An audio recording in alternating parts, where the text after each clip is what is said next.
Well, I'm live.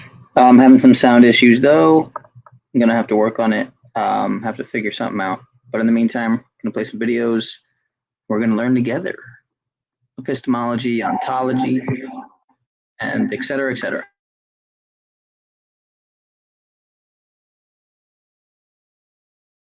What's the difference between metaphysics and epistemology? This video will go over the differences between these two branches of philosophy and give some history about each to help you understand as clearly as possible the differences between the two and why they're each important to human understanding. But first, let's start with the basic definitions and concepts of both. Epistemology is the study of the nature, origin, and scope of knowledge. Epistemology is the branch of philosophy that deals with questions of knowledge, like how does one know what is true and what's not? How do you know that you even know something? What even is knowledge? Metaphysics, on the other hand, is the branch of philosophy that studies what is ultimate reality, answering questions like what is there and what is it like? What metaphysics specifically studies and what precisely it is controversial and difficult to define, though. The reason being is this branch of philosophy and what it attempts to solve has changed throughout the centuries. However, questions like what is a person? Is time a real thing? What's the nature of ultimate reality, if there is one? All have to do with metaphysics. Although many philosophers up until the 17th century questioned knowledge and issues that had to do with being and eternal things, it was then that what is now referred to as new metaphysics and formal epistemological philosophy was born. Specifically, the French philosopher René Descartes, thought by many to be the founder of modern philosophy, began to distinguish between epistemology and metaphysics. With Cartesian skepticism, Descartes questioned what we could truly know, although unlikely. What if a powerful demon were tricking our senses, making it seem that what was reality was something else? The modern version of this argument is, what if we're just a brain in a vat being fed information that makes it seem like we have arms, legs, and live in reality? Until Descartes, philosophers generally took the world to be what it was. But now, since we can't know for sure what is real, Descartes wrote, we need a stable foundation of knowledge before we can create metaphysical systems. After all, it's through knowledge that metaphysicians claim to be able to say what reality is. Descartes, who was what is called a continental rationalist, believed one could come to rational, obvious conclusions about what reality is, and thus begin building metaphysical systems off of those very basic conclusions. His cogito ergo sum, or I think therefore I am conclusion, to a skeptical problem gave him a foundation to build on.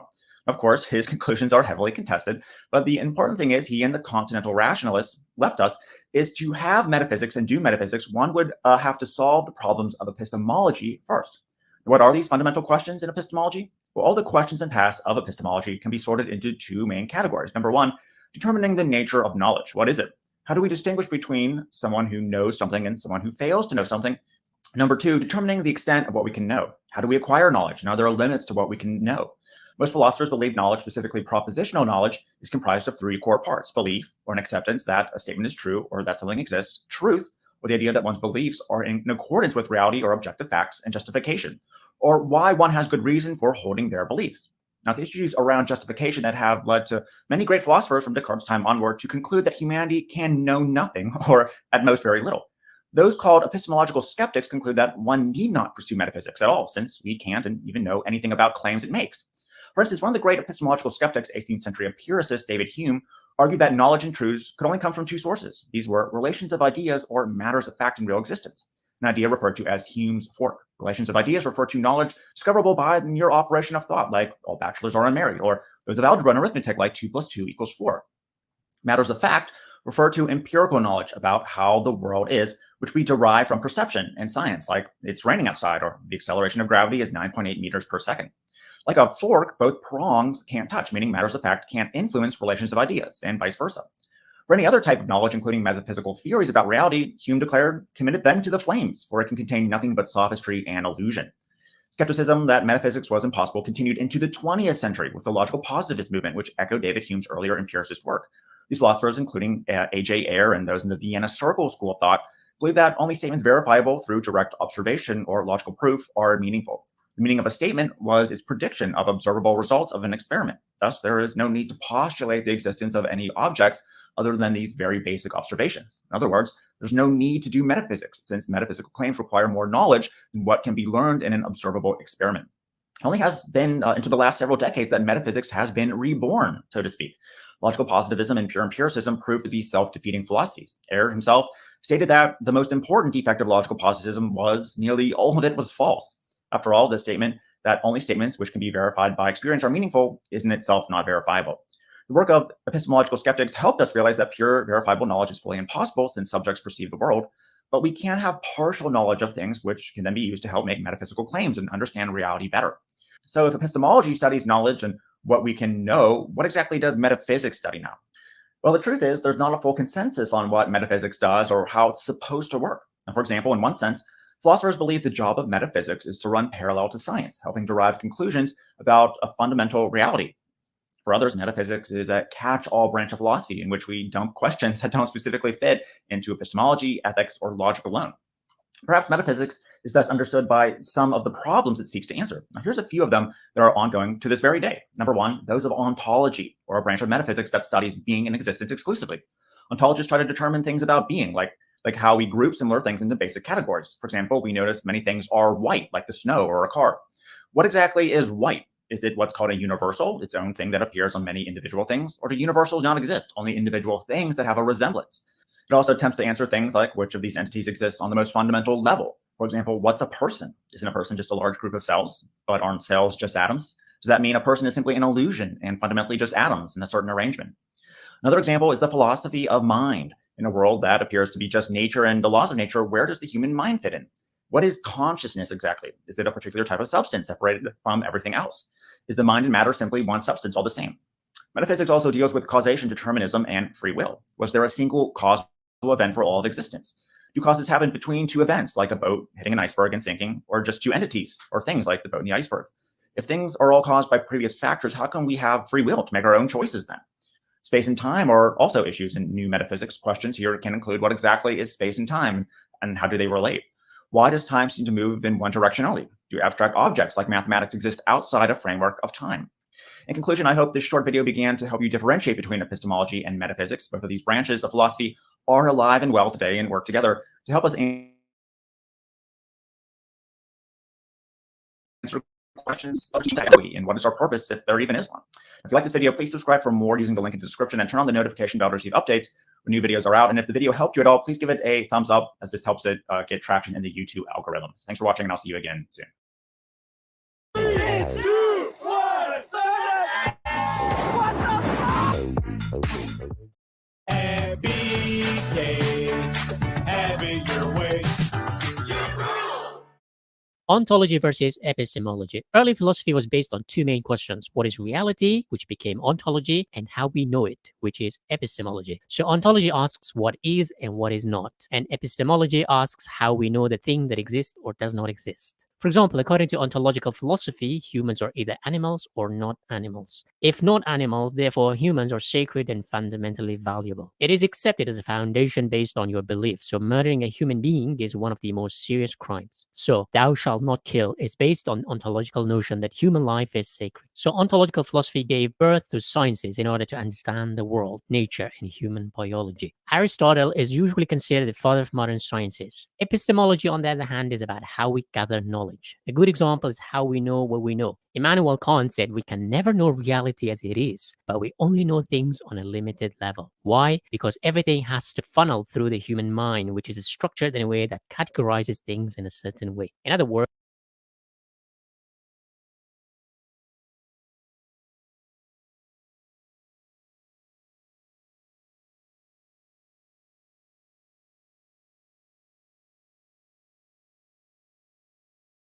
we humans put a structure onto the world based on how the human mind works. And the world in itself is unknowable to us because we cannot get out of our human mind. We can never know the thing in itself. Michel Foucault went a step further, saying that knowledge is power, meaning those in possession of science and technology have immense power over others. He said there's no impartial or power-free science. Knowledge is a tool in the hands of the powerful. I'll discuss these more later. So to sum up, ontology is the philosophy of existence, while epistemology is the philosophy of knowledge of that existence.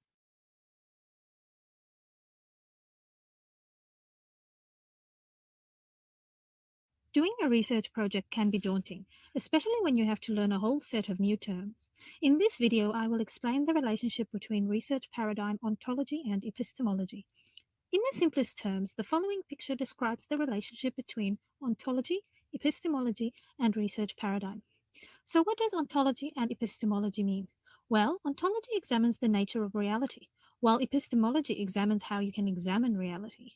Ontology is interested in addressing the question, what is reality? There are several ontologies that exist. For the purposes of this video, I will use these three ontologies. Firstly, the belief that there is only one single reality or truth. Secondly, the belief that there are multiple realities. Thirdly, that reality is constantly negotiated, debated, or interpreted.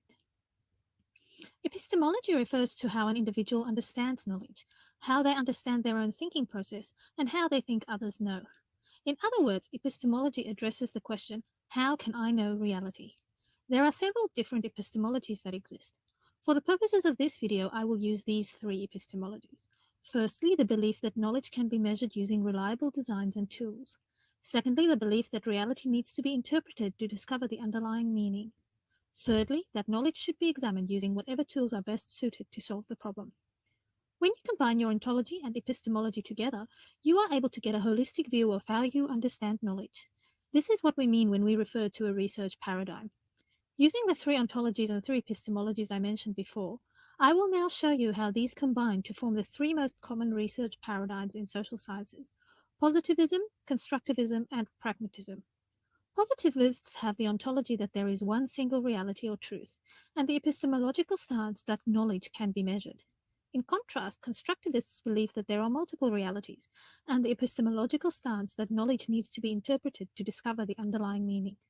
Finally, pragmatists believe that reality is constantly negotiated, debated, or interpreted, and the epistemological stance that knowledge should be examined using whatever tools are best suited to solve the problem.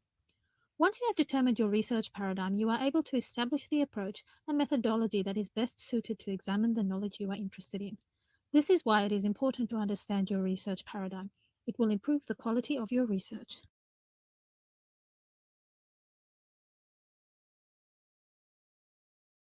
As I'm in the midst of applying for residency right now, wish me luck, Grammarly has again been a lifesaver with my application and helping me write my personal statement and CV. Grammarly is your digital.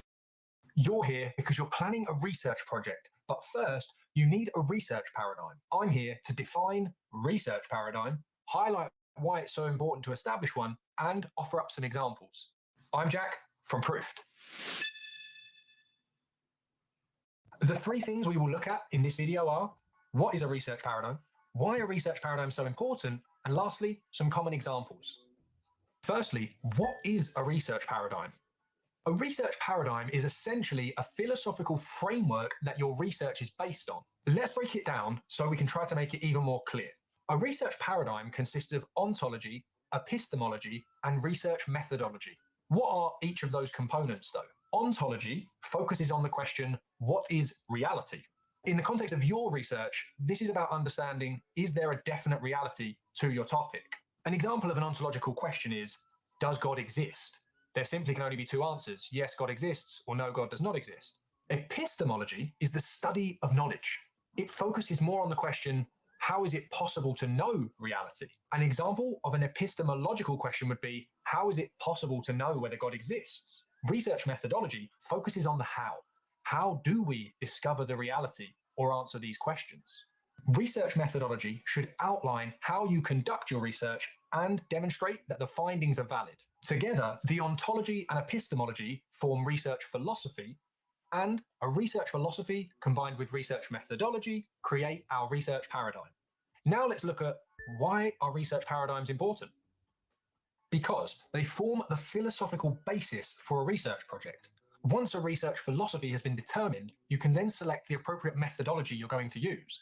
Perhaps most importantly, a knowledge of the philosophical foundation of your research will increase its quality and improve your performance in any analysis that you may have to undergo. Lastly, let's look at some common examples of research paradigms. Hopefully, this will make it crystal clear what a research paradigm is and how it fits into your research.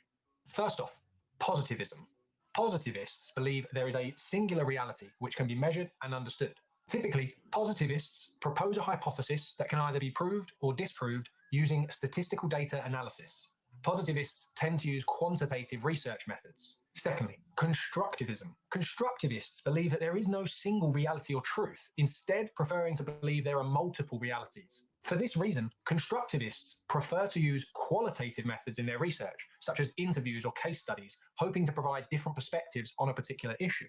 Lastly, pragmatism. Pragmatists believe that reality is continually interpreted and negotiated against an ever-changing backdrop of unpredictable situations. Because of this, the philosophy a pragmatist applies in research tends to be based on the research question itself.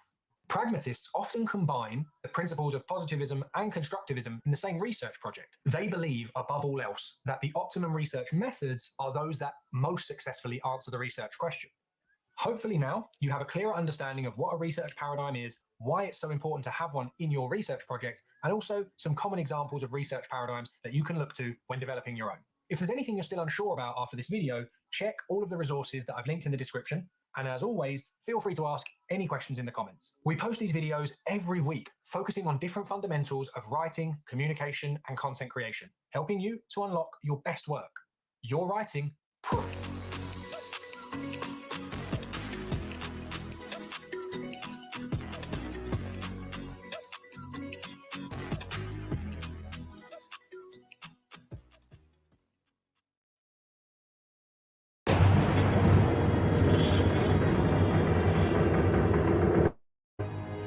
Only pain will you find.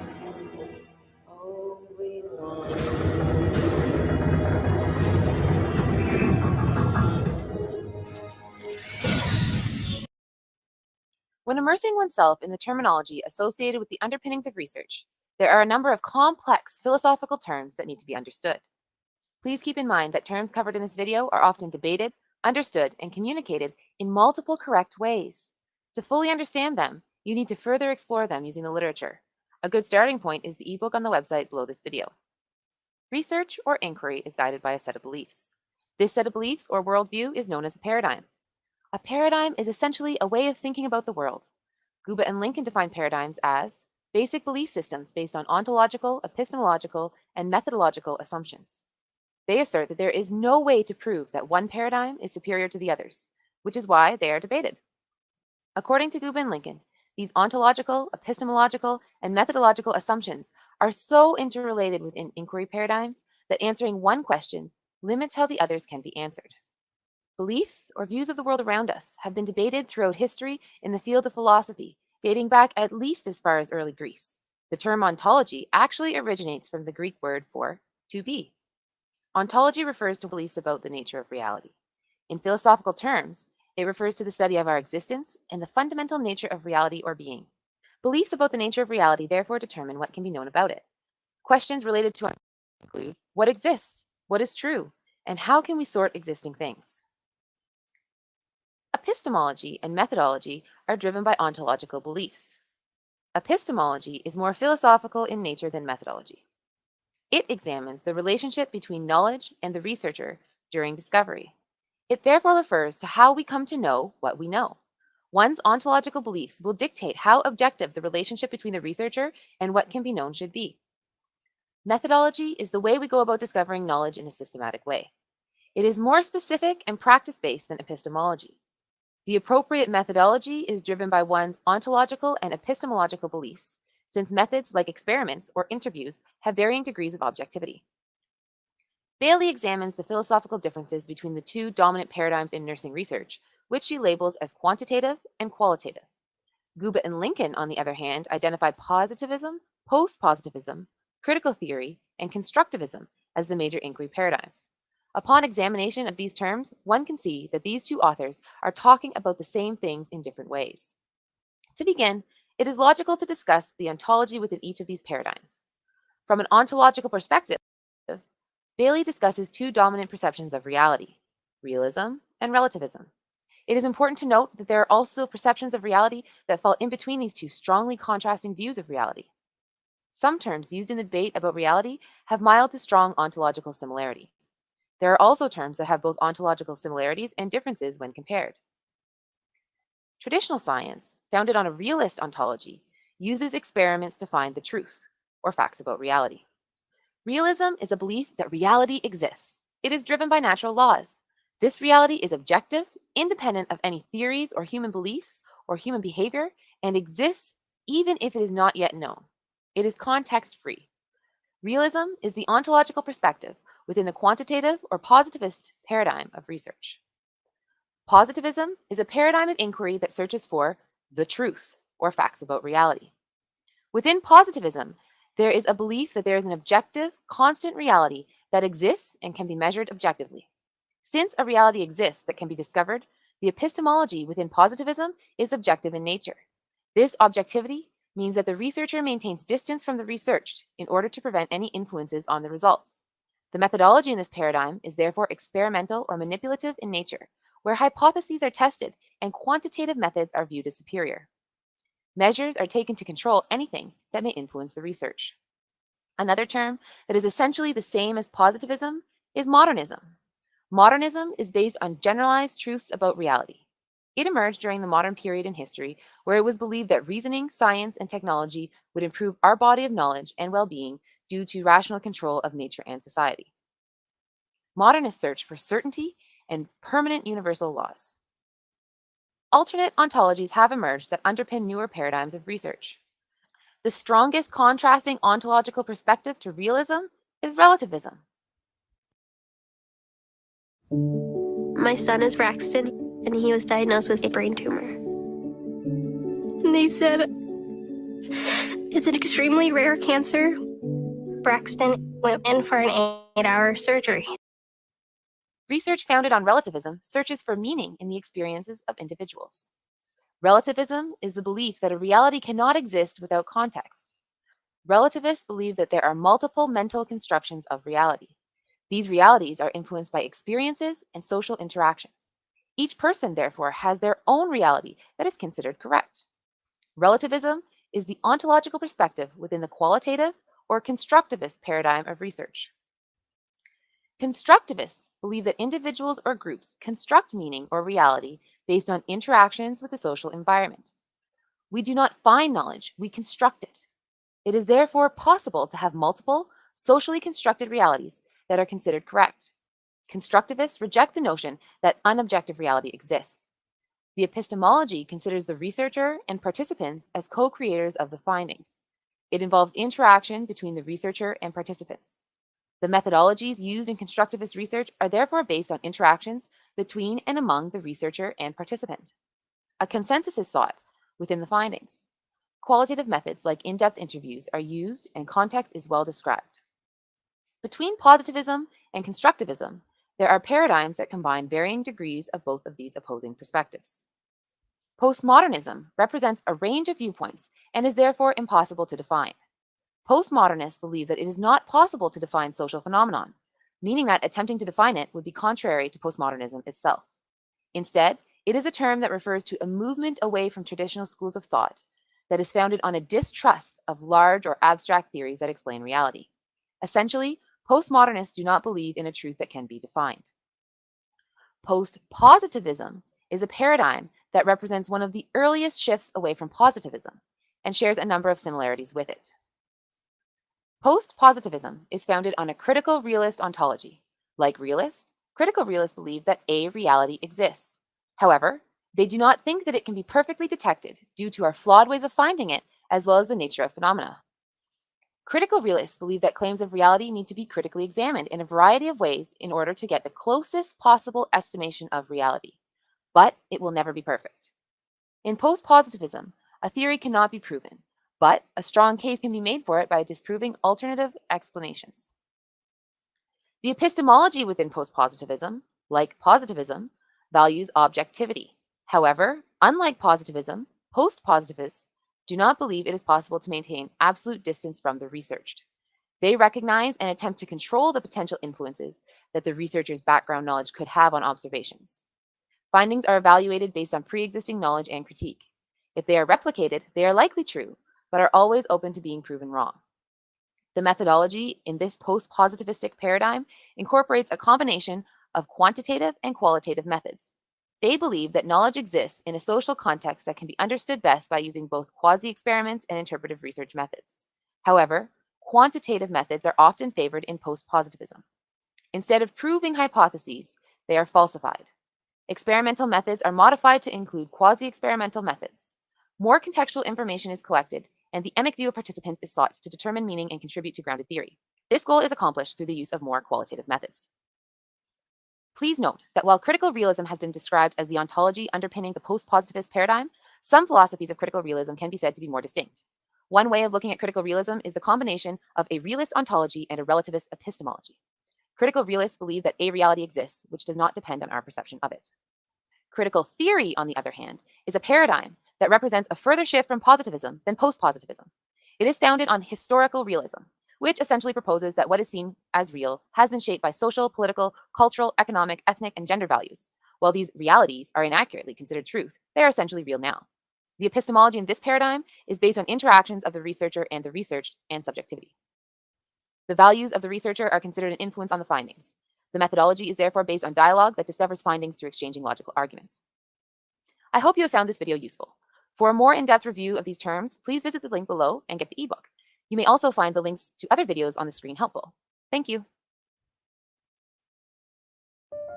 There are very simple hacks to be seamlessly integrated into your day. You don't have to spend a whole lot of time doing it once you know how to do it. What is the thing that brings us the most joy, the most passion, the most excitement for life? Because that is going to fuel our actions. The more you take care of yourself, the more energy you're going to have. All the science is proving we can decrease our stress by will. You then are the master of the brain rather than being its slave.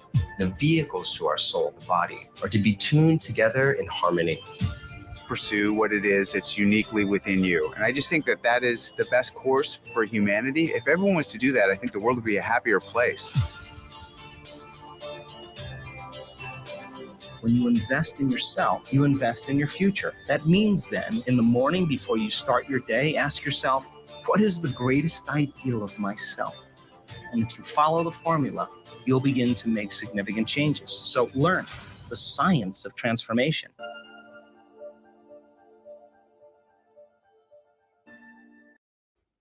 Hi there, students. I've had a question about what is the difference between ontology and epistemology. Okay, I think firstly this question is more to do with philosophy than English, but I'm going to try and answer it because it sounds like a fun question to answer. Let's see, ontology is trying to discover what really exists. Yeah, it studies the concept of existence, of being, of reality. What is reality? What is real? What is not real? And then epistemology studies how do I know it is real? What do I know? How do I know these things? So ontology, does it exist? And epistemology, how do I know it exists? Now, both of these concepts are clearly deeply interlinked with each other. There's a lot of overlap between them. Okay, the word epistemology comes from ancient Greek, episteme, meaning knowledge, and then logi, speaking about dialogue logic. And then, so it's epistemology, the study of knowledge. And ontology comes from the ancient Greek, on, and which is from the verb eimi, which means being and existence, so about existence. So the study about existence. Okay, there was even a Latin word, ontologia. Okay, so epistemology, knowledge, and ontology, knowing that things exist. So this made me think about the statement, I think, therefore I am. Okay, this statement, I think, therefore I am, this is evidence, knowledge, to prove or to show and whether something exists or not. So the I think bit is epistemology. It's about what do I know about the world. And then the ontology is the original question that sparks this statement, do I exist? Okay, so do I exist, ontology. I think, therefore I am, epistemology. Okay, so epistemology is looking at the world and using evidence to show that this exists or not. Okay, so ontology. We can split ontology perhaps into various different things. Okay, for example, we have objective ontology, which talks about the fact that if I see something and everyone else can see it, then it exists. And the only things that exist are things that I can see with my senses and can be confirmed by other people. Then you have subjective ontology, subjectivism, which is wondering about things that we cannot know about. So, for example, does God exist? Okay, so I could use different types of epistemological evidence to say that God exists. Well, I was saved in this terrible situation, but does God exist is a very subjective thing. One person believes God exists, another doesn't believe that God exists. And the question here is, do things exist that we can't interact with them with our senses? To me, clearly, it's very logical that, yes, there exist things that we cannot interact with our senses. The question, though, is what are they? That's a very ontological question. Okay, so it's easy to say this hand exists because I can see it, you can see it. Yeah, but there are other things that we can wonder about. Does truth exist? Are there universal truths in this universe? Or maybe truth is different for each person. Okay, so this is talking about ontology. Epistemology is talking about what is knowledge? How do I know? So justifications, truth, and belief. So I can see this hand with my eyes, and so can you. But is that real, or are we in the matrix? Yeah, maybe I just think it's real. Recently, I read a book about a universe that was the matrix within a matrix within a matrix within a matrix, a never-ending set of matrices, which then begs the question: what is the origin of those? And that's an ontological question. Okay, so epistemology.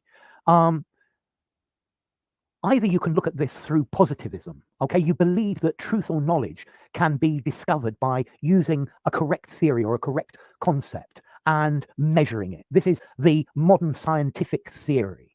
Yeah, that everything that exists, if you can conceive it and measure it, then that is your knowledge. But we can also look at epistemology from an interpretive point of view, interpretivism. Okay, which says that everything we know is only relative to the person who knows it. So, for example, what is it like to be an illegal immigrant? You can only know what it's like to be an illegal immigrant if you've been or you are an illegal immigrant. And somebody who has never been an illegal immigrant can never know that. I'm laughing a bit because when I first came to Spain in the 1980s, I was an illegal immigrant as well. So I have a little bit of knowledge about it, but very little, not in the modern context. Okay, so I think that these are the basic concepts. Ontology. What is reality? What is real? What exists? What doesn't exist? Yeah, what is truth? What is the relationship between truth and reality? Are there universal truths? And epistemology, how do we know what we know? What is knowledge? How do we decide this is something we know, this is knowledge? Okay, and that's, I think, the difference between the two. If I've made any glaring mistakes in this explanation, don't hesitate to comment and tell me you got it totally wrong. Enough. If you enjoyed the video, give it a rating, subscribe to my channel, and I'll see you soon. Bye for now. Ontology and epistemology. Wow, what concepts. Lucidchart makes intelligent diagramming easy and helps your best ideas become real. So Quine is arguably the most important. What I want to do in this video is have a look at the philosophy of ontology. We're going to start to define what it means to be to commit to ontological propositions, and we're going to have a look at different problems and theories and different ways in which the philosophy of ontology has developed in the last 100 or so years. Okay, so going in more detail, we're going to have a look at an introduction to ontology. We're going to have a look at the ontological work that was done by Quine and his theory of ontological commitments. We're going to look at Quine's view of non-existent objects. We're going to have a look at what we really mean by distinguishing different kinds of identity within logic.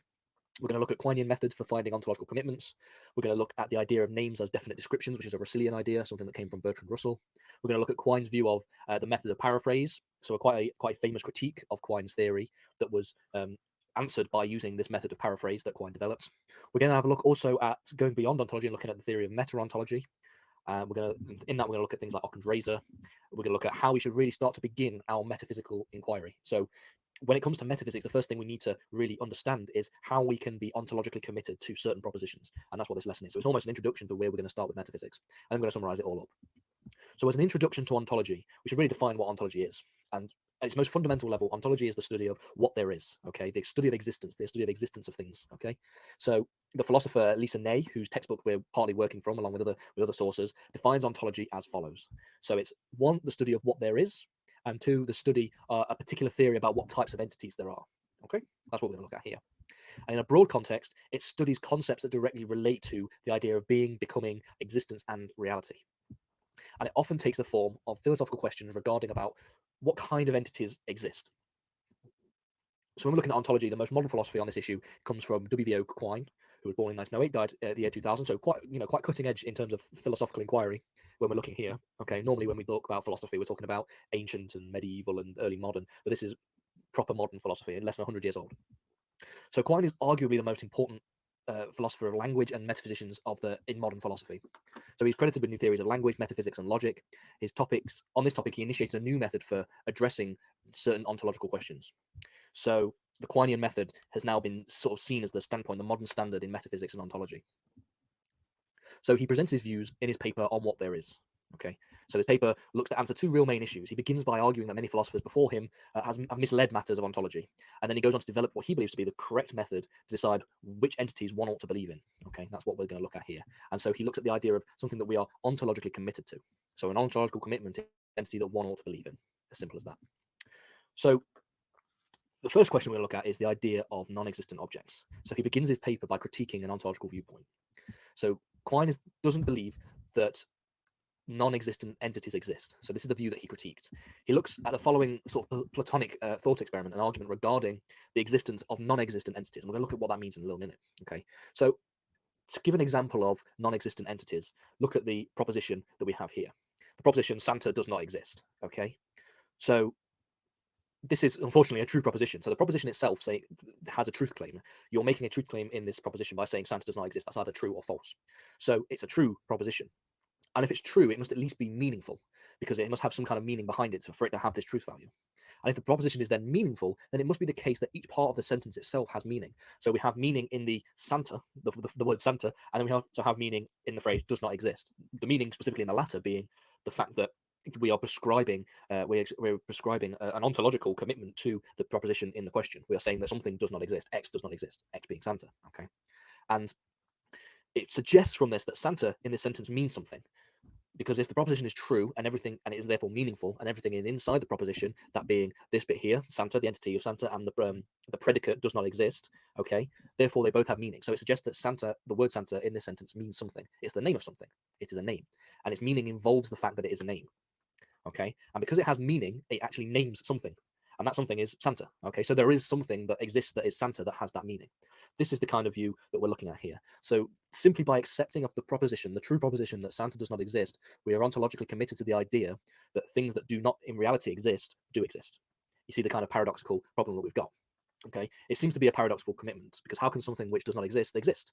Okay, Quine attempts to answer this by looking at a couple of possibilities. He outlines two positions a philosopher could take, and they both appear prima facie to be convincing and reasonable explanations to how we can come to the conclusion that things that don't exist exist. Okay, so for one idea that has been sort of formulated before is the idea that Santa, the phrase, is not a concrete object which exists in the concrete world in reality, but rather it exists as an idea in our minds. So it's a mind-dependent proposition. Santa does not exist in the real world. However, we have an image of Santa, a jolly man coming down a chimney and putting presents under the tree. We can have those predicates are linked to our binding to our understanding of what we would call Santa within our mental understanding of language.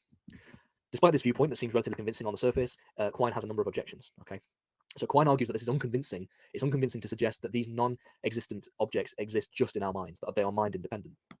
And this is because the whole argument for existence of non-existent entities is based on our acceptance of the proposition that Santa does not exist. But no one is saying that the idea of Santa does not exist. We're not saying in this proposition here that the idea of Santa does not exist. We're saying Santa does not exist. Therefore, the argument is drawing the attention away from the real philosophical issue and discussing something that is not actually contentious. We don't actually have any problems with the proposition that the idea of Santa does not exist, or the idea of Santa exists. Okay, what we have a problem with is the actual physical object itself. Santa having the predicate does not exist, and therefore sort of we become ontologically committed to the idea of Santa's existence. Okay, so the response for one isn't particularly very convincing. We can explain away that what it's really doing is diverting the spotlight away from the actual problem that we have and making it an issue about something else. Okay, so what about the second kind of way we can explain this philosophical viewpoint? So the second way philosophers have tried to answer this question is by suggesting that Santa is an example of what we call an unactualized possibility. Okay, it is just like any other entity, existent entities, but instead they lack the properties of actuality and existence. Okay, So Quine has a little object to this too, but let's just first let me explain what we're talking about here. So this is the idea that some objects have objects have properties. Okay, so if I look at a table, it has a property of shape. It exists, spatio-temporally. It exists. It has a property of color. It has a property of feel. Okay, if I hit it, it makes a noise. That's the kind of properties that objects in reality have. Some people suggest that there is another property that objects in reality have, and that's the property of existence. So if we look, if I've got a water bottle here, this object has the property of existence along with everything else, and that this property is exactly the same and is just as important and is just as real as any other property. And the idea here is that Santa doesn't have just simply is exactly the same as everything else in terms of its ontology. However, it lacks this one property, that being actuality and existence. That's what this view is. Okay, it's quite an interesting view, and it's one that Quine also has an objection to. So we're going to look at it here. Okay, so the view in this proposition here, proposition number 2, is appealing to a distinction between objects that are actual and those which are only possible. Okay, so when we say that Santa doesn't exist, we're not making a claim about such entities. Okay, it's possible, but it's not actual. So this opens up a wholly different understanding of philosophy. So the argument that's being made in proposition number 2 is that there is something which is actual, okay, and that this is a subset of what is possible. Okay, so the idea that if we go into subset theory, the idea that there are two different kinds of things that one can be within ontology. The idea of things, some of them are actual and some of them are possible. And actualization is just a subset of possibility. Okay, and Quine again objects to this view as well. Quine objects to a lot of things. Okay, so Quine begins by rejecting the idea that there's a distinction between being and existence. Okay, so at the end of the day, what is the difference between something being and something existing? Existence isn't a feature of an object. It's not a feature which is, and therefore a feature which is lacking by some things. So when we talk about the idea of unactualized possibilities, I've got this water bottle here, and it has lots of features. Okay, so it has shape, it has color, it has weight. Okay, these are things that we can say exist as a part of the features. And the notion that what another feature that this water bottle has is existence is something that Quine rejects. Quine rejects this idea that the only thing that differentiates things that don't exist, like Santa, and things that do exist, things like water bottles or phones or whatever, the idea that the only thing that distinguishes between those two things are the properties of existence. He doesn't like this view. Because ultimately Quine is saying that conflating the idea of existence with the idea of actuality is distorting the traditional notion of our understanding of the word existence. Okay, so it's certainly true that one can draw an identity between being and existence using logic. Okay, for example, if we go into formal logic, if we write this following proposition here, there exists some x. Okay, what we're saying is there exists some x. There is an existential quantifier and a variable x which is bound to that existential quantifier. There exists an x that. Okay, it's clearly true that these two statements just refer to the same thing. Okay. The definition of existence was outlined quite interestingly by the philosopher Peter van Inwagen. Okay, and he postulated 5 basic theses that we look to when we are trying to define and try and understand what we mean by existence. Okay, by something existing. I'm going to look at the first 4 here. Okay, so for a start, being is not an activity. Okay, being is the same as existence. So when people are trying to conflate and try and suggest that there are 2 different meanings between existence and being, that's not the case. Being is the same as existence. If something is being, is the same as something existing. Existence is unequivocal. Okay, and the single sense of being or existence is adequately captured in the existential quantifier. So we can explain away, and Quine accepts this view as well, we can explain everything that exists, okay, using first order logic by looking at the existential quantifier. That is what Inwagen is wanting to claim. Okay, so with that being said, it's also important we should really take a sort of step back from trying to answer the question as to why this proposition, the Santa does not exist, the existence of non-existent entities. Okay, by looking, we should really take a step back from that and take a little sideshow and have a look at the idea of numerical and qualitative identity. There's a difference between numerical and qualitative identity. Okay, it's important we discuss issues of identity, since something which does come up a lot in the study of metaphysics. Okay, in fact, it's a branch of metaphysics itself. So identity is something that is quite important, especially when we're looking at ontology as well. We have to draw a distinction between what we call numerical identity and what we call qualitative identity. One is a weaker form of the other. Okay, so when we say 2 things, let's say A and B, are metaphysically identical, A equals B, we are talking about numerical identity. This means that A and B are one and the same. There are not that A and B are exactly the same. We may have 2 different entities here, but they both represent the exact same thing. Okay. However, in common parlance, when we talk about 2 things being identical, we're usually referring to qualitative identity. Okay, this accepts that A and B refer to 2 distinct things, but these things share identity in the fact that they are qualitatively similar. They share similar qualities. Okay, so for example, if I have a Ford Focus which is green and another one which is also green,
Sorry about that. My internet went out. My power went out. Actually, I did not fall asleep. Hold up.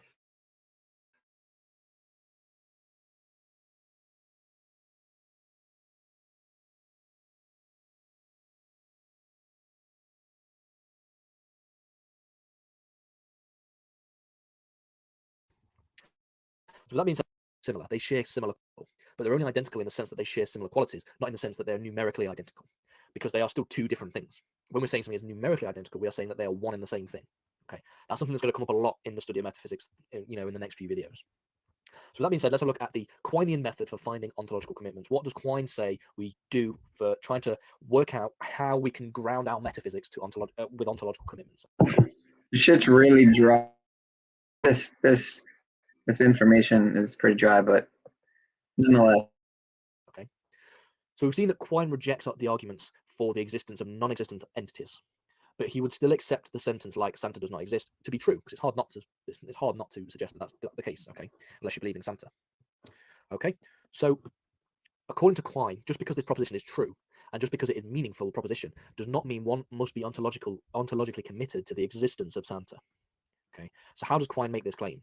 Well, he uses first order logic to find what one's ontological commitments should be. Okay, and he uses a process called regimentation.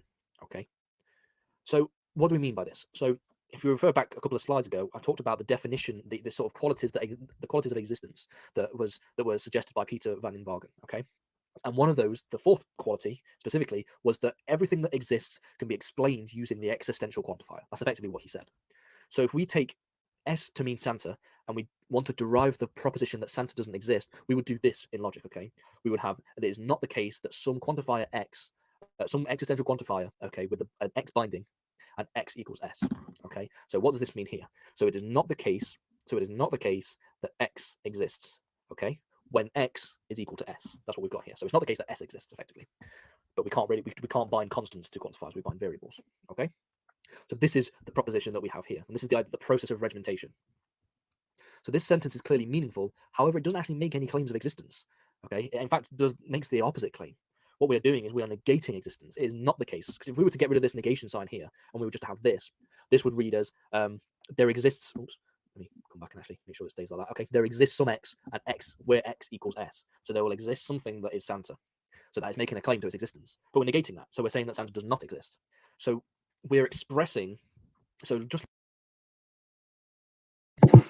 All right, I'm bored. I'm switching gears here. Oh, we had a good conversation.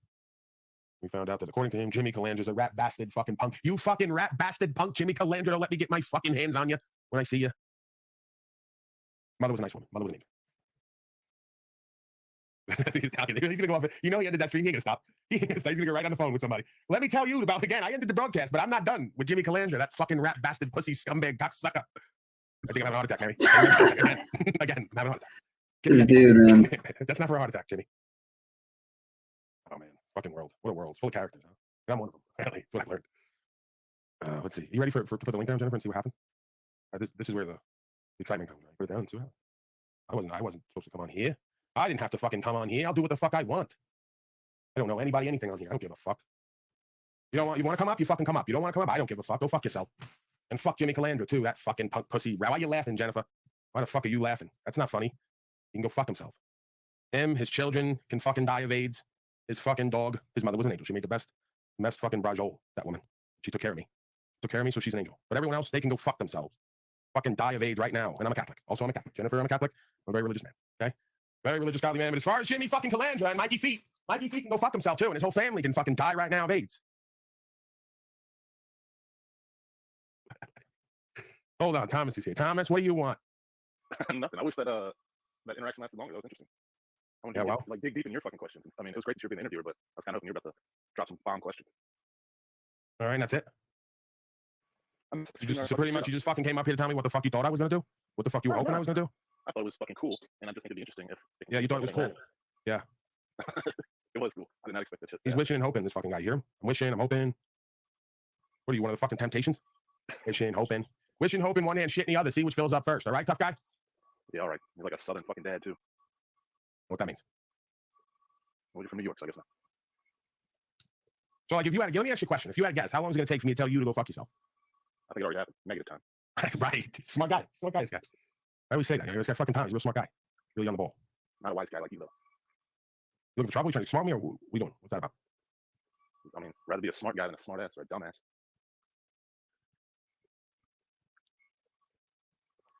You come here often? At times, where are the other regulars? They're scared. They're thinking the fucking mob's still watching them. Yeah, well, they got nothing to worry about because that guy signed off. I'll tell you who you got to worry about. Jimmy fucking Calandra, that rat bastard. You better not do anything around him. He'll tell on everyone. Cocksucker. Or maybe all these fucking shills and agents that are always like up on your nuts now actually feel like you're onto something. I don't know what that means. This guy was promoting a channel about like calling out informants, and you got people like Eric Beauchesne and fucking. He's just obviously. Eric Beauchesne is a fucking rat bastard. He should fucking die. His whole family should fucking die. I mean, his pet should die, Thomas. Well, he's stuck in what, a South Asian hole like the rest of these fucking scared asses. And that goes for Slave Day too. Sovereign slave? Yeah. It's another rat bastard, punk coward piece of shit. Who the fuck else don't I like? I got a list of fucking. Hold on a second. I'm doing a broadcast, Marie. I got a list of fucking people I don't like. Ian, that's right. Ian. You fucking gray skin, dark circle like bastard. What else, Thomas? Anything else? I got a website. Go to the website. I wouldn't be surprised if half the fucking channels that have a problem with you are in some way either a shill channel. Dude, I'm such a cosmic gambler. Like I want to do comedy one day for Masons, Luciferians, and mobsters. I want to do comedy strictly for people who might have me killed on the way out. That's how I get my rush. Right? I'm like, hey, you guys are cool. Be completely insulting you, making fun of you. Hey, go ahead, go ahead.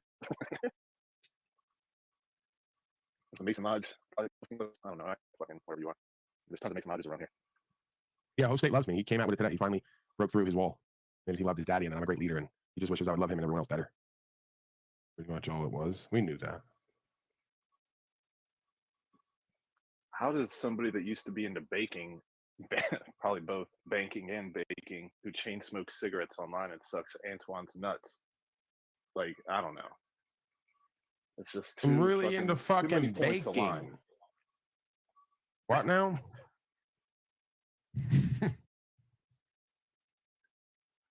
He's a plant, in my opinion, but maybe involuntary. Ever since, let me stop. They're gonna put a fucking head out on me. Hey, it's all in good fun, all right? I support the whole we push back thing and all that. People shouldn't be fucking ratting. If they've made agreements to be part of a lifestyle, then you stick to it. It's honor. It's a man of honor, Thomas. Applies anywhere. Don't fucking make commitments and then not want to stand up on it when things get bad. You can go fuck yourself.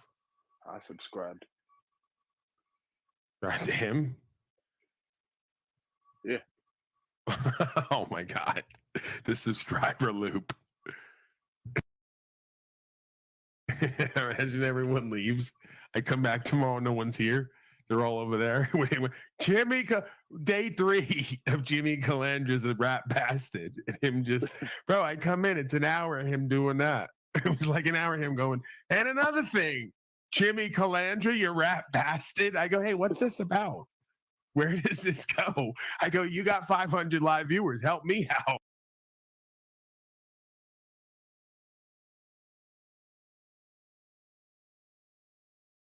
It's like how when we were looking at it in English, it seemed to be the case that when we look deeper at the metaphysical understanding of this proposition, Santa does not exist, it seems to be the case that we are becoming ontologically committed to the existence of Santa.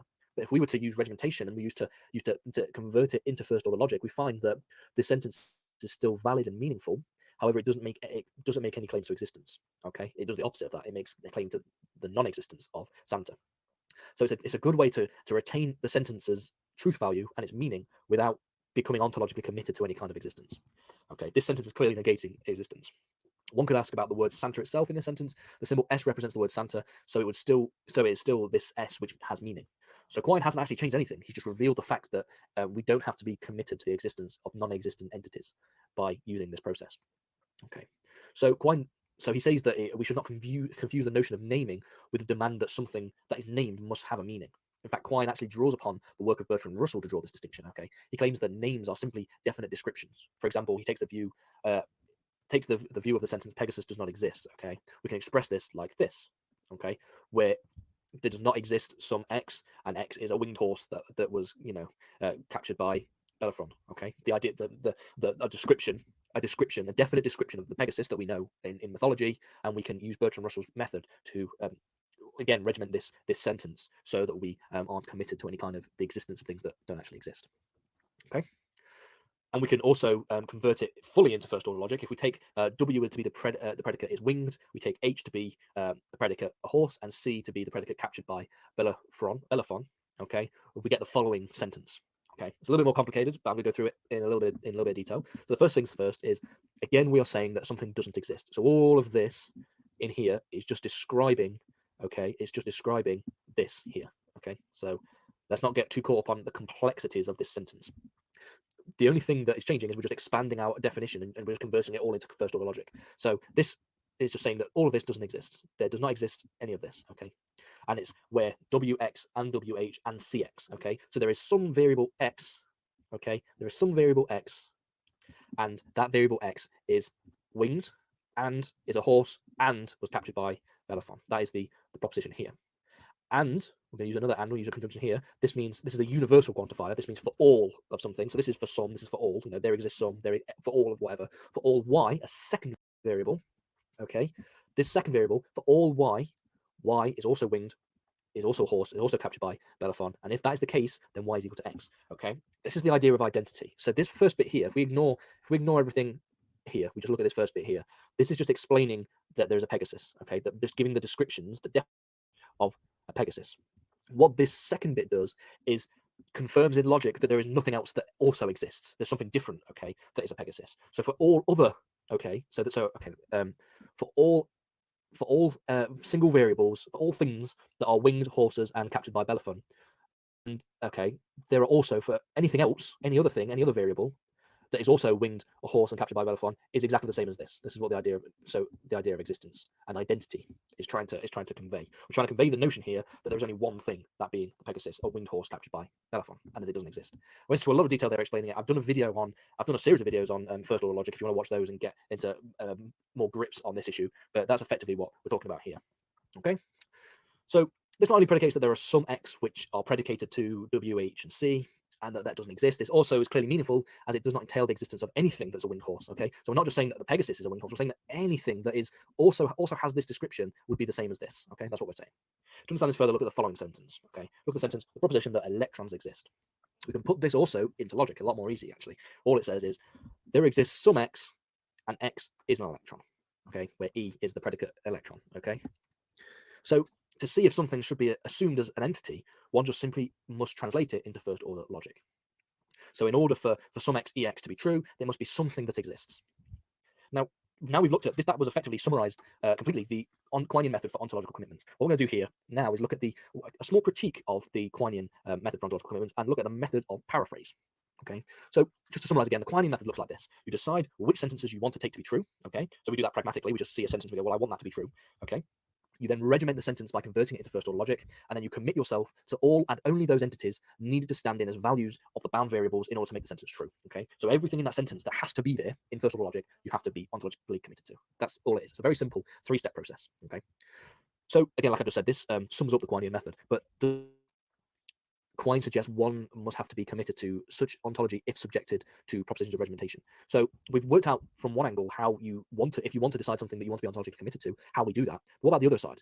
What happens if we don't want something to be, we don't want to be ontologically committed to something, but our process of finding ontological commitments leads us down that path anyway. Okay, so Quine uses a zoological example to address this issue. So consider the following: some zoological species are cross-fertile. That is a proposition. Okay, has a true value and a true or false value. Okay. So again, Quine would regiment this into first order logic. It just becomes there exists some X where X is a species and X is cross-fertile. Okay, they're the predicates that we've got in this. Okay, this means that there is some variable X where SX, where X is a zoological species, and it's also the sentence commits us to the existence of species. Okay, however, what we've not found out and really worked out in this sentence is what are the species that we are committed to. Species are really like abstract entities. This idea of cats or dogs. Okay, one might take a taxonomical understanding and say that species are a certain group of animals, like kind of a set theory kind of thing. This is similar to a set theoretic viewpoint where species are sets and individual cats and individual dogs are individual entities within each set. Okay, Quine doesn't really like these ideas. He objects to the existence of abstract entities and the idea that there are things like the existence. This commits us to the existence of species. he doesn't like the idea that we are committed to the existence of species, okay? Because species, you know, the zoological species is an abstract entity. It's not a physical thing in reality. It's a thing that we use in taxonomy or set theory to group different individual animals. So all the things that have got the characteristic of cat are grouped into the species of cat. That's the kind of view that we take. However, Quine doesn't like this view. Quine rejects this idea, okay? So it does commit into the existence of species, but he rejects this notion. So Quine can either reject the proposition that there exists some X, SX, and C, or he can accept the existence of abstract entities. So he's been put in a little bit of a crossroads. And he does have a clever answer to this. Okay, just take a bit of some stuff off my throat getting dry. Okay, so Quine suggests that the process of regimentation that he uses to find ontological commitments commits one to paraphrase the sentence, just to avoid quantification over the entities. Okay, so when he says that species are cross-fertile, what he's simply doing is paraphrasing all the specific species that we're talking about. So in reality, Quine would refer to being ontologically committed to something like the following. Okay, now, this is interesting. So what we're talking about here is there exists some X and some Y, where L stands for is a lion, T stands for is a tiger, N stands for mates with Y, you know, M stands for mates with, okay, to produce offspring.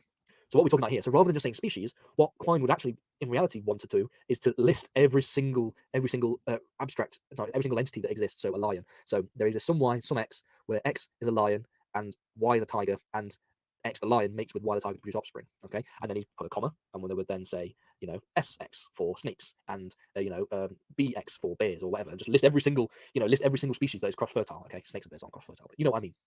So this is the notion that he's doing. So when we are saying that if we're taking this proposition here, there exists some X, SX, and CX, what we're doing is we're just paraphrasing a more complicated and deeper form of first order logic. We're not committing ourselves to something that doesn't exist, this idea of an abstract entity, but what we're doing is we're just using the idea of this abstract entity to simplify having to write this all out at the same time. So that's how Quine gets around this idea. You can accept that, you can reject that, there are some problems with that, but you know, that's the general gist of his idea. Okay, so sentence commits us to the proposition in question and allows us to commit to the existence of concrete things rather than abstract entities.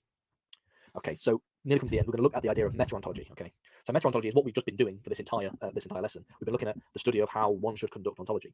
A view in ontology is the view about what exists. A view in meta-ontology is a view about what one is doing or ought to be doing when engaged in an ontological debate. How should one be conducting their ontological discussions or their ontological inquiries, for example?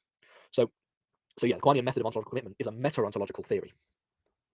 So we haven't been doing any ontology itself, but rather we're trying to find a system by which one should ontologically commit themselves to.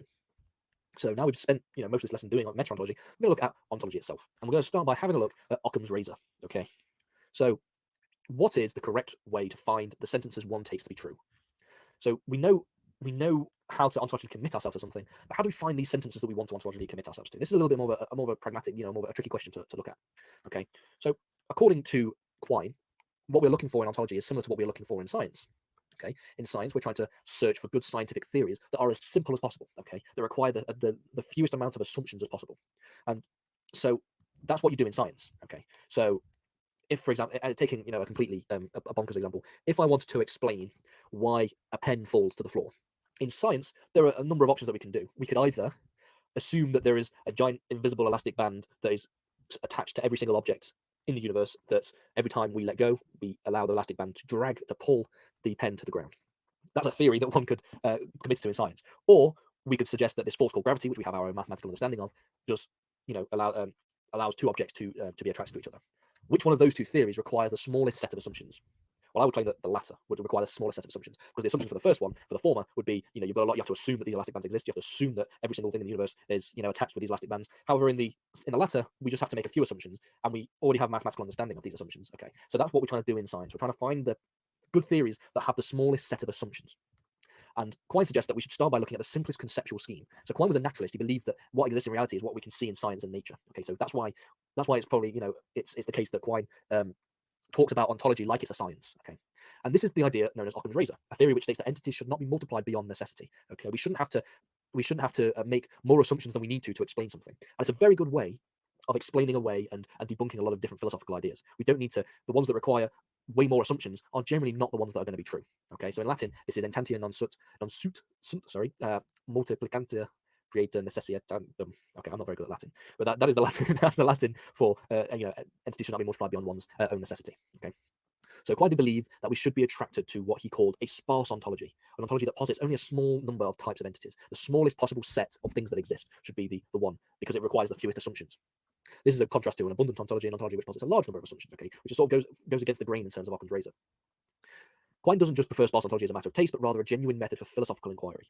And a theory which posits more entities will require more assumptions, and therefore will start to go against what we try to understand in Occam's razor. So when we start to look at the ideas of where we should start metaphysics, we should be really asking the question, where should we begin when we start looking at metaphysics?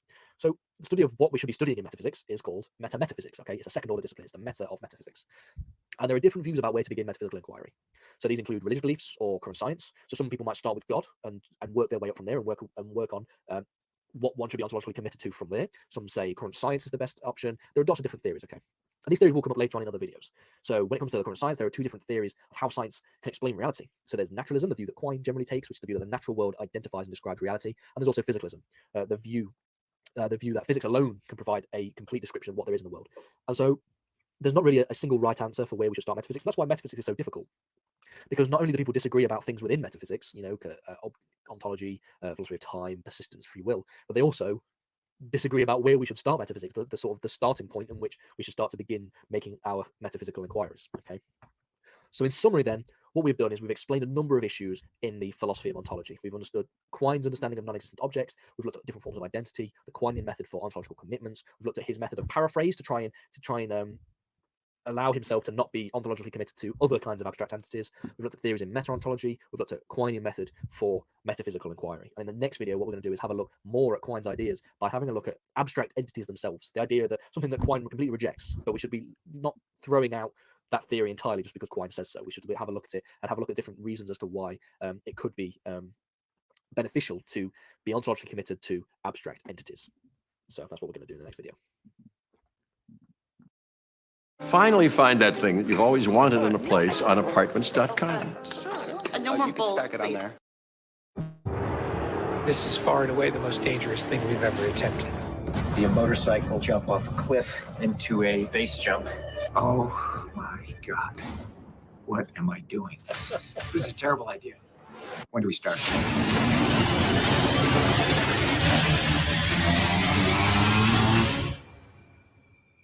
Why are we doing Why are we doing this again? Is this a good idea?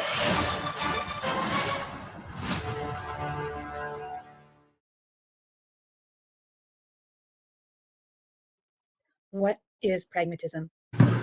Funny story about Jeff Goldblum. I used to be friends with his nephew, his brother, and I knew his brother. Jeff Goldblum's brother was the guy who ran the cafe at the place that I grew up going to, a JCC, actually, Jewish Community Center. Yeah, not to sound super Jewish, but yeah, I was raised that way, so. Well, when we look at its name, we can perhaps get a clue. Pragmatism shares a root with words such as pragmatic, practice, and practical. That is the Greek word pragma, meaning action. Small hack and In firm. pragmatism, our most important touch point with external reality can be held to be our interaction with it, rather than our representing or conceptualizing it. The ontology or view of reality in pragmatism is framed through action, our experiences.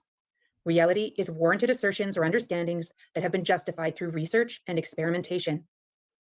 In pragmatism, value is placed on action rather than fancy theory or strictly philosophical musings. Unlike some of the other philosophical bases for research explored here, pragmatism's orientation to reality is contested by its practitioners. While pragmatists generally oppose Cartesian dualist framings of reality, Peirce and followers hold a more limited monistic view of truth, while James, Dewey, and others, who you will learn about shortly, hold room for a variety of ways of understanding what is real. The epistemological or knowledge-focused orientation of pragmatism again centers around action. Knowledge is understood to be built and modified through actions and interactions of people. Truth is sought through scientific inquiry and experimentation, even though the pragmatist acknowledges the limitations of these processes and the significant impact of social structures and power on truth-making. However, these active processes of seeking truth are necessary. Processes of learning and knowledge building must be active. Active methods of inquiry are important as method and knowledge impact upon and create each other in a pragmatist perspective. Pragmatism arose in the United States in the late 1800s. Charles Sandor Peirce is considered to be the granddaddy of pragmatism, having first articulated its central tenets. Peirce, together with his pal William James, first popularized the perspective. A central figure in pragmatism, John Dewey, established a pragmatic theory of knowledge. Dewey stressed that when seeking knowledge, how accurate it is not the only consideration. Rather, he argued that impact is a central concern. What will it do? Will it help? Dewey drew the curved line linking knowledge and practice in a reciprocal loop, the one impacting the other. As a philosophy focused on results, pragmatism can also be judged by its results. Some figures who applied pragmatism in its early heyday were Jane Addams, who translated pragmatist ideals into the new field of her invention, social work. As well, George Herbert Mead shaped approaches to social scientific research through his application of pragmatism to relations between self and community. While pragmatism has existed steadily since its inception, its influence has been varied with strong impacts in the heyday of its initial spread, and then a rejuvenation of its impact in the 1970s onward, with new, sometimes termed neo-pragmatist proponents including Richard Rorty and Hilary Putnam, as well as influence on growing critical perspectives including feminism, ecology, and race theory. Pragmatism has beyond the US and is currently more alive and thriving in areas of Europe, South America, and Asia than in its birthplace.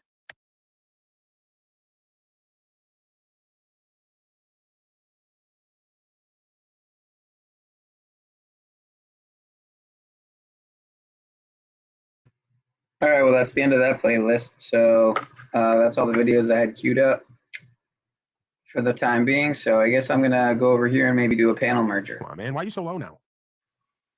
You sound like you're on stage, but your phone's like all the way in the back row. No. This fucking rat bastard's in witless protection because he's not funny. Right? Not only is he a rat bastard, he's not funny. So he's in witless protection. Get it? Ryan O'Shea, what's your fucking problem up here right now? Oh, no, you got to throw the Boston on it because he was right now. What's your problem right now? I can't hear you, bro. It sounds like you're in a hole. He's giving fucking cocksucker sounds like he's in a hole. What's your problem, Ryan O'Shea? There you go. Take the phone out of your pocket next time, dumbass. World famous comedian didn't know he was being near the mic. Oh, come on, Thomas. You always got those little stinging quips. All right, well, that's what's up. Call some people on their shit, and you know whether or not they're a bluffer. I got nothing. I guess I want to just talk about. I just want to go up there and just talk about what's going on in life. But only thing that's going on is I'm working a lot, and there's these fucking 2 more hotties today, dude. It's fucking hotties at the stores. What the fuck, dude? I don't know. You care for what we have to go through? Fucking I can't leave the house. Fucking overrun. Desire. This guy was a character today, dude. He's trying to offer me cocaine, and his daughter, his fucking insanely hot daughter, came by. Oh my god, dude. Here, snort some of this, and let me tell you about Jimmy Palandra. Fucking guy's a rat bastard. He needs to go away forever. Sorry, I can't get that out of my mind. Oh man, this dude was going through it. He's 50 years old, going through a divorce. He's doing cocaine. Yeah, well, he's probably gonna make the best choices in life. You know, if he's attracted to you, it's probably a probable certainty. Fuck, dude. How do I get involved with these people? But workshopping, dude. I don't know what you got. What do you got in your mind? You got any fucking concepts? The first thing that's hit me is like urine drugs. You got to be able to do something with that, no? Fuck. That's like too extreme. You're upset about that? You can't work that into something? That hits a little too close to home, huh? The urine drugs. Hey, I didn't want to work that into my material. It's private. I tried a couple urine here and there, but they weren't really feeling it. You know what I mean? Well, like, give me an example of what you were trying. I don't even know, dude. I think I just wrote it and I tried to just bring it up to see if I can take it somewhere. No, that's not what I had in mind. Ladies and gentlemen, Ryan O'Shea, I drink urine. Yeah, like sometimes that'll work. Like just saying it like that, like will freak people out. That works. You got results with that. Well, I drink urine and then because then I'm fucking embarrassed and they're just like, what? They might just go silent, you know, and I'll freak out. You're working all these venues where no one's there for comedy. They're there to have steak, right? So you're not even like your goal ain't even laughter. It's just getting them to look up. I mean, at a certain point, you got to shoot higher. Yeah, look up from the beard and hear me talking about drinking piss. You know, right. Yeah, it's not conducive to the flow in the atmosphere. You can't put a damn menu together. You can't draw like 10, 20 people with all this publicity I've been giving you, this platform. I think I'm gonna have to, dude. I have to put together. Special. Yeah, I say special. Yeah, I did. I was scouting venues to open up my own open mic, and that was a cool process. Getting out business cards, talking about managers and shit. That was a cool little process. Why don't you see if Conflict can give you a special? Instead of Netflix, instead of Netflix, you tell everybody that your new special appeared on Conflict. No, what you mean is maybe you can come to me and ask me, and maybe I'll put in a good word for you with Conflicts because now everyone wants to use Conflicts. See? And I have to be an intermediary because there's a whole ton of people now already who want to use Conflicts and Gorilla Gems for their own purposes. Because everything that connects off of me and extends off of me is up for fair game to be used. I don't need any more videos of my amazing speeches. Amazing speeches. I don't need any more of that. No, we're gonna do a Brian O'Shea special and a Mimi special and a Brielle special. These fucking women had the balls to come to me yesterday and go, we're all doing something. I go, what? It's like now I have children, right? We're all doing something. I go, what are you doing? They go, well, we can't tell. I go, well, what is it? Like, is it gonna involve me getting charged? We going to court here? What are we? Oh, we want a Conflict special.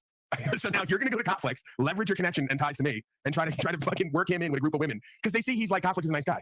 So they're immediately gonna now surround him with women and work their way into a special. I go, what the fuck is this? Sorry, I'm venting now. I'm venting because everywhere I go, everything I do nowadays, it's like all of a sudden everyone wants to be part of it and jump in, and then it comes back to me somehow. Then they'll go, yeah, Conflicts did a special. It wasn't quite what we had in mind. It's your fault. Our families are leaving us. So I don't want to be responsible either. I'm tired of both ends. I'm tired of being used and abused, and all my connections and friends like Antoine, my good friend, they're using him and Conflicts. Sorry, now I didn't mean to fucking ramble. It always happens. No, I think the Piz Chronicles that's your first special there, right there, Brian O'Shea. Piz Chronicles on Conflicts, produced by Paul Enslave, who may or may not be an informant within the mafia. Some say. Yeah, Paul rationalized some sort of moral thing. I'm going to deal with God and the spirit. He figured the dharmic karma effects of it and just said, fuck it, I'm going to become an informant for the mob. I'm going to clean up this fucking, I don't know. No, that's stupid. The mob's in the bad guys, dude. You'd rather have them run shit. Yeah, no, I'm the guy who like wouldn't join the mob and rather just deal with them because I get both benefits. I get to just have all the access and not have to deal with the liability. You got to think smart, O'Shea, right? You want to deal with Bloods, Crips, Hells Angels, the mob, pretty much everyone. But you don't want the liability. You don't want to create enemies. You just freelance it, right? Some folks might. Once you join in, there's a whole bunch of shit that comes with that. It's not worth it. Then you like gotta wear their colors, right? It's like having a favorite baseball team. Now I gotta wear red all the time. Now I gotta wear blue all the time. Now I gotta wear one of those turtlenecks all the time. Now I can't start any word with the letter C. Right. Now I can't start my car on a winter morning. I have to send someone else out to start it. Hey, Jennifer, could you start my car? She's an angel, that woman. Starts my car every morning. Make sure it doesn't blow up. Is it that cold up there? Or undisclosed? Maybe. You don't know where I am, but maybe it is. Sir, it's cold in here. I got some slave down there now tracking me lately, trying to figure out where I am. Doesn't realize I know they're an agent. I'm on to you. I'm on to you people. Like day one, I know who's who. That's when you met that woman, she said I was distributing drugs all over. I never got caught. Right? So how do you think that is? I can spot them. First you're a distributor, then you're a dealer. It's like, I don't think you ever received any money for that, but okay. You know. Maybe, maybe not.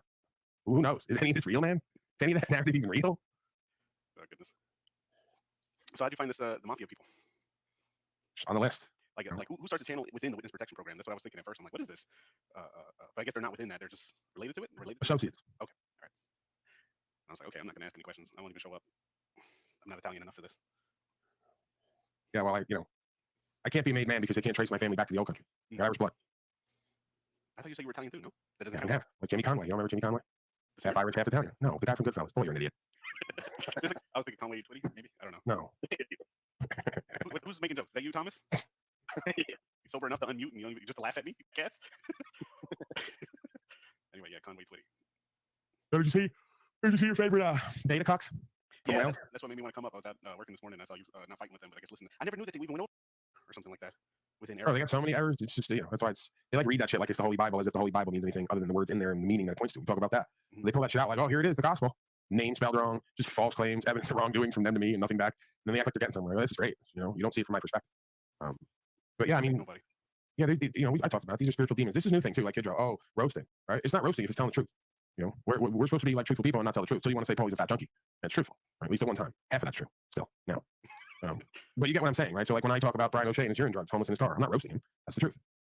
Same thing about consistent broken trust. He's an insane person. Like, oh, I really love the roast on him. No, I was just telling him the truth about how I perceive him. It sounded like a roast because he's got a horrible life. And he, comes to me and I speak with him like I speak with a lot of folks who go, hey, I see something better here for you. Allow me to, I do the Talcottian thing. Hey, I'm here to help you. Your confusion, man. Yeah, try to get you out of your imagination, confusion, and ego. And he was the one that fought with Judge Slavin, I believe. That was the original Judge Slavin video. Brian Yeah. Now the Starbucks just shut down for the night, so he's got to move his Wi-Fi location. Yeah, he didn't fight with Judge Slavin. Judge Slavin had to correct him over and over again because he wants to play lawyer boy. I don't play lawyer boy with them. I got like 3 things I'm going to, and then I'm going to shut up unless I want to give a speech because I'm always liable to do that everywhere I go. Just start giving a speech for some reason. I'm like, hey, rule number 1: don't talk to these people. Put everything on paper. Don't interact. I just go right in there, break my own rule, and start talking. Yeah, the only thing that kind of like, if I was in the receiving position when you walked through the metal detector and you said, well, tell me how you're going to do X, Y, Z. That was the only thing where I was like, if I was in that position, I'd probably be kind of a little scared because you're a big dude and you're beeping the metal detector like holding a bunch of papers. But still, that would have been, if I'm just from their position, I may have been a little scared in that position. Like, oh damn, who's this guy? I was very loving during that. I'll play the video right now. I was very loving. No, I don't, sir. I have rights and you have duties. Can you hear him? You hear him telling this? Oh yeah. I said, like, here you go. See, that's why they say I'm egoic, because it's like I just came here to do business and to be honorable, and then you start going, oh yeah, you're gonna do what I say. Oh yeah. I'm like, I'm really not. I'm like, please don't do this. Oh yeah, and then the ego comes out, right? Well, so I'm wrong for that, right? So you're gonna slave me up and talk to me like I'm a bitch, and I'm wrong for going, no, I'm not doing that, and now I don't care what happens after. Sometimes you got to do that. I feel. No, I don't, sir. I have rights and you have duties and obligations, sir, and you will uphold your duties and obligations today, sir. Okay, so would you like to tell me what your belief is about what I have to do? Would you like to tell me about what you believe that I have to do? And I'd like you to identify yourself too, please. First and last name. Since you are a public servant acting in a public capacity, and you do have a duty, obligation, and a responsibility to identify yourself. Yeah, as soon as it beeps, you see him vigorously like, oh god. I mean, but this is where we're at. Like, the cops. Oh shit. He went into landscape mode. He starts backing up. There's still like 3 things in between us. This is the thing. We're being run and governed by a bunch of scared bitches who don't know how to question anything. There's like 5 of them back there, and there's 3 things in between us, like a whole wall, a machine. Like what do you think? I'm gonna like just fucking barrel over this thing and come get you? I'm like, I think he felt that. I think it was that primal fear that he was just like, oh shit. Right, but this is what they do. They go, oh yeah, oh yeah. And then when you walk up, they're like, oh no. Yeah. It's like, why are we doing this? Why are we doing this power struggle, animal-like ego game? Where there's really no winners at the end of the day. Like no one wins. Oh yeah, you're gonna get me arrested and lose your rights and freedoms. Great. If I listen to you and submit, we're gonna lose our rights and freedoms. Oh yeah. I should clip out that sound of him just going, oh yeah. Oh yeah. That's the climax for it. The climax for the loss of rights, property, freedom, principles, and masculinity. That's what gets him hard. Like he doesn't get hard until another man is castrated. When I lived in LA and you go into the KFC, and the KFC, the whole cashier counter has a freaking super poly Kevlar glass in between you and the cashier. It's like, oh shit, this is a real deal type of place here that you're in. And then the way they give you the food is like this. They have this turnstile. They give you this turnstile to get. And at the time, I was maybe like 9 years old, 9, 10 years old. And I'm like, I was asking my mom, I was like, why do they have this? You know, I'm from Georgia originally. So I'm like, why the hell do they have all this? She's like, we got to get out of here. There's a lot of urban youth around here, Niall. Because they're speaking you in news code. but they take their threats seriously. They don't play around with it. You know, they don't just fuck with people to see if they're gonna actually make good on. And you're not even threatening. That's the thing. You're a big dude, but you weren't even threatening. You're like, yeah, I just got these papers. I just gotta deliver them. And he's like, but that one that stuck out to me for some reason because it reminded me of that. I want to hear the oh yeah again because that's my favorite part. The grandpa. No, I don't, sir. You gotta take that like and put it to like porno soundtrack, right? Like it's like you hear the normal sound and it's oh yeah. No, I don't. He sounds like the old man who made the Sibian. Remember that one? The old man, the creepy. Oh my god, that was so creepy. They used to put the women on the Sibian with the old man, and he would talk them through it and go, "Oh yeah, let it go." It's like, and he looks like him. No, I don't. Hold on, I gotta get this guy. I'm sorry. I don't know why I did this broadcast. I shouldn't have done this broadcast. Your thoughts, Aaron? And no spare bears here now. Oh yeah, life's good. That's why you did it. Oh yeah. I didn't take none of that. I didn't take none of that today. I think it's a real shock because you think everybody's just playing with the same what do you call it, social contract that everybody has these I don't want to say proclivities, what would you call it, presuppositions that okay, this what do the cops say, look, this is how it's gonna go, here's how it's gonna go, and then Paul walks in and it's like, no, I don't think so. He just walked through and he's, oh shit, let me call he's calling everybody, and that part that was just hilarious to me. Oh yeah. Engaged. What happened, Tom? I mean, once he walked in and he was passing the metal detector and he got all that dumbass table shit in between him, he was just sitting there with his mask on, staring at his phone. Clearly didn't want to engage anymore. No, he's texting 911 or calling somebody because he just got freaked out. It got too real for him. A lot of times, court security, they're not even necessarily like they're maybe technically a bailiff employed by the sheriff's department, but they don't really have what they consider law enforcement power, or whatever, arrest power. Whatever the case, they got no combat experience. It's not real to them, not enough, where they don't know to run or fight. You know, to me, I would just walk away. If I had no combat experience and I'm talking shit, I would just walk away at that point. All right, never mind. Sorry, you can do whatever it is you were trying to do. Dude, I just like went to search something on YouTube and they got like pussy on YouTube. Like they'll take me down for shit I'm not doing. They got some like I can't even. Okay, you know what is that? You're gonna strike me, but now I go to search them. They got some woman's vagina wide open on YouTube. How is that? That's allowed all of a sudden? I guess it's about me now, huh?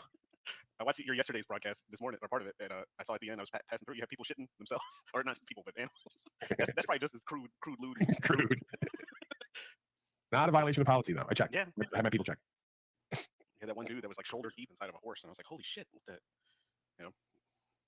There's also different policies like Europe and Mexico. They allow nudity.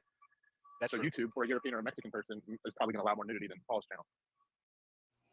Oh, that's what it is. I'm signed in under Pepito's name. Yeah. Goes through a VPN, so I think I'm in Mexico right now. Wow. Dead silence is usually the first indicator that I should start heading in that direction. Packing it in. This is an impromptu, right? I just want to do a whole different perspective. It was a mob deal. Turned into a broadcast hit. Trigger some slaves? Oh no. Trigger some. How do you want to? Well, go ahead. I don't know. How do you want to do that? Just maybe that whole fucking say the name 3 times and they're triggered already. You just summon them. What name? Beetlejuice? Yeah, that's one. You got Aluminum Tommy, Jack Talcott, you got fucking Scott, you got Snafu. I got a question. Talcott and Tommy will probably bring more to the table. Well, I got a question. What the hell is Moose talking about when he was saying like gaslight? Like what's his deal with that? It's a new word that he learned. Yeah, he's watching TikTok for psychological tips. Is that it? Because I'm like, unless he thinks he himself is crazy, he should have, an awareness of his own thoughts. But that's the point, is that he makes the statement, he goes, Paulie's so good at gaslighting, he made me even question my life and my own marriage. I go, yeah. Like, it's not that I'm so good at gaslighting, I'm so good at knowing myself. I'm a genius in myself. But when I talk about myself and what I've dealt with, you're still dealing with it, haven't dealt with it. So it might apply to you. I'm not gaslighting you. How do you get gaslit coming to someone? How do you come to me and I gaslight you? Right? I go, hey, bro, you might want to look at this. This is what I'm seeing in myself, in my life, and other people's lives, and in yours. He goes, yeah, I totally see all that. That makes sense. 3 weeks later, it's I gaslit him. That's broken hoe logic. Yeah. Right? Well, the whole thing to me is like so the bit non-bit is that if you lean too much into the non-bit, it starts to bite your ass a little bit, and then you have to deal with your own psyche fighting this. Is this who I am, or am I just fucking kidding? Like, I don't get it. It's like, because he's saying, oh, that's not me. And I'm thinking to myself, I'm like, I think you're trying to convince yourself that that's not you. Right. And that's what gave birth to the term bit non-bit, because you start to realize that all that being an artist is, or a broadcaster is, it's like Stern, right? I take it back to that analogy. You're going to tell me Stern wasn't into the women and fucking with the women and wanting to play with him and whatever else? Probably doesn't. He's going to go home to his wife. But now does he have to give his wife the bullshit line that, hey, I'm just doing a broadcast, I'm not really into him, right? And then she's going to take it or not, right? So the bit non-bit is, it's an aspect of self that you're kind of expounding upon and playing into and seeing where it all goes, because you know how it's going to be perceived and how it's going to be felt, and or because you want to explore aspects of self, right? He's like, well, like you said, oh, it's totally not me. So like I'm expected to believe Michael Cino is such a great actor that he could just play a character that's not at all authentic to any aspect of himself constantly, right? I'm not buying that. He's not that great of an actor. He's just tapping into an aspect of self and letting that ride. Or maybe even expounding upon it. See, that's where I kind of sat with the idea, because it's like you look at the word like method acting, which is spelled OD but pronounced ID, like the id. It's a certain internal part of your character that you're allowing to express. But I think you lean too much into it, and you legit become that way. Yeah. You're asking people yesterday, Mr. Lig, to call you Lig. It's like, you're Aaron, bro. You don't have to, just because there's some douchebag. And let me finish. Just because there's some douchebags out there that might be making your name look bad, you're not. I don't think you're genuinely a bad guy. So you shouldn't say like, oh, I got to throw out Aaron because there's some douchebags out there. You know? I am Aaron. You're not And Lig. Yeah. I am Lig on here. That's all I was saying. Life is good. Okay, all right. That's weird for you to like hold a nickname that you made yourself. I thought that was like a nickname rule. Somebody else had to give it to you. That's the non-bit part of it, Thomas. That's what I'm saying. It's the non-bit part of it where it's like you go ahead. You have an attachment, non-attachment to your name, and so as soon as somebody is getting criticized with the same name, and I know you say you would pipe up that slave because Paul would call out Aaron. It's like, oh shit, he's talking about me. It's like Moose with the whole thing, right? You could say whatever you want, but the difference is Yurt Fellow showed you. Yurt Fellow went into his insecurities. Yurt Fellow talked about what he had to deal with and look at, and maybe even acknowledge some of the points I was bringing forth about his wife going out, making all the money, him staying home and working his whole day around her. And I said, you could call it egoic or not. What man is going to feel like a man or the man in his relationship having to work his whole day around honey and baby, right? Honey, like, what do you want for, like, now he's making her a sandwich before work, you know, got dinner ready for her on the table. I mean, seriously, like, call it egoic or not. You think she's going to respect that? Going out, being in front of a bunch of other men all day, making all the money, coming home, and yeah, you're playing a role in a position, but I'm missing. Is there like some kind of spark or energy, some kind of leadership that might be out of whack there? I don't know. I'm asking questions. And then what did he say? Lo and behold, his 12-year-old son came up and started cracking on him. Dad, why are you around the house acting like a hoe? That's all you got to hear. Did I do that? Like, now I'm back to Urkel. Did I do that? Right? Or is that just inherently an aspect of self, part of who and what we are? You can call it an ego or toxic part of the ego. Yeah, we discern, we judge sometimes, right? And you could argue there might be a positive aspect to that, right? You know, I mean, yeah, well, okay. So you say that it's like part of what spurred on the idea is like I think it was today or yesterday where Z is talking crap about Mr. Thunder Chicken, and then he's like, I'm the same guy for Christy Lee. He's like, oh crap, I'm that guy. I'm the same thing. And he realizes, oh man, I'm the simp simping for a woman that I he can't said have, that? won't have. Yeah. I think it was like Okay, today. so there you go. The same thing that I'm noticing that he's now doing a 2-week bit non-bit singing to Brielle in the morning is like, I'm like, bro, are you not seeing, you know, because there's layers to it. You know, just like me and Jennifer had a conversation because I was doing a bit non-bit with Lauren one day, but I wasn't coming necessarily from that perspective as far as I could perceive it. I saw that she was on my nuts, and now I'm fucking with her and her ego, right? I'm making her awkward and uncomfortable. That wasn't that same scenario, right? You're going into some shit to get something, right? To make it be something and become something. And at the same time, like you said, now you got a woman right here to the right of you who says she's got a history with low value beta males that she loves so much till she doesn't, and now she's ready for the next one.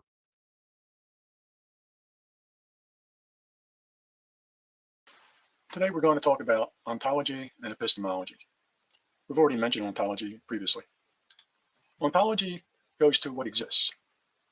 For us, only the natural world is in our ontology. I'll get back to that in a minute. Epistemology is how do we decide what's true about what exists. And morals, we've spoken about in a previous clip, and it won't be part of this one. Here again, ontology, what is true, what is real, what is the nature of reality? Epistemology is different methods of gaining knowledge about that reality. It's like ontology tells us this cave exists, and then epistemology is like a flashlight we use to go explore the cave and gain knowledge about it. Now, in our ontology, we accept the natural world, and for reasons I discussed in a previous video, we don't accept the supernatural because we can't know something is beyond nature. Even if a godlike being appeared to me, how can I know it's truly a god? Maybe it's a hologram created by aliens in a spaceship or something. I mean, unlikely, but the point is we can't know that something is beyond nature. And in the ontology of religions, typically supernatural beings are accepted as existing, gods, angels, demons, whatever, supernatural places, heaven and hell. Now, in the scientific epistemological method, also called the scientific method, here's a simplification of it. And the important thing is testing. In science, we test if something is true. And if it isn't, we reject it, no matter who said it. Even if Newton said it, even if Einstein said it, if they're proven wrong, they're wrong. So for instance, at one time, actually in the late 1800s, this was part of physics textbooks. There was a belief that the luminous ether existed. Michelson and Morley showed it did not exist. That was a big problem. Einstein explained what was going on, theory of relativity, and the theory of relativity is used for GPS satellites. If we did not know the theory of relativity, those satellites would not give us the correct results. There's a relativistic effect on GPS clocks. They're that sensitive. So the epistemological method of science is like a house built on a rock. Now, if we go to the epistemological method of religion, it's choose a scripture. First problem with scripture: Quran, the Book of Mormon, the Bible. How do you choose? Most people just accept what they were born into. But suppose you weren't born into a religion, you'd have to pick one of those books as your scripture.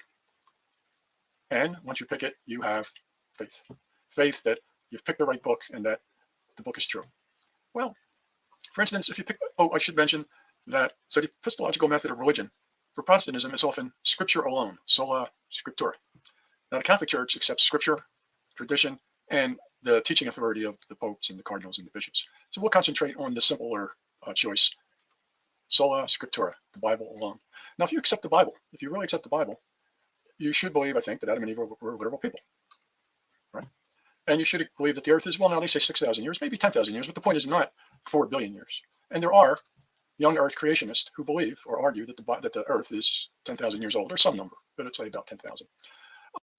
You should believe, well, a lot of Bible-believing Christians just don't believe in evolution. A few of them, okay, evolution exists, but it was directed by God. So a lot of Christians see an opposition between evolution and the Bible. The Tower of Babel, is that how languages developed? We know that languages didn't develop in one place, but that's what the story says. There are flat earthers, and I don't know if any of them actually get their inspiration from the Bible. Maybe they do, because there is a description in the Bible of a flat earth, and that was the view of the ancient Hebrews I've read. You can see the diagram there. So the epistemological method of religion is like a house built on sand. You have to decide which scripture. You have to decide how to interpret the scripture. It's not a secure foundation. Now, of course, you might say, well, scientists are wrong sometime and religious people were wrong. Yes, but scientists don't claim to be anything more than human beings. They're using natural reason. They're trying to find out about the world. They're doing experiments. They're theorizing, and sometimes they're wrong.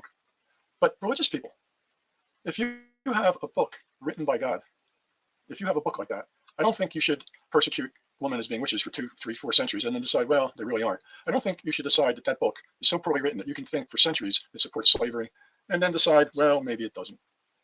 So I think that the epistemological method of religion is faulty, and if it's faulty, it's kind of the blind leading the blind. Thank you.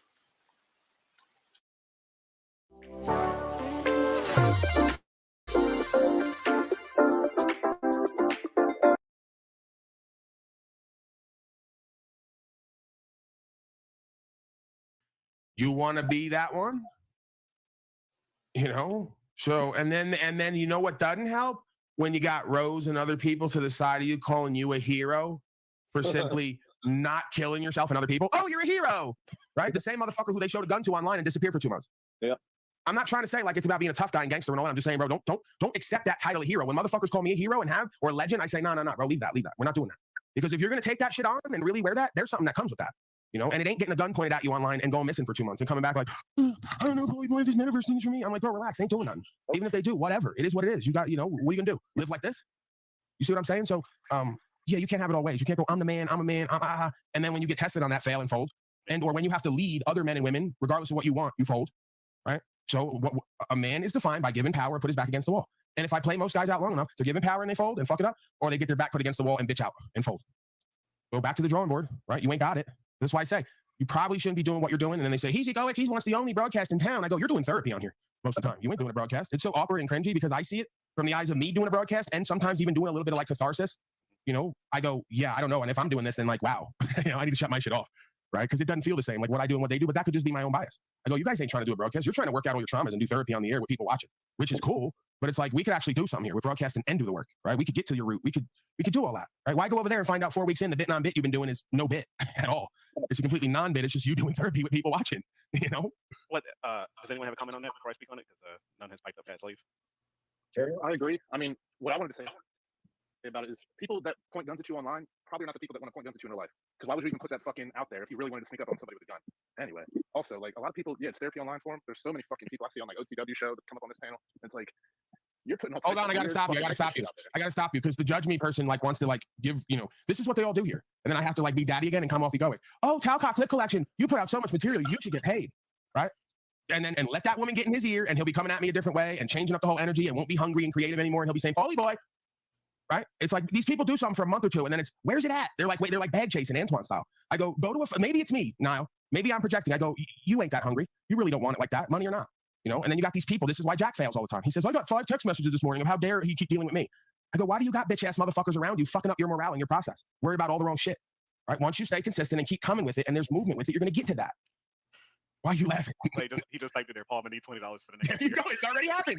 That's what I mean. And then he's doing a bit, but it's a non-bit. I guarantee it. Because once some goofy bitch says, you're doing so much like they do with Moose. You're his right-hand man. Right? Did we not see this on the Stern Show? Like I say, if you study one room, and you understand power dynamics and how it all works and human nature, you will be able to figure out life. Did Jackie Martling not up and leave Howard Stern, who was his ticket to the golden lifestyle, right? Up and leave because he thought he wasn't getting enough money making millions every year. Where's he now? Where was he 5 years later? No one's looking for him. No one knows him. So once you let people, I'm telling you that for you, because the nature of what I found out, thankful and grateful for whatever comes forth, but there's always somebody else, right? Like you see, I could get into it with somebody, they're out the door, Cynthia comes forward. Hey, bro, I like what you're doing over here. I do videos and this and that. I didn't even ask her for nothing. She's hungry. She wants it. She wants to produce. She wants to bring value. If you maintain that energy, you're bound to be successful, right? But it's like the question then is posed, right? So if he deserves to get paid, who's going to pay him? Are you going to do it? Judge me, Karen person? No, you ain't. No, you ain't. So now I got to do it, right? Or he's got to now go and put the thing up and then we got to do the whole, you know how that goes. Yeah. Right? If he gives you half, you're 100% of the content, or you're the reason Jack Talcott really is being focused on by your. But my point is, why can't nothing ever be done just because we enjoy it and it's true and it's right and we're bringing value? Why can't that ever just be the energy like forever? Why once anyone gets a taste that there's anything in the air, that all goes out and was never even part of the equation, right? Like I'm not even living like that when I turn the camera on. I'm here because I want to be here and I love the game, and I got people money telling me what should be done with it, telling me I should have more or less of this. I'm like, hey, could you just stop all that? Like my father from the beginning, you're not gonna sell nothing. I go, could you shut the fuck up and get off my phone? You're ruining this for me, right? Just like on a baseball field. We can't enjoy baseball and play it good and do that because you want to yell and scream and fight with the coaches over numbers and bullshit. So we take all the passion out of it, right? We take all the hunger out of it, right? Just the love of the game. Just wanting to do good and be good and win. It's like if you come with that and keep that energy, it's going to happen. Go ahead now. Yeah, all ball games become, who's echoing here? All ball games become lawyer ball. And so you're forever feigning a fault or feigning a flag or feigning something so that you can try and pull a free or extra point or some other bullshit. It's like what Paul calls power dynamics, I call system dynamics. If Paul is a cornerstone, if we can call it that, then everything else is built upon it, is all built upon the cornerstone. So there is no Talcott clip collections without the Paul and Talcott interaction. There is no Talcott without an interaction with somebody who's more entertaining than Talcott. So the system dynamics is a system is built first upon its core and then outward from there, a support structure from the core. But that's the point. If you listen to these people in life, they're going to trick you out of long game position. You're supposed to just put the time and energy in with the loyalty and belief that it's going somewhere. The same way why like Jennifer or anybody would be in my life next to me, because they go, we're pretty much betting, life's a gamble, that this guy and this thing is going somewhere, right? Wherever you see that, right? So like, you're not in this to try to get every fucking dollar right now because you don't believe in yourself and what you're riding with. You go, I'm so with this and motivated and inspired, I'm riding every day till the wheels fall off, till there's no more energy left behind it, right? And then through that process, one day becomes, hey, Paulie gets an offer, guess who comes with me? Gorilla Gems and Talflex. Because I put the word in, right? It's like, nah, you want to start doing the whole, I could get more over here like this, what I can't, like you forget how it all happens and started in the movement, And it's like, that's not me being egoic. That's just like, bro, I'm not living like that and being like that. Why is it everyone next to me who gets to a little bit of something starts getting people in there? I'm not saying he's doing that. I'm saying I watched everyone do it already. Don't listen to him. Don't get suckered in for $30 a month in coffee money for selling out your principles, integrity, and credibility and long-term vision and game. Just stay true and do like when you came in. Just keep the energy of how when you came in, right? Stay inspired, stay energized, stay co-creative, and do what the fuck you do and keep putting out good product. And whatever's meant to happen will happen. Yeah, you have that. You have that. And sorry, no, go ahead now. No. Go ahead now. Well, there's cornerstones. You follow the money and you see who benefits. And if you apply that to Paul's channel, realize that who benefits is everyone except for Paul for the most part, because he's here to give and follow the money. There's no clear like siphoning and funneling of like, you don't need to pay something to get in. He's not charging you for any service that he provides or any entertainment that he provides. You know what I mean? So, and people can call it a grift or whatever, but go ahead and apply that in any other scenario. Like for example, in my life, it could be easy that someone charges $200 an hour for survey services. I've only donated my time to friends and family, and they always donate something to me back. But it's like, I'm charging you $2,000 to do something that cost me 4 hours. That's what the fucking corporation is doing. The point is, in a way, the way that Evan is he's like, you can tell he's like that. He's like me in that way. It's his form of like artistic contribution. And now you want to turn it into a business, and it's a slippery slope with that. Right? Just like fucking Rose was saying with the people she's dealing with. Starts off as an artistic activist endeavor, ends up a business where everything's formalized and there's no life in the project anymore. All right? You've taken the life out of the project, turn it into numbers on screen. So that's all I'm saying is you just got to be careful with that. And I know because I've had to look at that and deal with that. And I watch everyone else just right to the money and what's going to be the quickest path to the money and the shit. And then they suck all the life out of the fucking channel and their persona and all the rest of it. Yeah, So I think the ultimate trade is that money trade, because it's this thing that you've given this time for a certain value, and then that value becomes the love of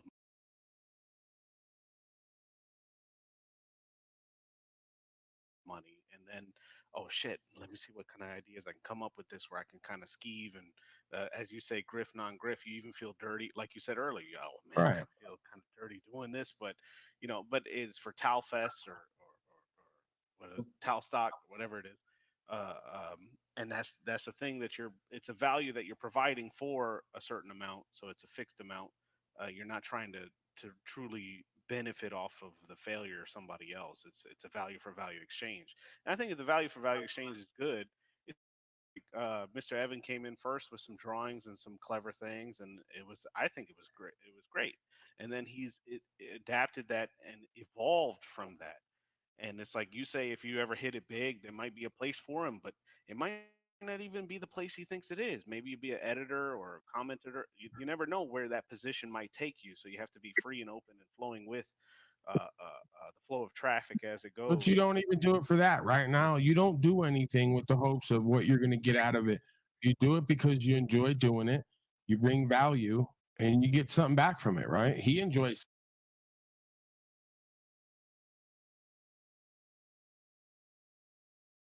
that because once they see it up there, well, I did that, right? But to them, it's like, hey, I want to create something that when he plays it, he gets enjoyment out of it and people get something from it, right? So it's already an energetic value exchange. Then it's got to start carrying over into other shit, you know? And it's like, when it's like that, it's good because it's like he feels like, oh, you know, Paul shows up, does his thing. I'm getting value from him. So I do my thing, give value back. He puts it back out. It's a circular process, right? And then they always got to add another value into it, some kind of worldly power or value system that they're not getting enough of, right? Go work like everybody else then. Yeah, well, right? I mean, like it's like right.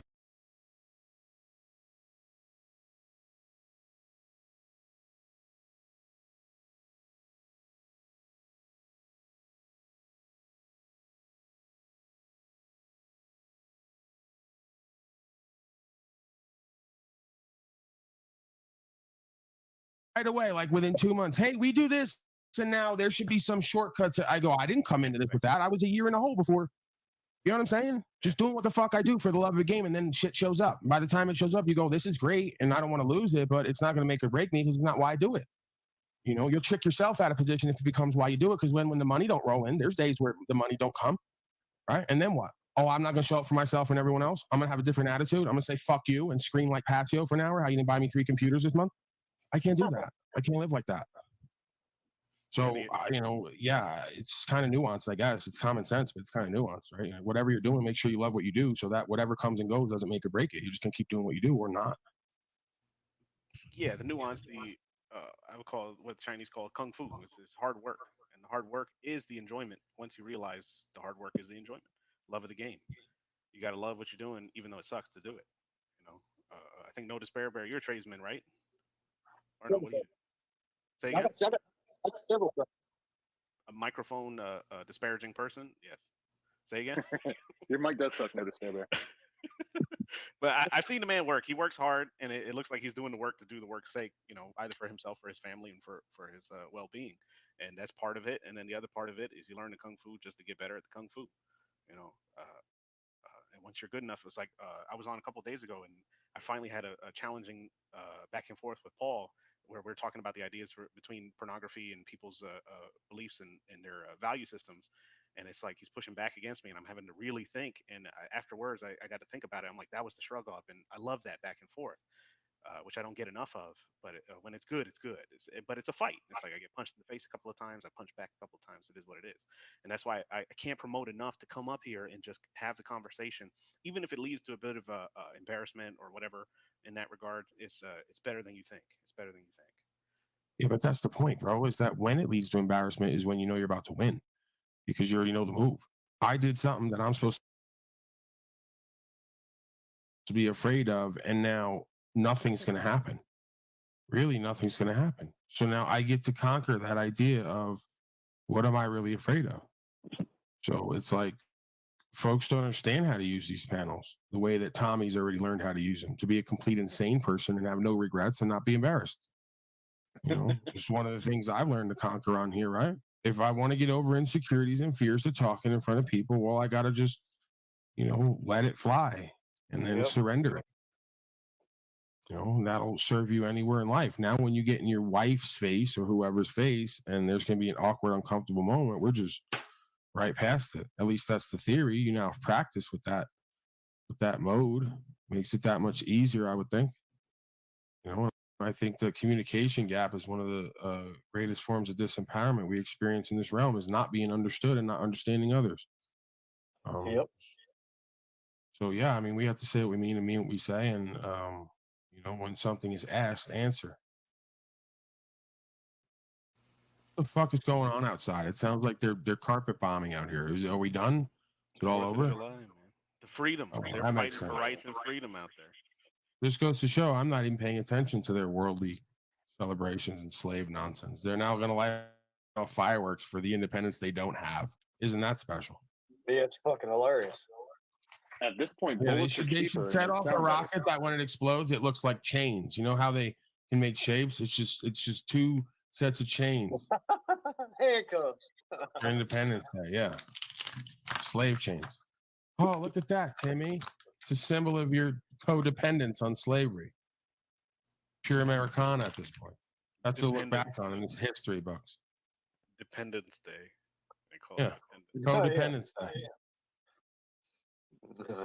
You know, that shit ties down into shit that's so deep. Like Great Britain fucking invaded us countless times after our quote unquote independence. People still think that we're free from Britain.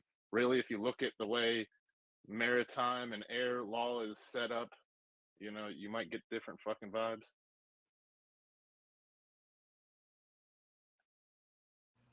What do you mean?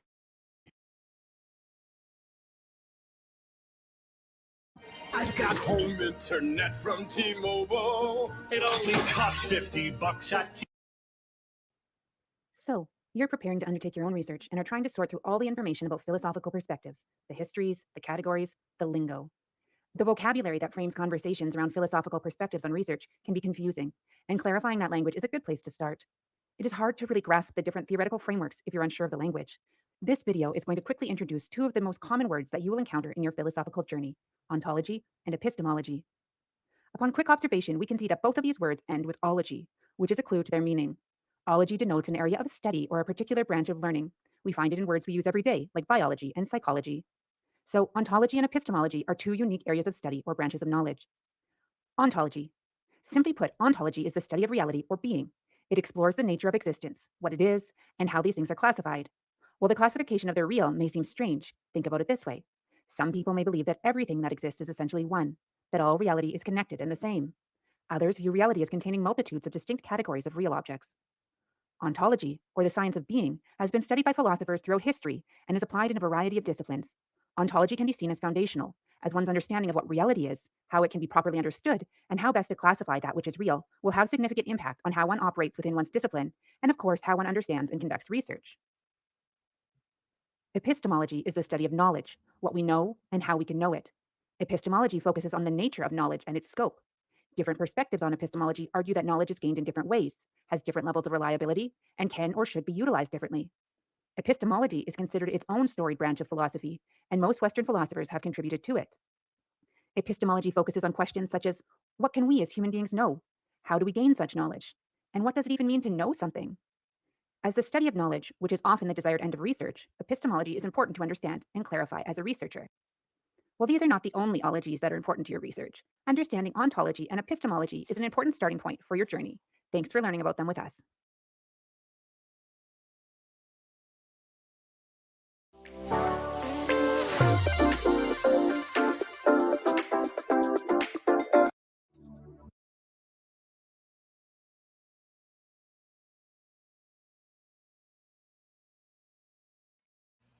What do you mean?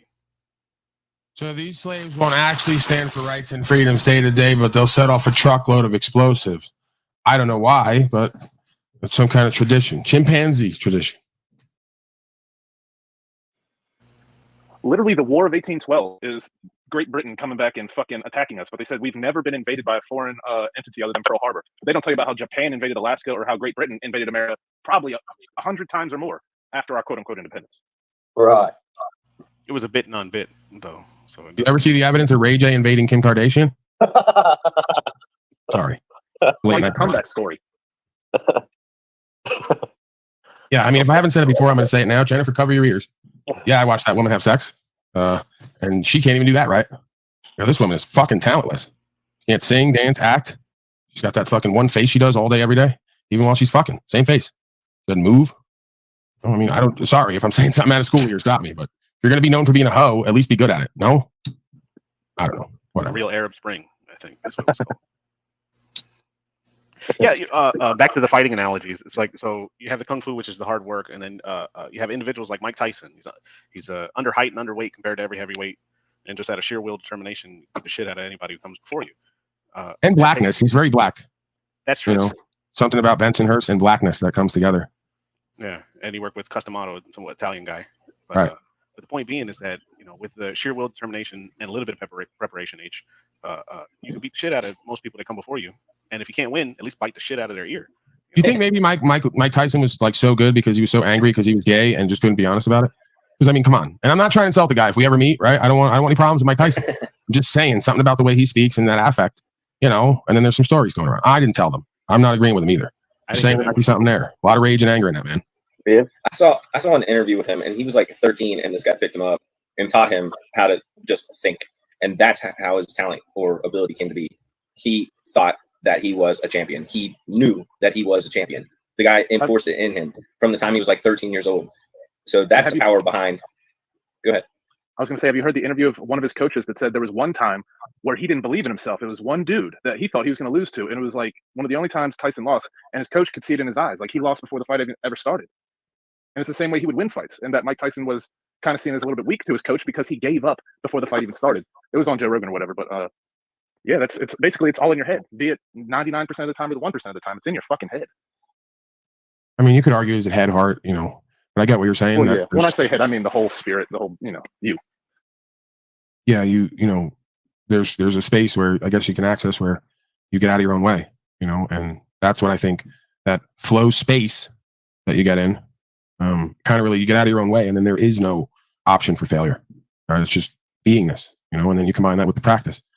So, yeah, I think that's what all war masters kind of study, is how to be in the eye of the storm and maintain your flow, your inner state and your composure, and not falter out of that self-doubt. So I don't even know who you just. I'm out of it, man. I don't even know who you were just bringing up, talking about with Tyson. Who did you bring up that was with Tyson? Thomas didn't mention. Well, Aaron was speaking about some coach in his early ages, and then there was another coach of his that was on Joe Rogan once, and there's like you could look up like a 10 or 15, 20-minute clip of him talking about the one time when fucking Tyson lost before he even, got in the ring or whatever. And yeah, we talk about that with Floyd Mayweather. Yeah, or whomever it be. It's just it's something that we all deal with, and it can be translated into all of our lives. And it was just real cool to see the coach was like, man, I could see it. Like, Tyson is just so used to being able to overpower or over-intimidate, and this is the one time where he didn't get the leg up in the beginning, and so therefore he lost, because that's where a lot of his strength came from, was winning the mental battle before he even got in there. He felt like God before he got into the ring, and then on this day he knew that he was a fucking man, and he was going into the ring with God. And it could have been different. He could have known something different. Unknowing is, there's really not much difference between belief and knowing. You just have confidence behind one of them. One is tested and one isn't. That's all that it is. Yep, that too. The power of belief can be quite powerful, whether it be him or not. I think Mike Tyson was the ultimate champion, ultimate warrior. He's still quite powerful. I wouldn't fight him, but I think if you approach most life tenacities with that way, where it's like, either I'm going to win or I'm going to bite you the fuck out of your ear before I leave. Yeah, well, that's the thing, right? As you can tell that the being, as I talked about earlier, is hungry. In the sense of, we're not even thinking about losing. It's like I'm coming to get what I'm here for, kind of energy, right? And it's a lot of the energy I bring to panels at times. It's just, and I try to focus it on truth. And there's a healthy competition at times.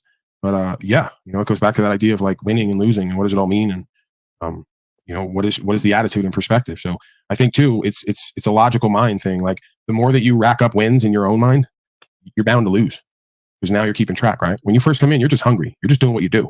Once you start getting into that space of, I'm the champ, I got 30 behind me, and you start keeping records, I feel like you're bound to falter. So there's definitely a transition that happens that I've noticed in other people, and I've watched for it in myself, but it's a long game thing, right? As soon as you kind of get comfortable, you go up that ladder, you forget you got to come back down. Yeah, I guess that's where the humbleness comes in, that Talcott will remind me of fairly regularly.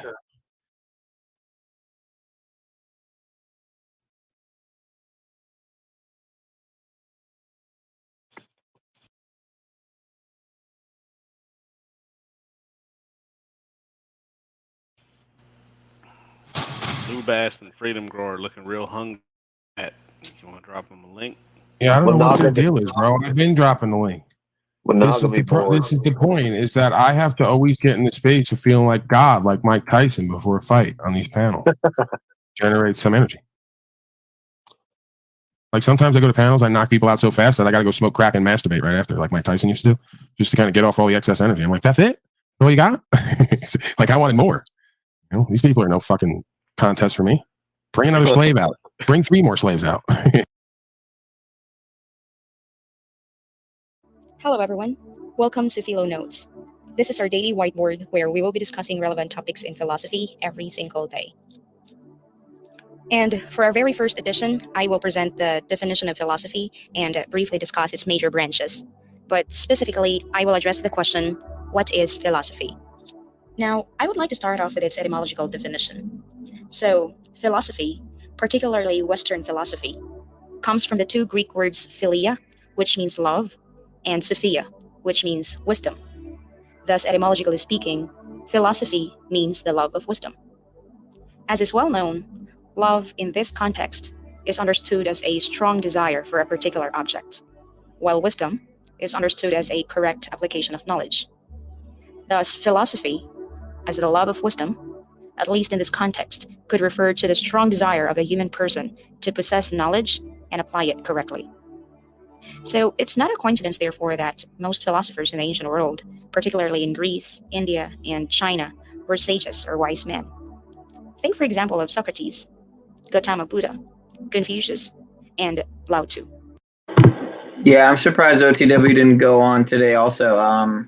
He usually does go on Sunday and does the untitled stream, but yeah.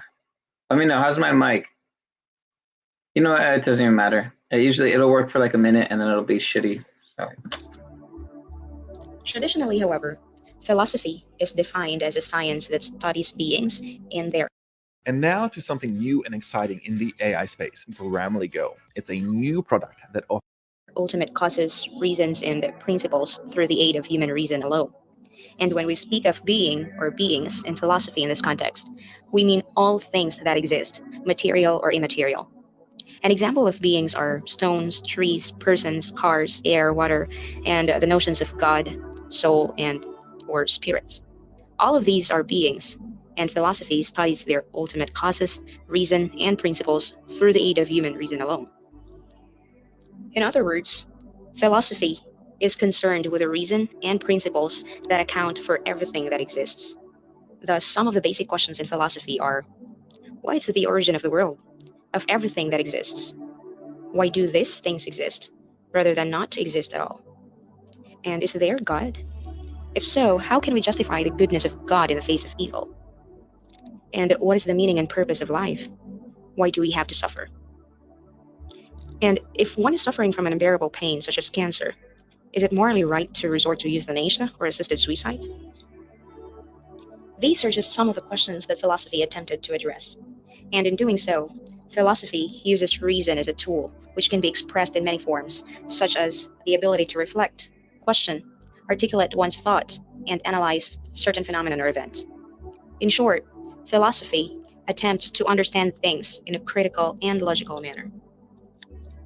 It is important to note, however, that philosophers do not agree on a single definition of philosophy. In fact, philosophers differ in their basic understanding of philosophy. For example, Karl Jaspers, a famous German existential philosopher, understands philosophy as a discipline in which questions are more important than answers, because answers themselves will in turn become questions. After addressing the question, what is philosophy, I will now proceed and discuss its major branches. So basically, philosophy is divided into 4 major branches, namely metaphysics, epistemology, logic, and ethics. Metaphysics comes from the 2 Greek words meta, which means beyond or after, and physica, which means physical or nature. Hence, etymologically speaking, metaphysics means the study of things beyond the physical, that is, concepts or things that cannot be experienced, such as the concepts of God, freedom, and soul. Metaphysics is commonly understood as the foundation of philosophy. In fact, Aristotle calls it the first philosophy. Originally, the Greek word metaphysica, which literally means after physics, actually designated that part of Aristotle's works, which came after those chapters that dealt with physics. However, it was misappropriated later by the medieval commentators on classical texts as that which is beyond the physical. Thus, over time, metaphysics has been understood as the study of that which exists beyond the physical. Now, metaphysics is further subdivided into two, namely general metaphysics and special metaphysics. General metaphysics is also referred to as ontology, and under special metaphysics we have cosmology, psychology or anthropology, and natural theology or theodicy. As mentioned earlier, general metaphysics is also known as ontology. Ontology is derived from the two Greek words onto, which means being or that which is, that is, everything that exists, and logos, which means knowledge or study.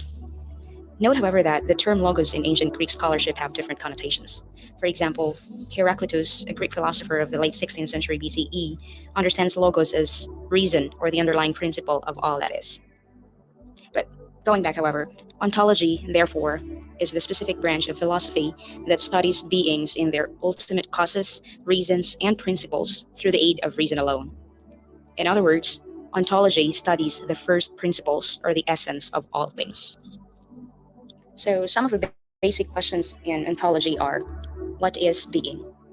And why do things exist rather than not exist at all? And what is the meaning and nature of reality? Also, what is the underlying principle of all that exists? And is there nothing?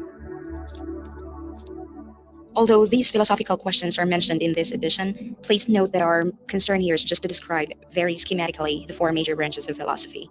And if you want to know more about the nature and dynamics of ontology per se, you may check out this. On the other hand, we have special metaphysics, which includes cosmology, psychology or anthropology, and natural theology or theodicy. And I will also briefly discuss each of these subcategories. Cosmology, from the ancient Greek words kosmos, which means the world, and logos, which means study, is the specific sub-branch of philosophy that studies the world, or the universe, including its origin, dynamics, and characteristics, as well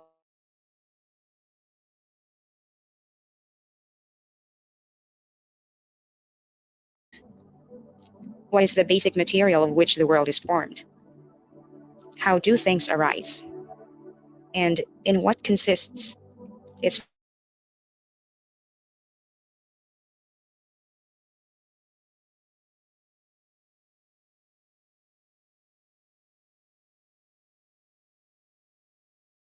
soul, that is as loosely understood as mind, and logos, meaning study.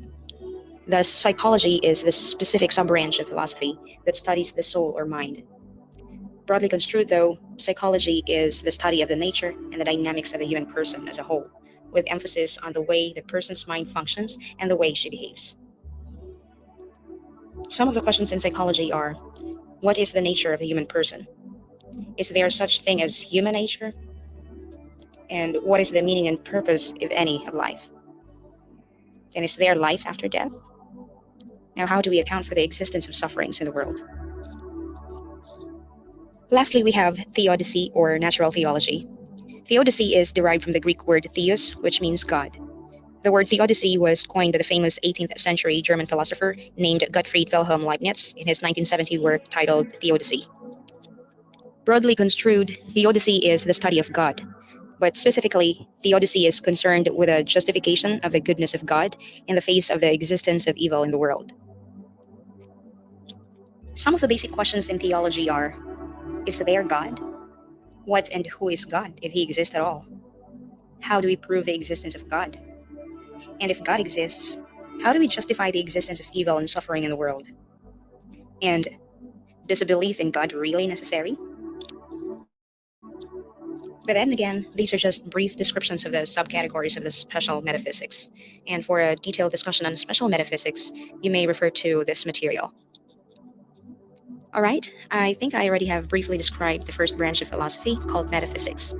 Now, let's move on to the second branch of philosophy, that is epistemology. On the first day, I did $12,000, and that was like, wow. that was cool. And it got to the point where I was making $10,000 a month pretty passively. The thing I loved the most about Kajabi. Epistemology comes from the two Greek words episteme, which means knowledge, and logos, which means study. Thus, it is formally defined as the study of the nature and scope of knowledge and justified belief. Specifically, it analyzes the nature of knowledge and how it relates to similar notions, such as truth, belief, and justification. Here are some of the basic questions in epistemology. What is knowledge? What do we know? How is knowledge acquired? What are the structures and limits of knowledge? And what makes justified beliefs justified? For an in-depth discussion of epistemology, you can also check out this resource. The third major branch of philosophy is logic. Logic comes from the Greek word logos, which, as I already mentioned, has different meanings. However, I would stick to the definition that logic is the science of correct thinking or the study of the principles and criteria of valid argument. More specifically, logic attempts to distinguish sound or good reasoning from unsound and bad reasoning. The basic questions in logic includes the following. What distinguishes a good argument from a bad one? How can we detect a fallacy in an argument? What are the criteria in determining the validity of an argument? And what are the types of logic? Now, lastly, in the fourth major branch of philosophy, that is ethics. Ethics is derived from the Greek word ethos, which means custom or habit. Broadly construed, ethics is the morality of human actions. Ethics, therefore, is concerned with questions of how human persons ought to act, and the search for a definition of a right conduct and the good life.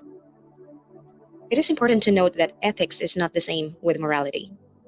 This is because ethics denotes the theory of right action and the greater good, while morality indicates practice, that is, the rightness or wrongness of a human action.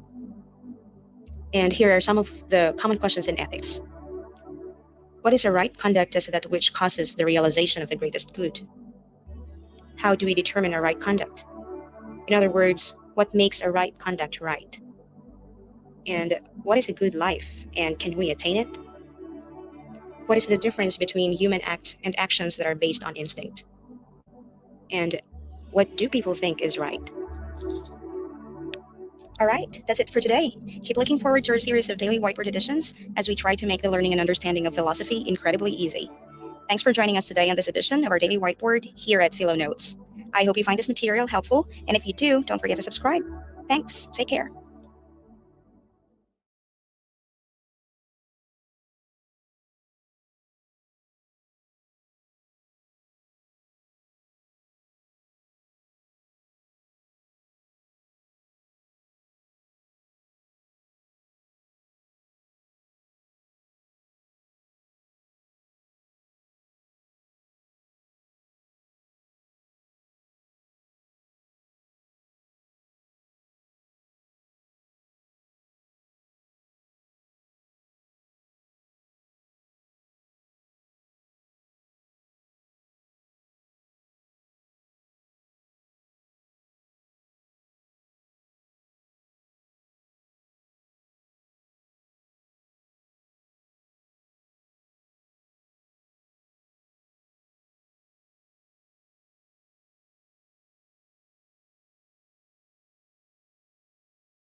These people are really doing a number out here. I don't know what they got a problem this year. Okay, whatever happened throughout the year, they're mad this year. These citizen slaves, they're lighting off extras. They're bitter. Yeah, I think it was just in Kenya. Somebody decided to run the truck. There were a group of people and killed 40-something people. The fuck? Yeah. That's why you don't belong in Kenya. I mean, who goes there? Right. If you're from there, why would you stay there? I'm just saying. You know, it's never gonna get by a truck in Kenya. This Not guy. me. I thought it was just Lion King thing. I didn't even know that people were there. That's the thing. They even say Barry Obama's smart. You know why? He left Kenya. He's the president of America. Doesn't look the same on the resume, right? President of Kenya, president of America. It's not quite the same. Yeah. You gonna piss off a few Trump cards and Q heads? We knew the whole black guy for president thing wasn't a good idea. We just wanted to sell the store. That was our way of apologizing for past wrongdoings. CTM. Real racist enters the chat. Tribe says the fastest runners in the world. That's how they get out. There he goes. He's going to push the line. He's going to push the line on racism. Oh, this is Tribe now pushing the line on racism. Oh, let me know. Oh, the trees are really close together there. That's how they get out. You figure it out. Mr. CTM. Sorry. You're muted, sir. I think I missed like the last. No, I'm not muted. There you go. I can hear you. First when you first started speaking, didn't hear you. Go ahead. I think I missed about the last 20 minutes. I was on a phone call, but I want to just pop up. I'm starting my day, so I want to see what Paul's up to. You're looking at it. How's it going, guys? Yeah, I hear you. I saw yesterday's stream there, so. Have you ever been up here, CTM? Yeah, I've been up a few times. I have a few conversations, but I'm few and far between because I got some weird hours, and so usually I'm just watching the show when it's not live anymore. It's just a replay. I do pop up usually when Paul's on late, though. I'm more of a late night guy. So you're a trucker or a security guy then, right? Yeah, trucker. Okay, cool. Glad to have you. So usually I got my camera on the highway because you can't see me, so I just flip the camera around and let it roll on the zipper going down the road. So. Okay, I've seen you then. Yeah, I remember. Well, have a safe trip wherever you're headed. Well, I'm sitting in Atlanta waiting, so might be a few minutes. I think I'll be out of here like Eastern. So. You know anybody around that loading dock who might want to take it to Tailstock? I got like 37 left. I got to get rid of. I want number 33. Can I get number 33? When you get 33, that's my ticket, okay? Right. Yeah, there's 37 left. And I'm starting to feel dirty about this whole grift non-grift thing. So if you could just kind of get rid of the rest of them, it'll be a while before we do this again. Just take them off your hands. I'm sorry, brothers and sisters. It was bound to happen. And we tried it out. It was really just for them. I wanted them to hate on me, right? I was tired of the whole East grifting and poor and broke. I go, you can't have it both ways. So now I'm going to grift non-grift and show you I'm not poor and broke, technically. I have at least 150 worth of Tailstock tickets. So, if you got anything you want to say, here you go. All right, I'm blowing out of control, quick style. So, you're gonna have to give like 5 to Z to do his silly game show things. Yeah, okay, and this is the thing. He stole that too indirectly because I literally just 4 days ago go, I'm going to do an award show and I'm going to do trivia. Who does trivia this morning? The guy who listens to my show every day, which is a non-show, right? He does a show. I don't. I do a broadcast, but on his show, it looks a lot like my broadcast again, except not as interesting. So it didn't. Right? That's what tricks everyone. They go, it's almost like we've seen this somewhere before, but this is horrible. I go, yeah, I was doing that, but it's not. You see what I'm saying, right? Now it's similar, not the same somehow. So yeah, I mean, again, I can't even say anything around here because people are constantly watching, pretending they're not there, and then taking obviously good ideas, right? They're not even mine. They're just they're everyone's ideas, but I had them at the time, and I'm using them, and then you're using them. And it's just you can't use the ideas that I have here with the same audience. Is what I'm saying. Like if you could just get your own audience, because then it becomes you did a morning show doing the bits I do to the same audience, and then later I'm doing them again, and we can't figure out what's happening. And then I have to hope that everyone knows I'm not doing his bits. Because that's what I wind up. You're doing all this Tech Warrior stuff. You stole his morning show. No, you got to go back. So I don't know. You're gonna have to give away 5 to 10 at Fight Club. You gotta give the Anton Daniels bit. Right. Well, they went the whole way with it. He's like, hey, if you give me $100, I'll kick someone out for 5 minutes. I go, well, isn't that great? So yeah, I don't know. It's grifting when I'm doing it, creating audience interactions. When they do it, it's not. I will say, like from my experience with the melanated variety, he's giving you that space to like, because the Fight Club is a new bit. That's not, it's a stolen bit, but it's also a place where he's allowed you to come up to kind of like do your thing. And I think that's a hand me up type of freebie for you to kind of get some publicity. How you say it? Publicity? Is that right? Publicity? I think that's a hand up for you to get a Rosetta Stone package, and not even for second language, for your first language. It's like English. Isn't that your first language? Yeah, I'm brushing up on it. Send it over. Publicity. Joe Biden speechwriter. Publicity on it. Very dangerous. People, I can't do it. The thing. Just the thing. That seems to work. I wiped myself the other day. Well, a lot of people from the South make up their own words or just use sound effects in place of words they can't think of. So we understand. Yeah, I'll just do Porky Pig. Some fanfare. So yeah, what do you mean? Okay, so I think Anton Daniels, I think he's doing a bit non-bit where he's like, okay, I'll create a space for Paul, non-Paul, where I can make some money and give him a hand up where Paul can throw some punches within the Fight Club. I think Paul's underutilizing it, but that's up to him to utilize it. It's really weird. You're like becoming egoic for me, and that's why they say we're running a cult here, because you're now like doing what I'm doing. Where I go, the whole universe exists specifically for me, and it's basically at my whim, right? And it's like, no, I'm pretty sure that it's on the periphery, right? They see that people want to come up and interact. They see what we do here, and either they already were doing that and they just change it and go to the next level, or they create it off what they see here, which is obvious. I guess to some, it's like, oh, no one does panels, right? And they're like in their own lane. They have their own experience. If you want the audience interaction and a community vibe in a sense, then you kind of got to do that. But yeah, I get what you're saying. That I've gotten that vibe from him. That him coming over here was almost like, the same way I do when I go anywhere. If it goes well and I see potential, then I'm kind of like, let's cross platform kind of thing. So I definitely think that's the case. And you're right. I go over there less than maybe even I'm compelled to as a marketer, promoter, because I don't know. It's just like a lot of times I have conversations. I got to crowbar my way into them and then redirect. And it's just it's I don't know. There's layers to it, right? Yeah, well, and it becomes, I'm getting an audience. I'm strictly doing that, and it's cool. But then I have to, almost put on, right? I almost have to like, stay centered and not feed into it, and then let them lead, and then it becomes a race conversation. It's always the same shit. So while I see the value and I go over there from time to time to sort across platform and steal viewers in a way, I don't know. It's just kind of like it doesn't work as much as I would want it to, if that makes sense. It's not as organic as it could be. It's an uphill battle. You're always going to end up in the same conversation, But I find that with most of these panels and broadcasts, where when I go over there, I'm almost like I have to create a lane now for the conversation, because I feel like and again, maybe that's my whatever. Like Talcott says, you put yourself up so many people. Maybe I really do. I come into the room and I go, where are we bringing this? And I'm trying to like almost elevate the conversation or create a lane for it. So, because if not, it just seems very low level, very low comprehension, low level nonsense that goes nowhere. And it's really just about getting money. They're like, hey, we got 4,000 people down here and they want in on the fucking pop culture nonsense and they're going to pay for various forms of interaction. And that's why really what's interesting is when Antoine first came over here, I had a thought to myself and then I usually put it aside because I go, I'm writing narratives is what I tell myself. I'm remixing. Don't do that. You don't know what this motherfucker's motive are. But I could see and feel on him. I felt like he's lacking something. He's looking for something, whether it's his next move, his next business venture, his next conversation, his next thread, and I go, well, I'm that guy, it would seem to me. And so it's almost like I've worked with the universe and the universe has worked with me to form me to be a piece to a lot of these people's puzzle, if that makes sense. Not because I'm who I am, but because of the information and the conversations that makes sense. So yeah, I saw that with him. I go, he's got the money, he's got the worldly power in a way. He's created his platform and his vision. He's where he wants to be in the world, but something's off, right? Something's off spiritually or psychologically, something about the interpersonal thing, right? He's looking for something. And unless it's my ego, I feel like he was seeing and feeling some of that here. And then almost saying to me, hey bro, you got something that even I'm looking at and I'm somebody who's above you in this whole thing, right? But because life is life and we're on a certain timeline with information, people above you in the world could be beneath you in the other world, if that makes sense. So they're looking to give you a hand up in the world with the platform, and they're looking to get a hand up when it comes to other aspects of self they can really put the pieces together, right? Oh, he's got 2-3 pieces I can put in my world mapping to really build this out and make this make sense. Then I can go to the next level in my relationships and my business. So, that's kind of a bold claim for a trailer gorilla to say that I feel that with people at times. But then I go, but I got that. I got that history of folks who wouldn't be in the room with me, hitting me up to talk about life and life skills when that's not what I'm built as, right? I don't build myself as a life coach or a life skills guy or, got answers to everybody's problems. But I guess that is the best guru, non-guru, right? It's like you ask, I answer. You apply it, it works. But that was the part where that kind of intrigued me is because I was thinking, I was like, okay, well, why would he contact him? Like, I don't see any other purpose unless he sees some sort of value there, value, non-value, to do something like that. And that's why I was like, okay, maybe he set something like that up. Maybe it existed, but he's pushing it more and more often for you, or just so he can drift off with the next big idea. It's not uncommon for large. It's all the things. It's all of it, right? It's usually all of it. And part of it, I think it is he's tired of having conversations with black motherfuckers. Really want to get down to it. Like, I don't care how that's received. It's the nature of this walk in life, right? Once you get to certain positions in life, you want new conversations with new kind of people. You're going to start pushing your boundaries and your comfort zone. What the I'm about to fucking, like, why? What is this dog making all this fucking noise? I can't stand these fucking little dogs, man. They're so obnoxious. So yeah, I mean, he's probably just bored and tired of his life in certain ways and wants novelty, new conversations, new experiences, new information. So that's what I'm seeing. Even said yesterday we were over there. Go ahead. Yeah, well, that could be the case too, and maybe I'm just reading too far into it, and this seems to be a problem with people that are on the conspiratorial or truther side or whatever you want to call it, is that we have a tendency to read too far into it instead of just reading it for face value. Maybe it's just a bit, maybe he's just bored. I don't know. Who can look into the heart of man but to look into oneself and see your own actions of what you would do in that time? Just like when I see you go into any other person's panel. Like, I even thought about it when you went into this Italian on-Italian situation where it's like, what the hell is he over there for? I don't know. I don't know your intent, bro. But I draw some conclusions. The chat obviously draws some conclusions. What I saw when I was in there is that nobody went over. Somebody dropped the channel name in there, and nobody went over there. And I was like, I'm not gonna jump in there. I don't know what it is. But your mic's off. Try again.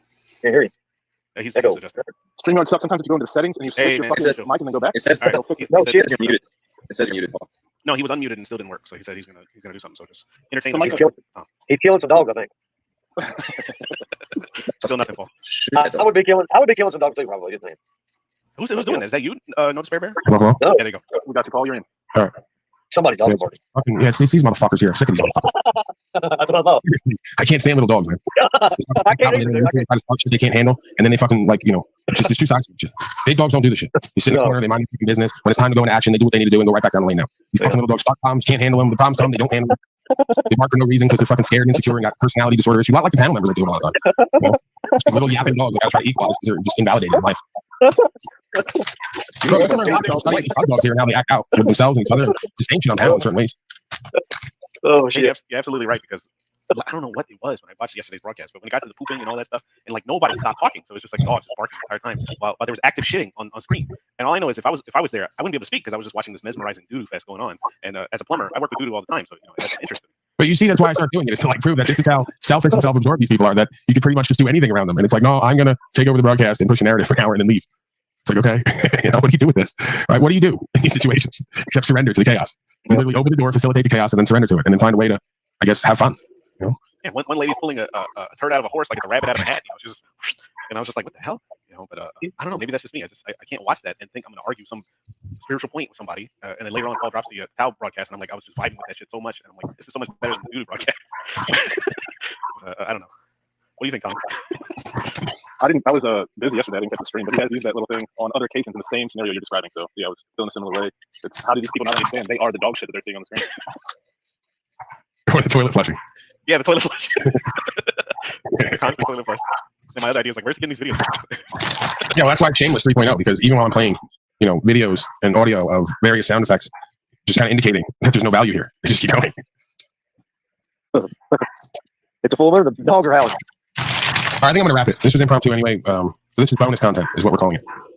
Whatever that was. Again, Italian mobster conversation from family of the mobsters, apparently. And then, right, then recap. Yeah, I think it was a good one. I think bonus content was better than the main broadcast, but that's just my opinion, Ian. There you go. Can't please everybody. Yeah. All right, gentlemen, CTM, have a good ride. No despair, bear, whatever. See you, brother. Enjoy your plywood. All right, now. Lig, I was just messing with you, bro. Don't take it seriously. You're good, Aaron. Thomas, always good to hear from you. You too now. And Paul, yeah, take it easy. Got some kind of sexual symbolism they just gave me? Coming on me. He's coming on me, that guy. That was yeah, we keep it nasty. Thank you, Aaron. I gotta go, man. I gotta go, y'all. The fucking dogs are driving me nuts, bro. See y'all. I'll see you later. All right, get out of here. Clear out. Goddamn explosions. All right, Paul. Thank you. All right, I'll see you folks tomorrow. All right, Paul. Take it easy, brother. Have a All good right, night. I appreciate you, sir. Comments, Aaron, Marcy, Niall Roman, others.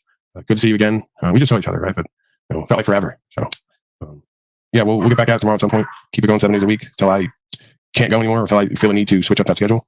But yeah, I'm here. Don't fret, Niall. I'm not leaving you.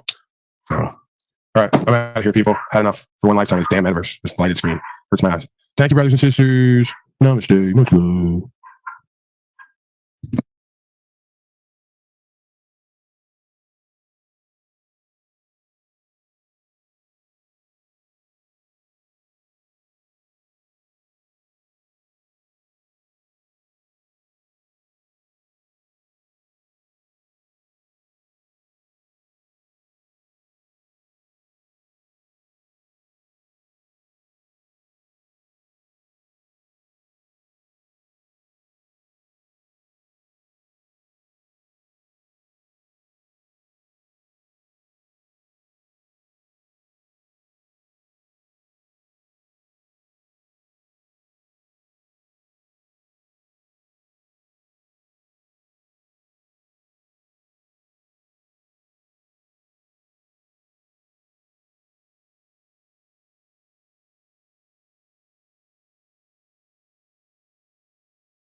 if I sat in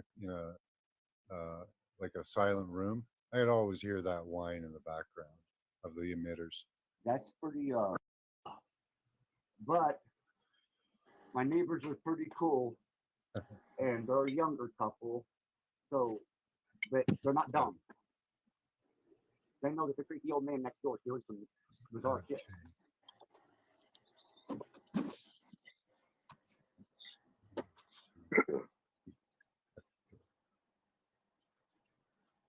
But I haven't, as far as seeing any bands or any type of official, I haven't seen anything like that. Hello world is a song that we're singing. Come on, get happy. How you doing, Cage? What are you listening to, Alex? Oh, I'm just breaking That out was with the me. monkeys. Yeah, that. It's the theme song for the that's right. Partridge Family. Partridge, not monkeys. Partridge Family. Yeah. I like that theme song too. That's a Yeah, cool theme you song. know better than that, being Nick Cage.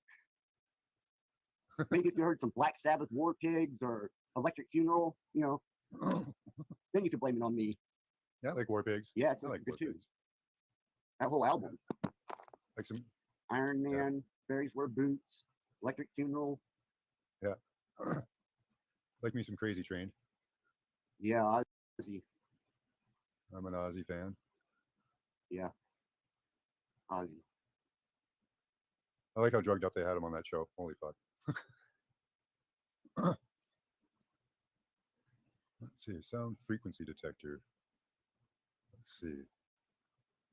Microwave sound. Well, microwave range. Yeah.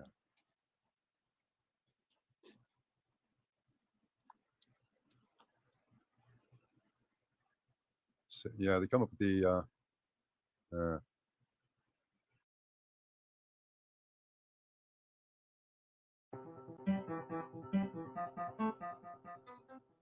Hi, everybody. Welcome to today's lecture where we'll review 3 theories of the nature of truth.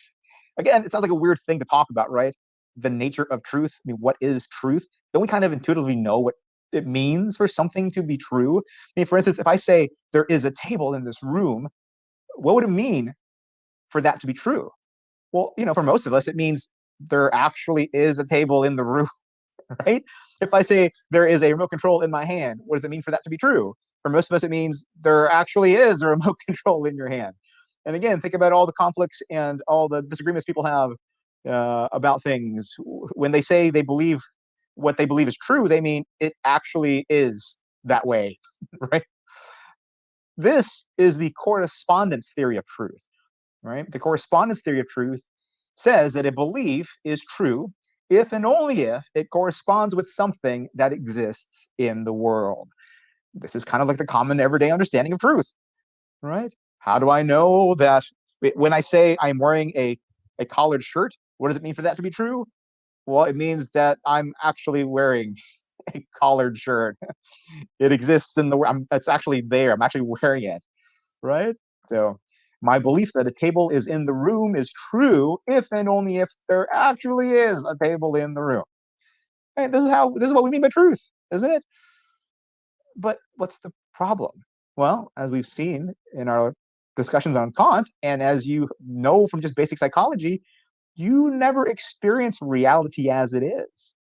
You never experience the world as it is. You only experience the world as your mind shapes it.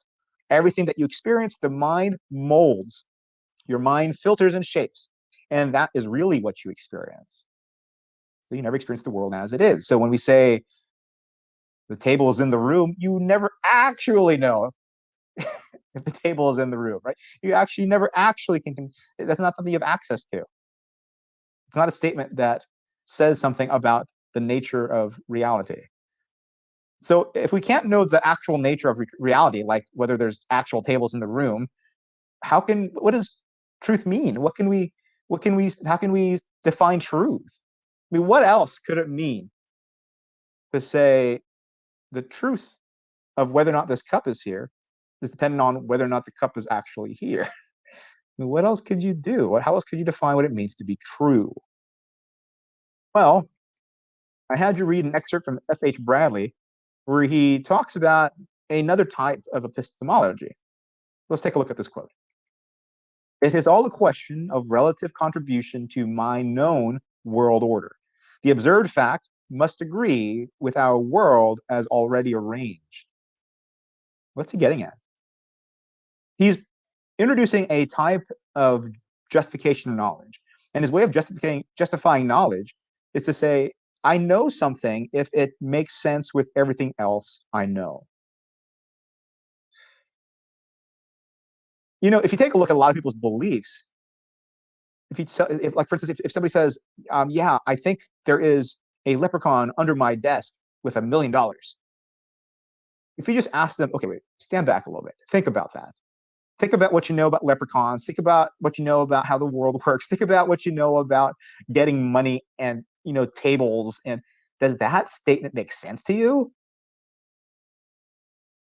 Just a simple reflection on everything else you believe would show you that that statement can't be true. This is referred to as coherentism, right? Bradley's philosophy is referred to as coherentism.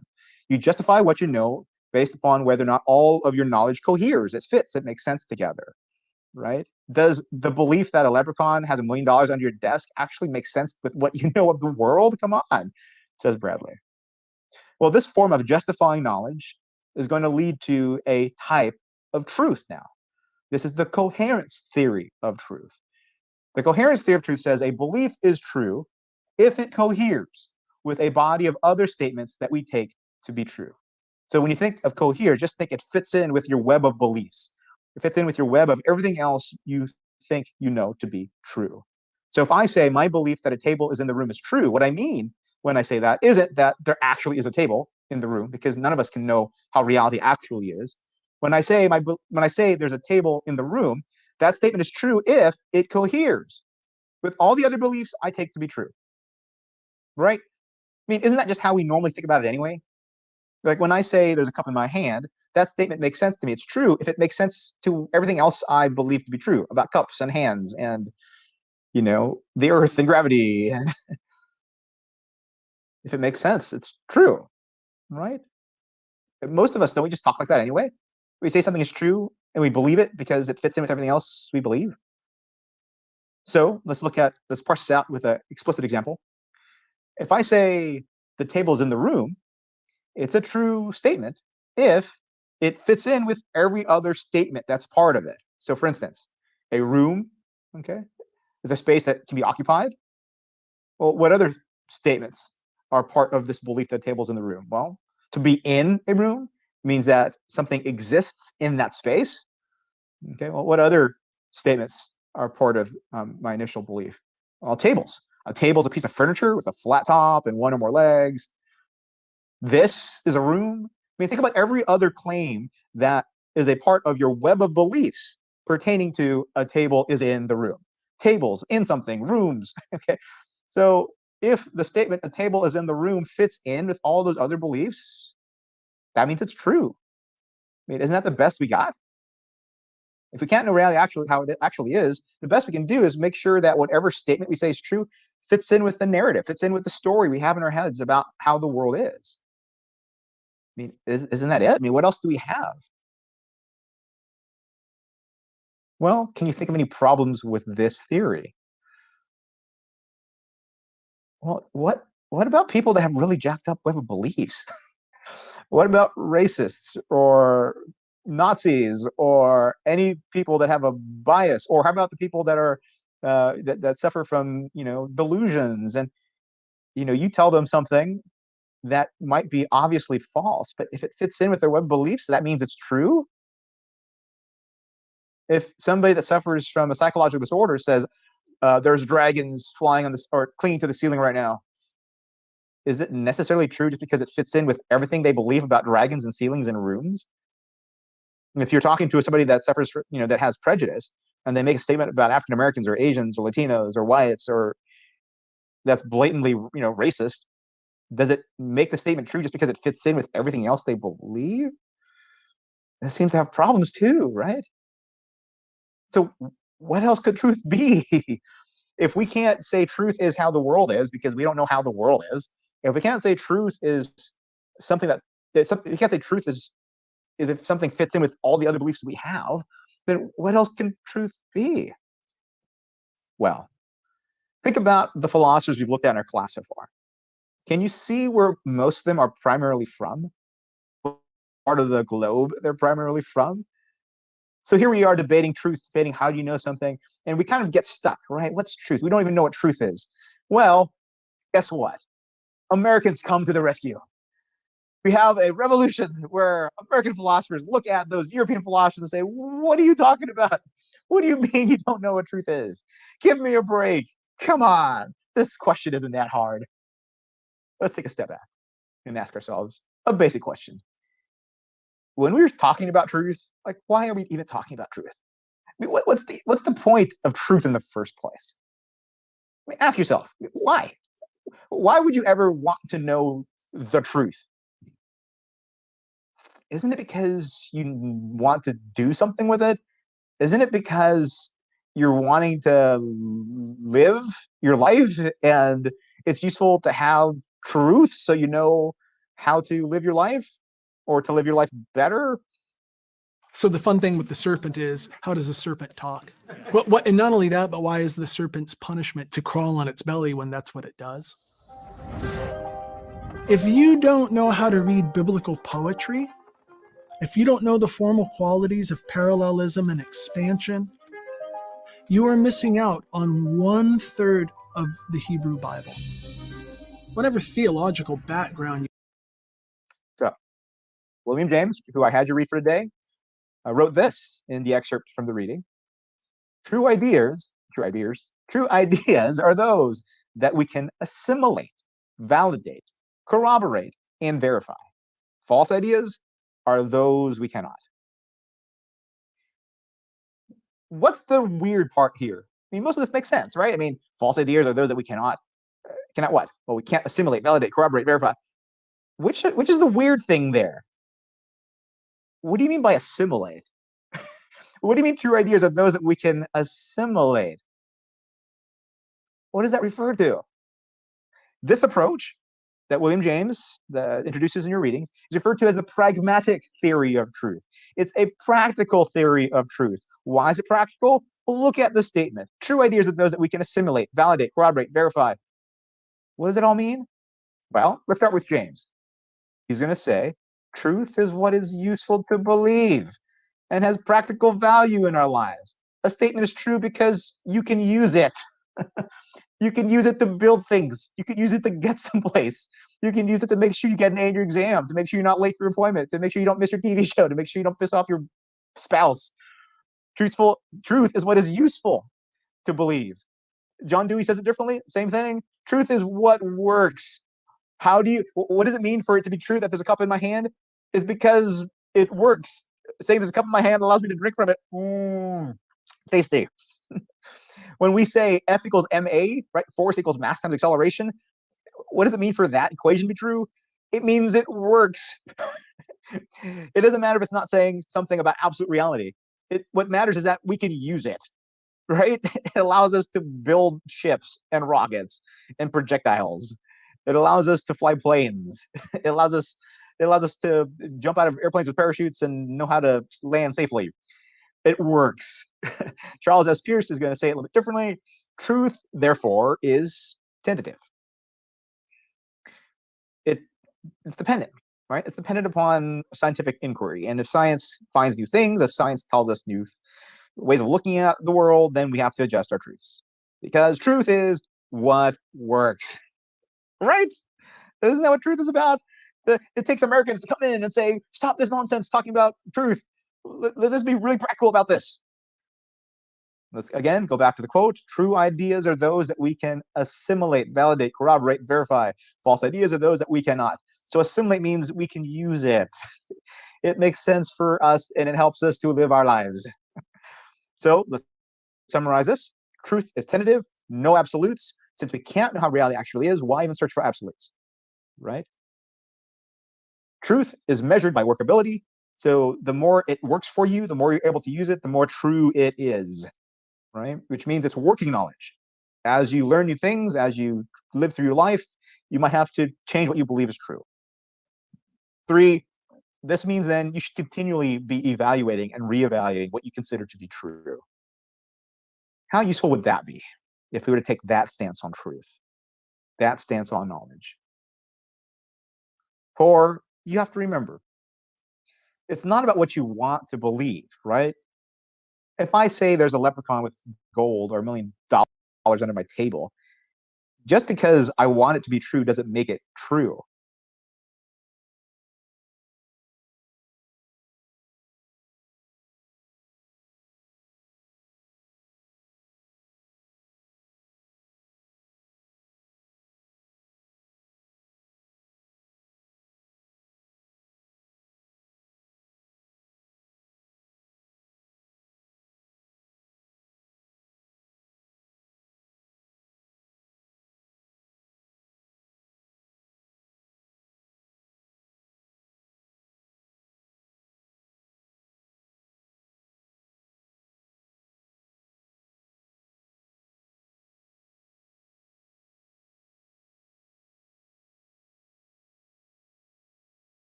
For you have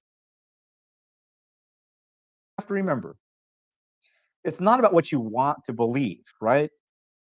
If I say there's a leprechaun with gold or $1 million under my table, just because I want it to be true doesn't make it true. Because we have to verify it, we have to validate it, it has to be corroborated. I mean, this is just common sense idea of truth. If nobody else can see it, it doesn't do anything for if there's no way to validate it, it's not true. It doesn't matter if we can't know reality as it is. Right? We still have ways of corroborating, verifying, validating.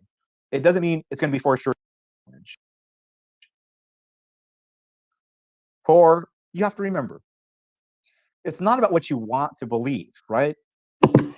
This guy doesn't know anything, man. We just need to end wars and legal secrets, brothers and sisters. If I say there's a leprechaun with gold or $1 million under my table, just because I want it to be true doesn't make it true. Because we have to verify it, we have to validate it, it has to be corroborated. I mean, this is just common sense idea of truth. If nobody else can see it, it doesn't do anything for anybody else. If there's no way to validate it, it's not true. It doesn't matter if we can't know reality as it is. Right? We still have ways of corroborating, verifying, validating. It doesn't mean it's going to be for sure true. We admit that, right? It's tentative. It can change through evaluation or reevaluation. We're going to admit that, right? But it doesn't mean we can't have truths. It just means we have to let go of the idea that truths are going to necessarily be true forever. Truths are what works. What do you think? James was a philosopher and a psychologist. His hands were in lots of different things, and he was a big figure in both psychology and philosophy. In one of his major works, he looks at religious beliefs. He looks at religious experiences. And he notes that, a lot of people have religious beliefs that other people will say that can't be true. Let's say a belief in God. What would pragmatism say about a belief in God? Well, they may say if it's useful, if other people corroborate it, if it's something that allows you to do something in the world, if we can't falsify it, I guess it's true. What about other beliefs? Could this lead to anything that you may feel weird about? So, here we are, looking at 3 different theories of truth, all the way now down to maybe the most practical approach to think about what it means for something to be true. Next class, we're going to take a look at a neo-pragmatic approach, an approach that follows in line from the pragmatists, but is newer. And we're going to see an extremely practical approach to truth. So practical that the way it looks at truth is so kind of obvious that it's kind of bewildering. We hadn't thought about it sooner. And we'll take a look at that in our next lecture.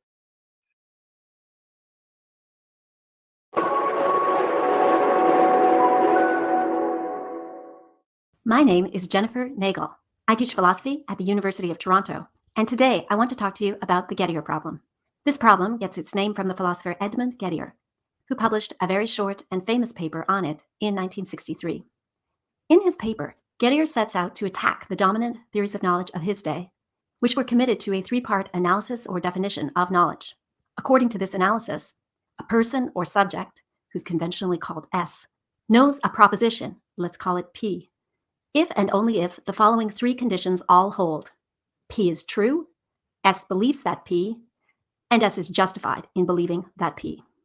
This three-part recipe is known as the JTB, or Justified True Belief, analysis of knowledge. The first two conditions are pretty uncontroversial. Knowledge only latches onto truths, and you need full confidence or belief to know. If you just have a hunch, that's not enough.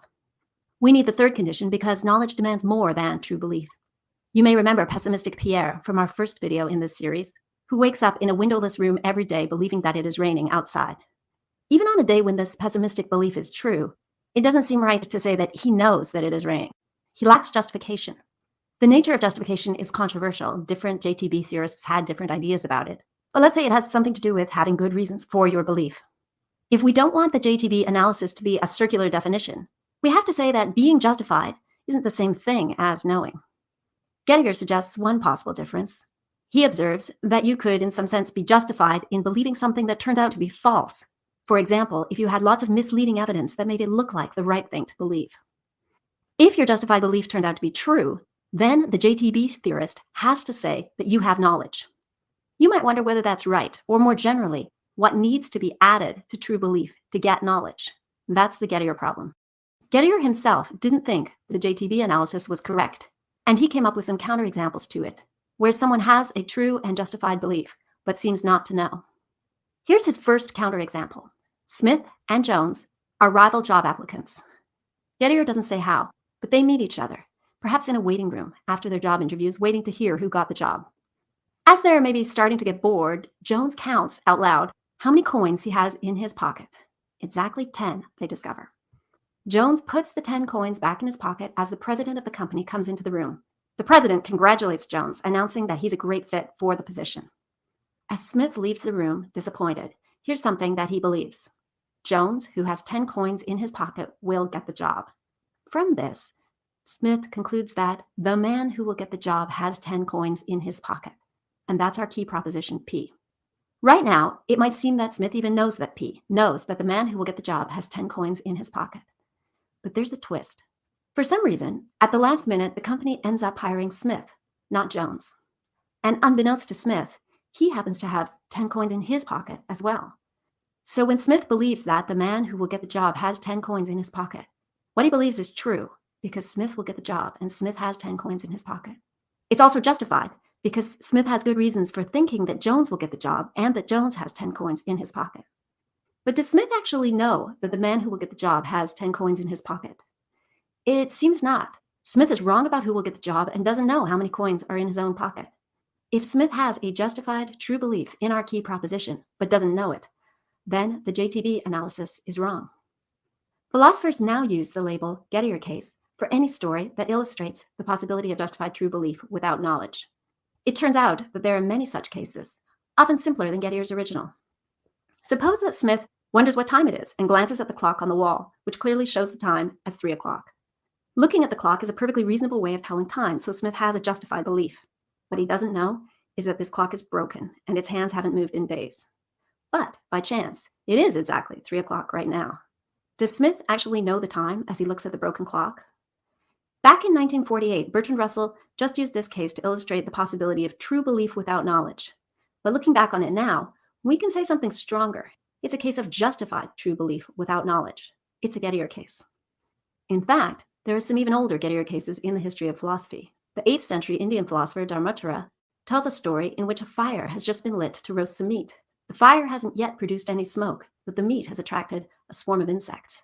A distant observer looks at the cloud of insects, mistakes it for smoke, and judges that a fire is burning at that spot. Dharmottara suggests that this distant observer doesn't know that there's a fire burning. Looking back on this story, we can use it as a counterexample to the JTB analysis of knowledge. If it doesn't work to analyze knowledge as justified true belief, what does work? You may have noticed that the Gettier cases we've talked about so far have some features in common, and you might think that we could take account of those features and add a simple patch to the JTB analysis to fix it up. But As we'll see in the next 2 videos in this series, the problem of deciding what to add to true belief to get knowledge turns out to be surprisingly difficult. Dr. Young, who has more degrees than Fahrenheit, is asking me, a pea brain, for the definition of truth. But I'll give it to you, and I will give it to you distilled as it comes down from Plato and Aristotle, throughout the Middle Ages, even in people like Locke and Descartes, and even in people as recent as Mortimer Adler. A statement, 4 propositions. A statement is true when it says what is, or what is not. And a statement is false when it says what is not, or what is not, is.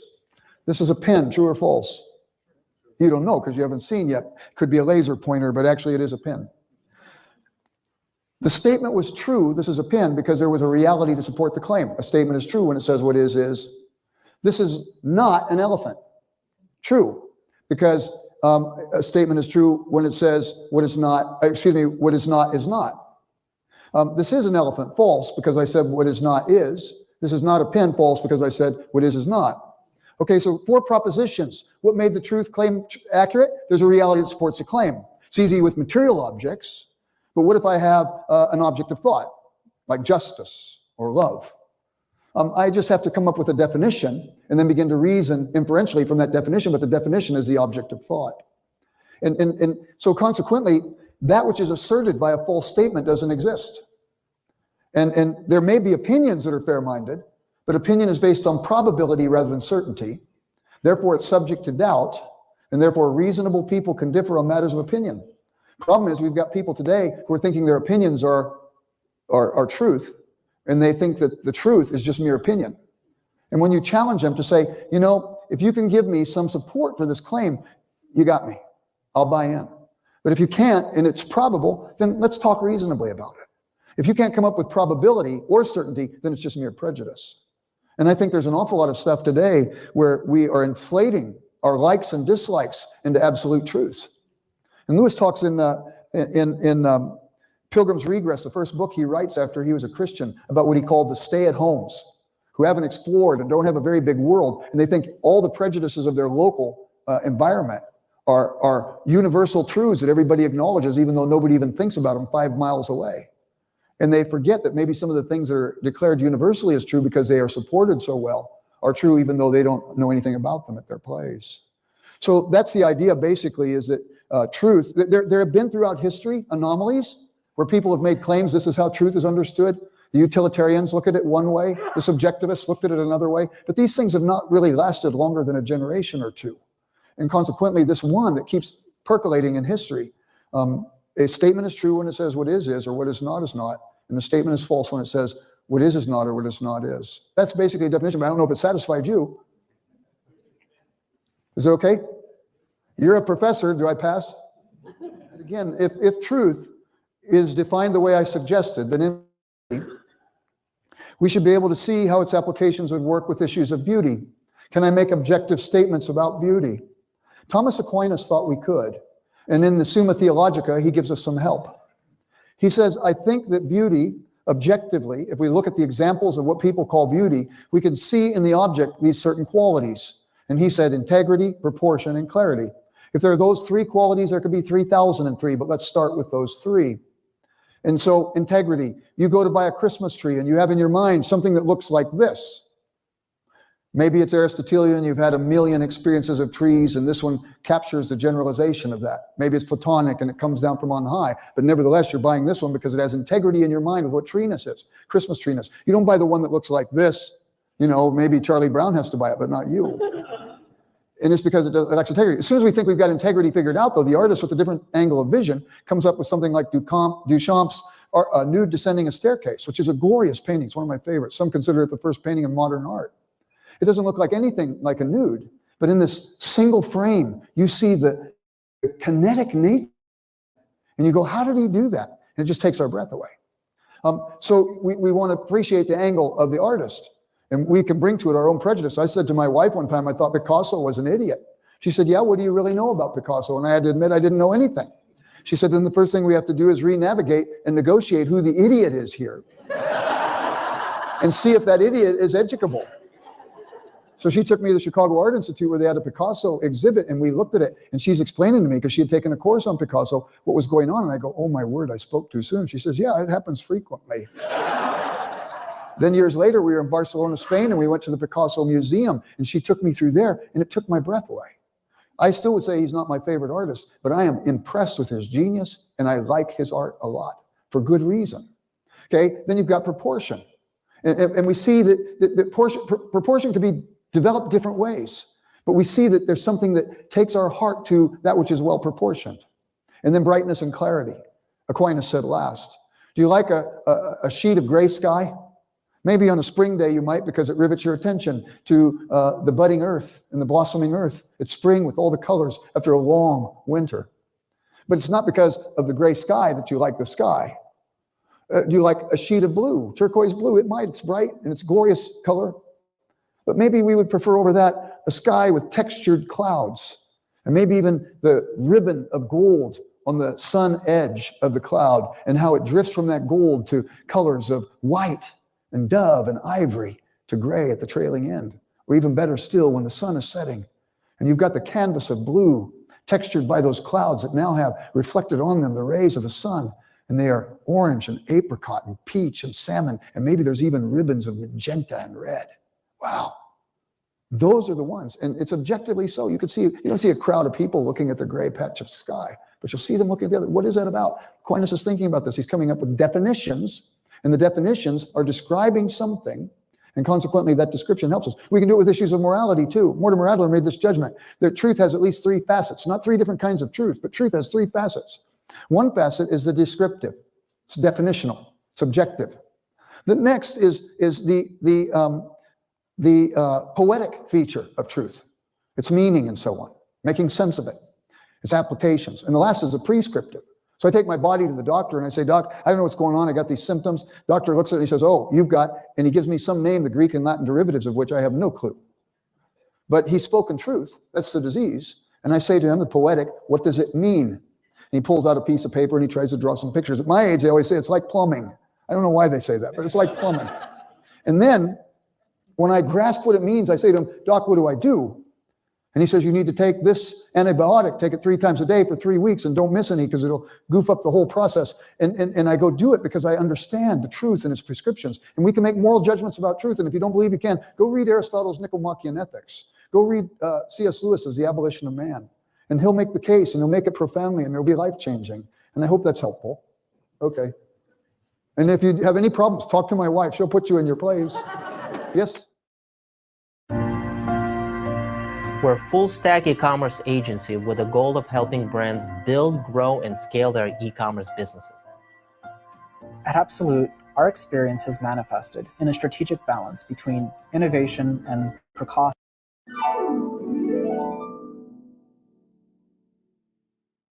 Hello and welcome to Philosophy Vibe, the channel where we discuss and debate different philosophical ideas. Today we're going to be focusing on some epistemology and looking into the theory of justified true belief. Interesting. Now, epistemology is the philosophical study of knowledge. It looks into the very nature of knowledge. What is knowledge and how can it be defined? The justified true belief theory was devised as an answer to the philosophy of epistemology. In this video, we should explain what justified true belief is, and we will look into the objection raised against the theory, known as the Gettier problem. Excellent. So, justified true belief has been widely accepted as the criteria for knowledge, some say as far back as the works of Plato. When looking into the nature of knowledge, one can be said to know something or have knowledge of something if it is justified true belief, meaning someone has a belief, is justified in having that belief, and that belief is actually true. So let's say I know X. I have a belief in X. I have justification in believing in X, meaning my belief in X is well supported based on good evidence and reason, and X is in fact true. This would classify as my knowledge of X. Can you frame this in a specific example? Okay, so let's say I have knowledge that there is a tree at the bottom of my road. Yes, this can only be considered knowledge if it meets the justified true belief criteria. So, I have a belief that there is a tree at the bottom of my road. Now, I have seen this tree with my own eyes. I have seen it at different times of the day for months on end. Other people have also seen this tree and have discussed it with me. So then, I am justified in having this belief. The belief that there is a tree at the bottom of my road is perfectly justified. And finally, the belief I have is true. There is a tree at the bottom of my road. If we went now, the tree would be there. Or if we got live images via satellite of the road, we would see the tree. This then becomes knowledge. It is knowledge because my belief is justified and true. I see. Take out any of the criteria and it does not become knowledge. You could have a belief and it could be true, but if it's not justified, it is not knowledge, just a guess. For example, I have a belief there is a tree at the bottom of my road. And the reason is because I saw a tree there 10 years ago, but I haven't traveled to the bottom of my road since.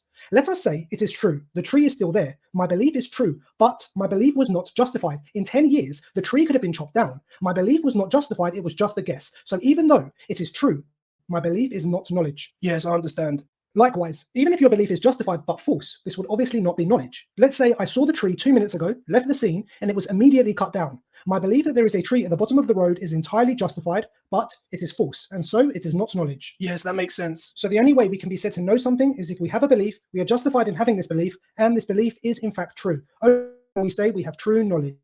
Perfect sense, and it is a reasonable and logical approach to epistemology. However, when we dig a little deeper, we do find problems with the justified true belief approach. Explain. So now I want to bring up the Gettier problem. This problem was named after the philosopher Edmund Gettier, who came up with some scenarios in a 1963 paper to show how having justified true belief could still result in not having knowledge. Go ahead. In the first scenario, Gettier asks us to imagine Smith and Jones, who have both applied for the same job. Jones interviews first, then Smith has his interview. At the end of Smith's interview, the CEO of the company tells Smith that he will be hiring Jones. Smith also remembers that Jones has exactly 10 coins in his pocket. He saw Jones counting them earlier. So, based on all of this, Smith forms the following belief. The person who will get the job has 10 coins in his pocket.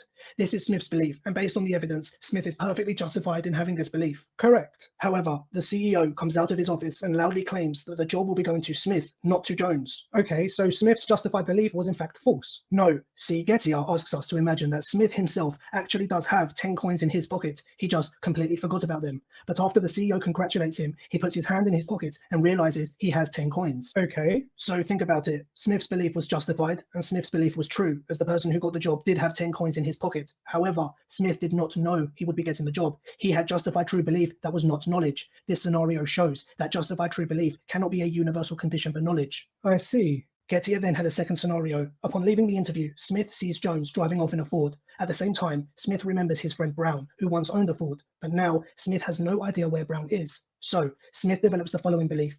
Either Jones owns a Ford, or Brown is in Barcelona. Smith is justified in this belief as he has seen Jones driving off in the Ford. As it happens, Jones is just hiring the Ford, he does not own it, and by coincidence, Brown actually is in Barcelona. So, Smith's justified belief is again true, only Smith had no knowledge of where Brown was, and he had no knowledge that Jones did not own the Ford, once again showing problems with the justified true belief approach. Yes, I see.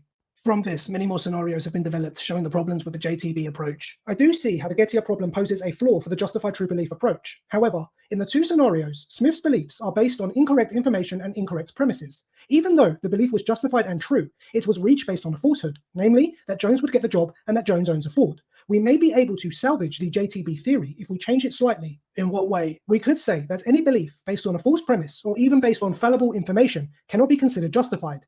Even though the belief is true and the justification seems right, the method in which the justification was met was based on false information. In order for the belief to be justified, it must be provided by infallible support. It cannot have any errors or falsehoods. This seems like too much of a rigid and narrow path to knowledge. What exactly do we mean by infallible support, and how can we know what is false information while we are forming our beliefs? How many true beliefs have we developed as knowledge throughout our lives, even though we may have reached them through some false information? And surely all justification for beliefs will have some element of fallibility. Even our senses are not infallible, so evidence we see with our eyes or hear with our ears would then not qualify as justification for belief. This would pretty much render all beliefs unjustifiable, and all knowledge will be thrown out the window, opening the door to extreme skepticism. Good point.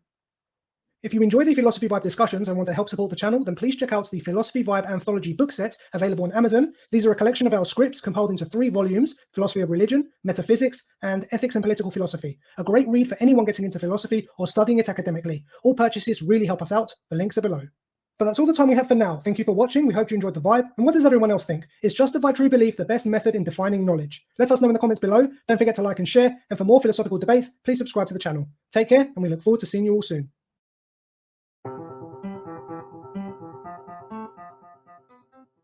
Everybody, welcome to today's lecture on epistemology. We'll begin introducing this branch of philosophy for the next couple of weeks, beginning today. Epistemology is the branch that looks at questions with regards to knowledge. So prior to the midterm, we had looked primarily at metaphysics, questions concerning the nature of reality. And in particular, we left off looking at the question of what is the mind. And we saw the response from eliminative materialists who say, hey, the way we normally think of the mind, well, that doesn't exist, right? Your beliefs, your desires, your thoughts, those mental states aren't real in the sense that we often think they're real, right? Instead of the mind, what eliminative materialists confirm exists is the brain, is the body, is anything physical. Well, the question is why? Why do they believe that? Why do they believe in the brain and the body and not the mind or mental states? Well, this is an epistemological question, right? Because the eliminative materialists are justifying their knowledge based primarily on sense experience, what they can see. This is called empiricism. And when we take a look at personal identity, ask yourself, well, how did we eventually get to the point where we didn't know if there was an I that existed anymore? Well, it was because we couldn't see it, right? We couldn't measure it. We couldn't find it. That's also an epistemological question. How do we know that things that exist can only be known through seeing it? Are there any other ways of knowing things of the world? Now, questions of epistemology aren't just questions pertaining to esoteric subjects like personal identity and the nature of the mind. I mean, we are living in a pandemic right now, and we're being bombarded with information. And we should always ask, well, how do I know that this is true? Did you see this floating around, the Stafford Act post or message, right? From a trusted source of mine, from a trusted friend connected to the UN in New York, please be advised within 48 to 72 hours, the president will evoke what is called the Stafford Act. Just got off the phone with some of my military friends up in DC who just got out of a 2-hour briefing. The president will order a 2-week mandatory quarantine for the nation. Stock up whatever you guys need to make sure you have a 2-week supply of everything. Well, this was confirmed to not be true, at least not the way this was presented, but people believed it, took it as truth, and ended up being fearful and stressed out and taking all the toilet paper off the shelves, right? Questions of knowledge, well, they're important because they often dictate how we behave and how we react to the world. Did you see this piece of news float around the social media networks streams? Breaking news, Russia unleashed more than 500 lions on its streets to ensure that people are staying indoors during the pandemic outbreak. Why would somebody believe this? What is the reason for believing it? Lots of really odd headlines make it through our social media feeds. Which ones do we believe and which ones don't? What's our reason for believing something and not? Did you see this? People claiming to have different ways of getting rid of COVID-19. Some people even advocated colloidal silver in various teas and essential oils. Some people advocated using a hairdryer up your nose or down your throat. I mean, think of how many people may have developed a false sense of security by believing these sorts of, I don't know what you call them, these sorts of rumors, right? These messages that were shared to them by their friends, these messages that were shared to them by people that they trusted, maybe a media personality or even a city official, right? If I'm not mistaken, there was a city official that got out and spoke at a council meeting about, hey man, you should use hair dryers, that'll cure COVID. Can you imagine the problems that this would cause? Sounds like People not just damaging themselves, nonsense. but potentially harming other people by telling them to do this. And there's even a question concerning what we get from traditional news sources and from conflicting reports that we get from the scientific community. We hear this 6 feet rule, and there are people that within the scientific community that say, hey, that's too much, or that's not enough, and they'll give justifications for it. Well, how do we know what to believe? At what point should we act on belief? Should we wait for knowledge? What is knowledge? How do we get it? These are all epistemological questions, and hopefully it's obvious to you that these are very important philosophical questions. So epistemology. Epistemology, as I mentioned, consists of asking questions about knowledge. So one possible question, and it's the one that we'll focus on for the first couple of weeks, is how will we know when our beliefs are true? We had all those beliefs, well, people had various beliefs based upon, all those posts that they saw in the social media feeds. At what point will they go, no, I know that's true? What's the criteria you have for believing something is true? And then another question we'll take a look at in about 3 weeks is, well, what does truth even mean? Are there actually more than one type of truth, or at least more than one definition of what truth refers to? We'll take a look at various responses to that question also. Okay, but our first delving into, is that word? Our first moving into epistemology, exploration of epistemology will be with that first question, right? So we should clarify first that what type of knowledge we're talking about when we're asking questions concerning justifying what we know. So in broad strokes, we can think of knowledge in at least 3 different ways. One is knowledge by acquaintance. So if you're familiar with somebody or with something, you can say you know them or know that thing. So for instance, if I say, I know Dave Johnson, I'm not saying that I know anything about Dave Johnson. I'm just saying that I'm acquainted with them, right? I'm familiar with them. If I ask you, hey, do you know my mom? I'm not asking if you know any facts about my mom. I'm asking if you're familiar with my mom, if you've met my mom, right? So that's one sort of knowledge of acquaintance, knowledge of familiarity. The second type of knowledge that people often talk about is knowledge of skill, right? Knowing how to do something. I know how to take notes, right? That's something you know how to do. It's something that you developed as a skill. I know how to ride a bike. right? That's an example of some sort of knowledge of skill. But when we're talking about these epistemological questions concerning justifying our knowledge, we're primarily thinking about this third type here. This is probable knowledge. This is knowledge that something is true, right? So if I tell you my mom wears size 7 shoes, well, that's a propositional type of knowledge. I'm giving a propositional statement, right? I'm making a proposition. My mom wears size 7 shoes. And notice that it's a statement that's either true or false, right? So propositional knowledge is knowledge about the world. It's knowledge about how things are. I know that we have 47 students in our class, right? That's a statement of propositional knowledge. I'm not saying I know how to do something. I'm not saying that I'm familiar with something. I'm acquainted with something. No, I'm giving you a fact, right? I'm giving you a proposition, a statement about reality. And that's what we're talking about with propositional knowledge. We're talking about statements of reality. I know that the Golden State Warriors have the 2nd pick in the 2020 NBA draft. Right? That's propositional knowledge. Okay, not knowledge that I'm familiar with who the Warriors are, not knowledge with how they draft. No, this is a statement about reality. They are drafting 2nd in the NBA 2020 draft. Okay, so in Western philosophy, as you've noticed for the first half of our class, it's primarily about propositional knowledge. What's the nature of reality? What's the nature of personal identity? Right? What's the nature of the mind? Right? So we've been primarily focused on this third one. But what's this distinction then between knowledge and belief? What's the difference between saying you know something versus just believing in something? Is there a difference? Can believing something really long or really hard, like really believing it, does that make it true? I mean, what does your intuition say? Hopefully, your intuition says no, right? Just believing something really hard doesn't make it true. If you really believe you got an A+, does it make it true you got an A+ on the midterm? You can try it. You can try it right now and believe really hard that you got an A+. Does that really mean you know that it's true? Does it really mean it will be true? I mean, this goes back to the point that we looked at with all of the quote-unquote fake news or the tabloid headlines, right? That people share on their social media feeds. I mean, lots of people really believe that they're true. I mean, they, in their heart of hearts, really thought you could cure COVID by drinking certain fish oils. Does that make it true, though? Does it make it something you know just because you know it, or that's because you believe it really strongly? Let's take a look at an example from the game show Jeopardy. If you're not familiar with Jeopardy, right, it's kind of a trivia game show. And let's say we have a contestant here. And if you don't know how Jeopardy works, right, Jeopardy gives you an answer, and you're supposed to come up with the question, right? So the answer is this planet in our solar system is the closest to the sun. And then you're supposed to give the answer, but in a form of a question. So one of our contestants here, Nabir, said, what is Mercury? And this is a hypothetical example, by the way. So let's say Nabir believes the answer is Mercury. So Redman didn't take the Jimmy Jones juice and he lost his role in the hit show Power. How symbolic is it? I mean, if that's not a ritual, I mean, I'm sure it probably was, but maybe not. Maybe it's true.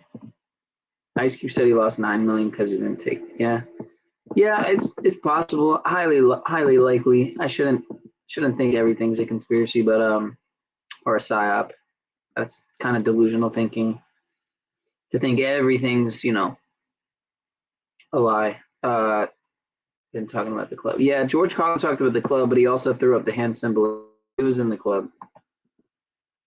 Doesn't mean you can't speak against it and detract it. Like go against it and get taken out. So yeah, indeed, they're all sellouts regardless. Yeah, good point. Okay, but he's not really sure. He just kind of believes it is. So he's guessing, and it turns out he guesses correctly, right? Alex Trebek, the host, says you are correct. The answer is, what is Mercury? Now, once you sell that soul, once you sign that contract, yeah. Just because Nabir guessed and turned out that his guess was right, does that mean he knew that the answer was Mercury? Does that mean he knew Mercury was the planet in our solar system that was closest to the sun? Hopefully your intuition says no, right? It feels like it's not really knowledge just because he guessed right. Knowledge seems to be more than that, doesn't it? So classically, when we define what knowledge is, we'll say it this way. Someone, we'll label it S, knows that something, some propositional statement, P, is true if and only if, 1, S believes P is true. So Nabir believes that Mercury is the closest planet to the sun. Number 2, P actually is true. Mercury is the closest planet to the sun. But also this third part, S is justified in believing that P is true. It's that third part that was missing in the previous example. Some justification in our heads that says, that's how I know it, right? That's how I know it. So one has to have reasons or evidence of some kind to establish that the belief is true. You can't just believe it, right? It can't just happen to be true. It has to be something that you have justified to yourself as true, in addition to you believing it, and it happens to actually be true. So a shorthand way of saying this is knowledge is really justified true belief. It's belief that you have that's actually true, that you have justified to yourself somehow. I know it. When you say I know it, you mean I have reasons to believe it's true, and it turns out that it actually is true. Yeah, doesn't that feel right to you? Doesn't that feel like what you mean when you say you know it? It means you believe it, it's true, and you have reasons to believe it's true. Doesn't that what you mean when you say you know it? Yeah. Okay. But think about these examples. Can you know any of the following? Can you know that the Bible contains God's word? Can you know that killing people is wrong? Can you know that George Washington was a US president? Can you know that dinosaurs existed on the Earth in the past? Can you know that there are at least 8 planets in our solar system? Can you know that Michael Jackson, or fill in your blank of favorite celebrity, was an emotionally troubled person? Now, the question really isn't so much can you know any of the following, but it's really, if you know anything, if you know any of these, how do you justify it? If you know any of these statements are true, or false, how would you know it? What is your means of justifying it? And that's really the question that we'll be taking a look at for the next couple of weeks. By what means can we know that a certain statement is true or false? Or are we just stuck saying, I just believe it? I don't really know it, but I just believe it. I mean, what would you need in order for you to know something? What would you need? What kind of justification would be necessary for you to know that dinosaurs existed on the Earth in the past? I mean, what sort of justification would you need for yourself to know that there are at least 8 planets in our solar system? I mean, what would, intuitively for you, what would be the thing that would justify knowing something? Traditionally, when we talk about justifying knowledge, there are 3 major theories. One is referred to as skepticism, right? And this is what Descartes was trying to fight against when we looked at Descartes earlier in our class. The philosophy of skepticism just says that you can't know anything. There is no real way of justifying beliefs. You just have beliefs. In this sense, you can't have objective, true knowledge. And there are various forms of this. I mean, there's localized skepticism versus global skepticism.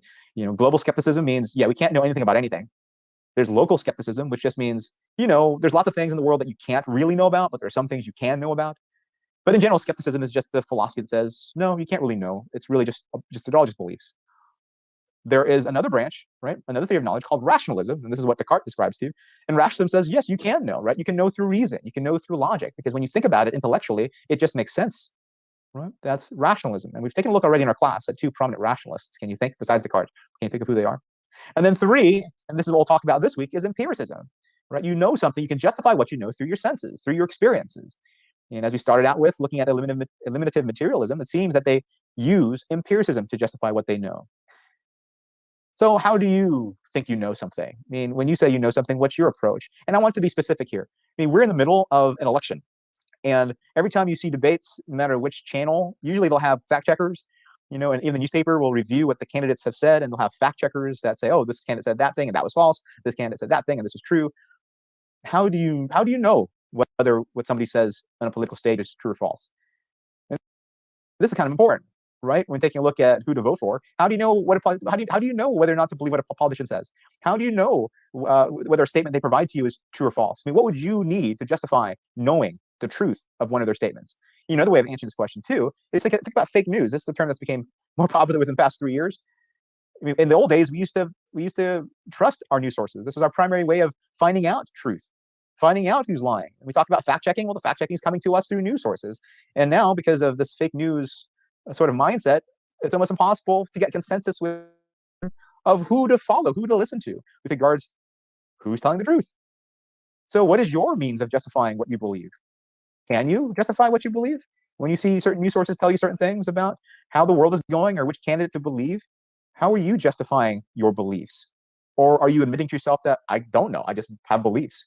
This is the question I want you to think about for this week's Flipgrid reflection. And then when we come back next class, we'll take a look at empiricism. Assalamu alaikum. In this video, we will discuss theories of truth. So theories of truth is the study about the nature of truth is another important discussion, how we can determine the truth of a proposition. In order to understand this important philosophical question, we need to discuss the following important theories of truth, in which the first one, correspondence theory of truth. According to correspondence, this theory, any proposition, statements, or sentence will be true if it corresponds with what affect in the outer world. This theory attempts to establish a relationship of an individual proposition with an individual fact in order to determine the truth of that proposition. This is to say, it relates language with a word. For instance, Pakistan is in Asia.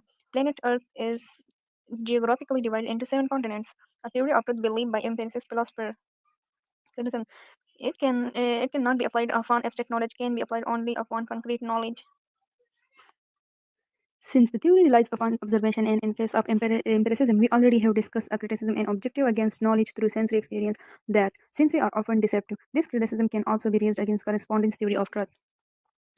Coherence theory of truth. According to coherence theory of truth, any proposition, statement, or sentence will be true if it is considered or coherent with a larger sentence of proposition. In case of coherence theory, an attempt is made to establish a relationship of an individual proposition with a large system of statements by speaking its coherency or consistency with the system to determine its. We relate language with language. For instance, we consider X as a person. So X is a good person, X is honest, X is intelligent, X is brave, X help other, X always tell the truth, X obey elders, X has robbed a poor person last night. In the given example, the last statement is inconsistent with all other statements because the other proposition portray a positive picture about the character personality of X, whereas the last one says something negative. Hence, the last one is believed to be false. Objection and criticism. Coherence or consistency, incoherency or inconsistency of a proposition with a system does not guarantee the truth falsity of that individual proposition. Sometimes the fault may be present in the system. The individual says the statement may be true. Coherence is finally melted down to correspondence. The system taken is a guarantee for determining the truth of a proposition itself is a totally unity of different individual statements. These individual statements propositions rely upon correspondence for their truth value. Pragmatic theory of truth. A theory of truth offered by pragmatic philosophers like C.S. Peirce, William James, and John Dewey. Pragmatism is an American way of life. It is the philosophy of practical people. Pragmatism is from a Greek word pragma, which means an act or deed. According to pragmatic theory of truth, truth is which works. Any proposition, idea, belief, theory, law, action, or decision will be true, correct, or good if it has practical result and consequences. If it is fruitful, if it has a social utility, it can be practiced in this world, or if it has a cash value. Objection and criticism. What type of result, consequences, fruits are being expected by people? As different people might believe in different results, as their taste may vary because of cultural relativism. Second criticism is that the result fruitful or positive for one may be the opposite for other. So different may arise among different individual groups, section, and term of consequences. Thanks for watching. Like, share, and subscribe. The ancient world was familiar with various forms of skepticism and relativism. Skepticism is the view that it is doubtful whether human beings have knowledge, either in general or in a particular domain. Relativism is the view that what is true is what people think or believe is true. Truth is nothing other than what is true for you or true for me. Sound familiar?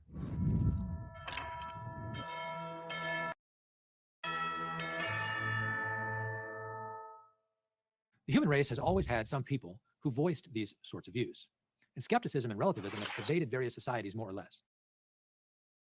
In ancient Athens, for example, there were people known as sophists, and the sophists worked diligently to promote skepticism and relativism among the population, and they did so for political purposes. One of the best ways to understand the figures of Socrates, Plato, and Aristotle is to realize that the form of life and thought they took up and called philosophy was precisely a form of opposition to the sophists, and at bottom, a form of opposition to skepticism and relativism. In the philosophical tradition that comes down to us from Socrates, Plato, and Aristotle, one of the fundamental convictions is that there is truth. There is eternal truth. Human beings do not invent the truth, but discover it. And human beings are capable of just that, discovering and knowing truth. These very points are good news to us, since human beings are made for truth, and we long to understand it. Skepticism and relativism are really forms of despair, and contrary to many philosophies of recent centuries, it is neither realistic acceptance nor courageous in any way to embrace the despair or resign ourselves to skepticism and relativism and dwell in the darkness they propose. One of the essential features of human beings is that we are capax veritatis, capable of truth. Thomas Aquinas provides a common sense understanding of how the formation and development of our knowledge works. First, knowledge begins in the senses. If we did not have sensory experience of the world around us, our minds would be empty. But we do have a wealth of sensory experience of the world around us. Thomas is confident that our senses tell us the way the world really is. The same conviction underlies all the modern empirical sciences. Second, knowledge is more than just sensory experience. All our experience is potentially intelligible. That means what is given in experience is able to be brought to light on a higher level, the level of understanding and explanation. Experience is like a treasure chest. It contains many truths of a higher order than experience itself. And third, in addition to experience, human beings have intelligence or rationality. Intelligence is essentially the ability to read our experience and bring to light what is intelligible within it. For example, each one of us has a finite experience of a few particular dogs or cats. But from our finite experience of particular dogs and cats, we're able to understand something of what a dog or cat essentially is. That is why we feed them differently, for example. Or another example. Each of us has experienced a few triangles or triangle-like things, such as a sketch on a piece of paper or a rack used in billiards. But from out of that experience of a few triangle-like figures, we know something about all triangles as such, a set extending to infinity. We can determine the area of a given triangle according to a universal formula.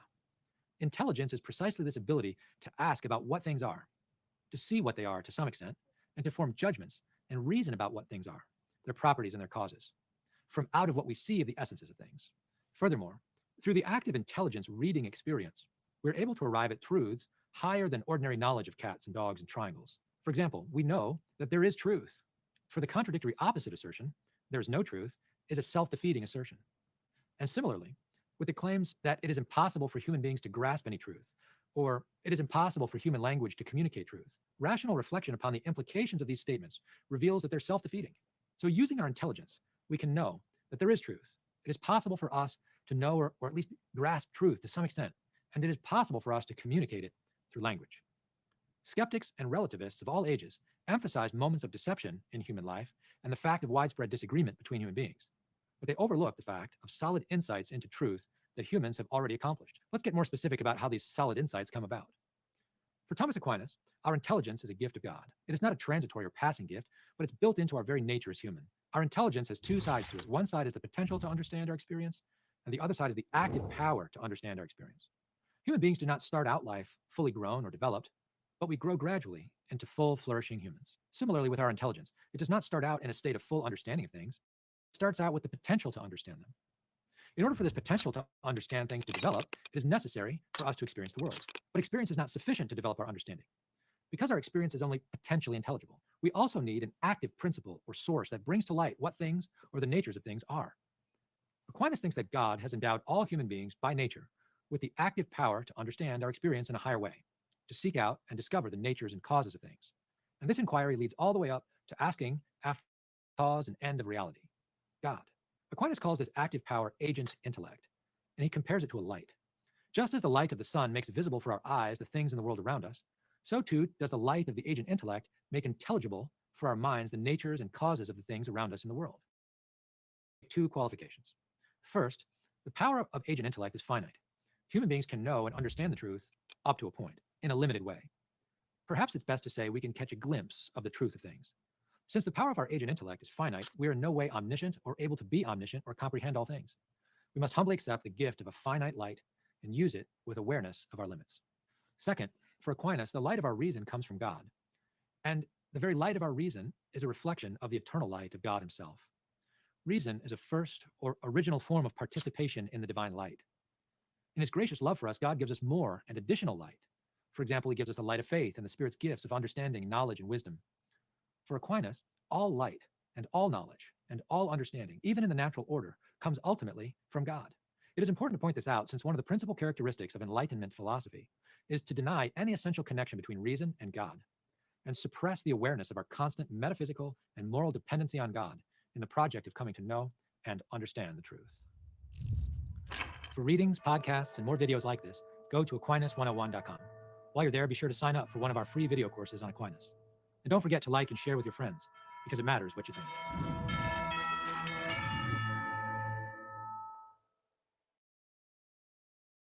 Who else is an accountant out there, and see if you can get connected with them and just chat with them about their path, because you'll be surprised about everyone's story. Everyone comes from different. Hi guys, today we're going to continue our work on epistemology and think about some theories of truth. So remembering there is lots of components to knowledge that philosophers have debated, including justification, beliefs, certainty. One other one that philosophers debate is truth.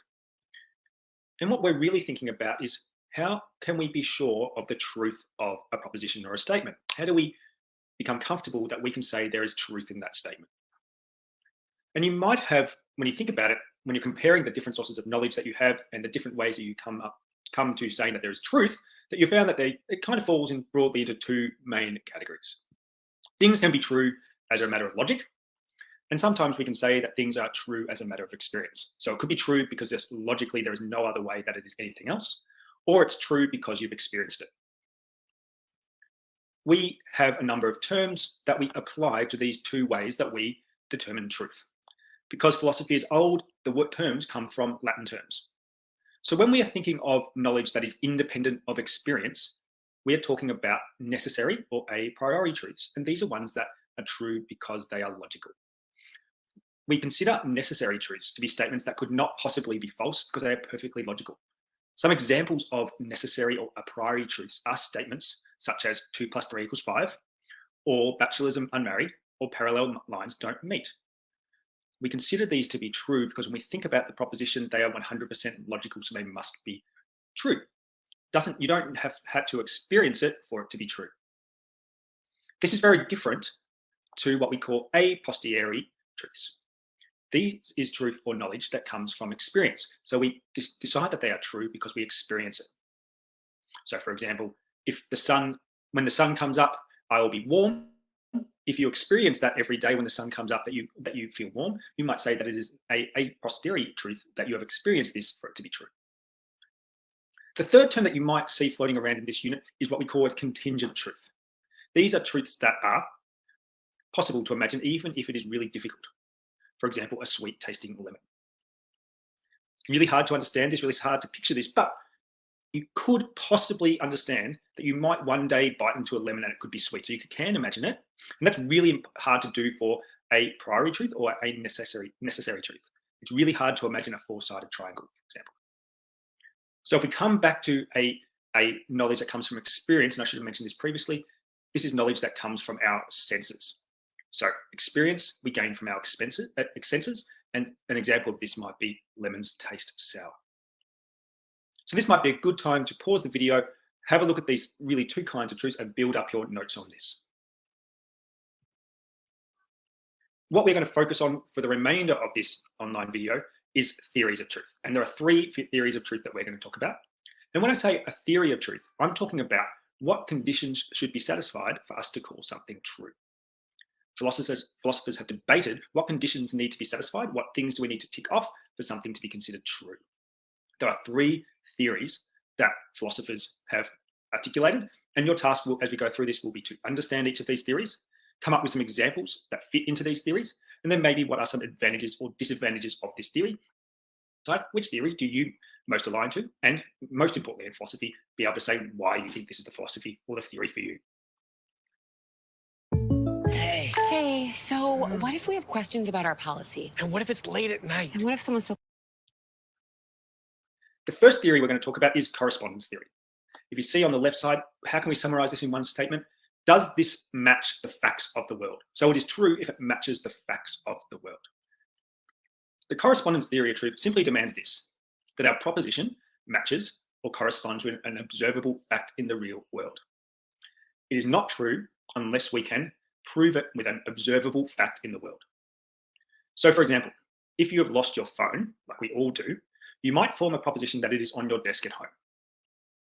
We can check the desk to confirm that there is a phone there and that the phone is yours. If we do this and we find the phone on your desk and it is your phone, we tick the boxes and we can say that our proposition that the phone is on the desk is true. And we've used an observable fact, we've actually seen your phone on the desk, to make it true. So we use this theory all the time. It might actually seem really obvious and trivial for you that this is a theory of truth.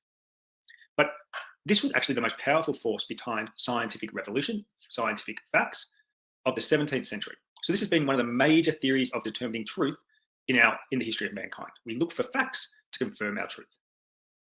However, if we are talking about an observable fact in the real world, we're relying on something that some philosophers say is flawed. We're relying on our senses. So if you start to think that the senses are flawed, you might suddenly go, well, the correspondence theory has some issues. So this then comes back to the question whether you think we can trust our senses. And I've got some examples for you. And if you're really interested after this slide, you can pause it and copy that YouTube link at the top, and it'll go through some more flaws in senses. That's quite interesting. It's about a 3-minute video. But can we trust our senses? What do you see? Have a good look, and you might see something different to the person next to you or to someone else in your house. Some of you might see a man playing the saxophone. If you focus on the black area on the left side of the image, you'll probably see a guy playing the saxophone. Some of you might have seen the woman and focused on the white side of the white part of the image. So can we really trust our senses if we look at the same image and see two different things? You might be now seeing both of them at the same time and going a bit cross-eyed. What do you see here? Surely you're seeing on the left side of this shape 3 cylinders at the end, and then you assume that they all connect to the right-hand side, the base of the shape. If you actually look at this image analytically and look at it really hard, you'll see that it's actually a flaw in this image. The middle cylinder does not connect to the shape, and we've been flawed by our senses. So can we really trust our senses if just 2 simple examples like this have proven that they're fallible? Who was a big proponent of this? Someone that we've talked about before?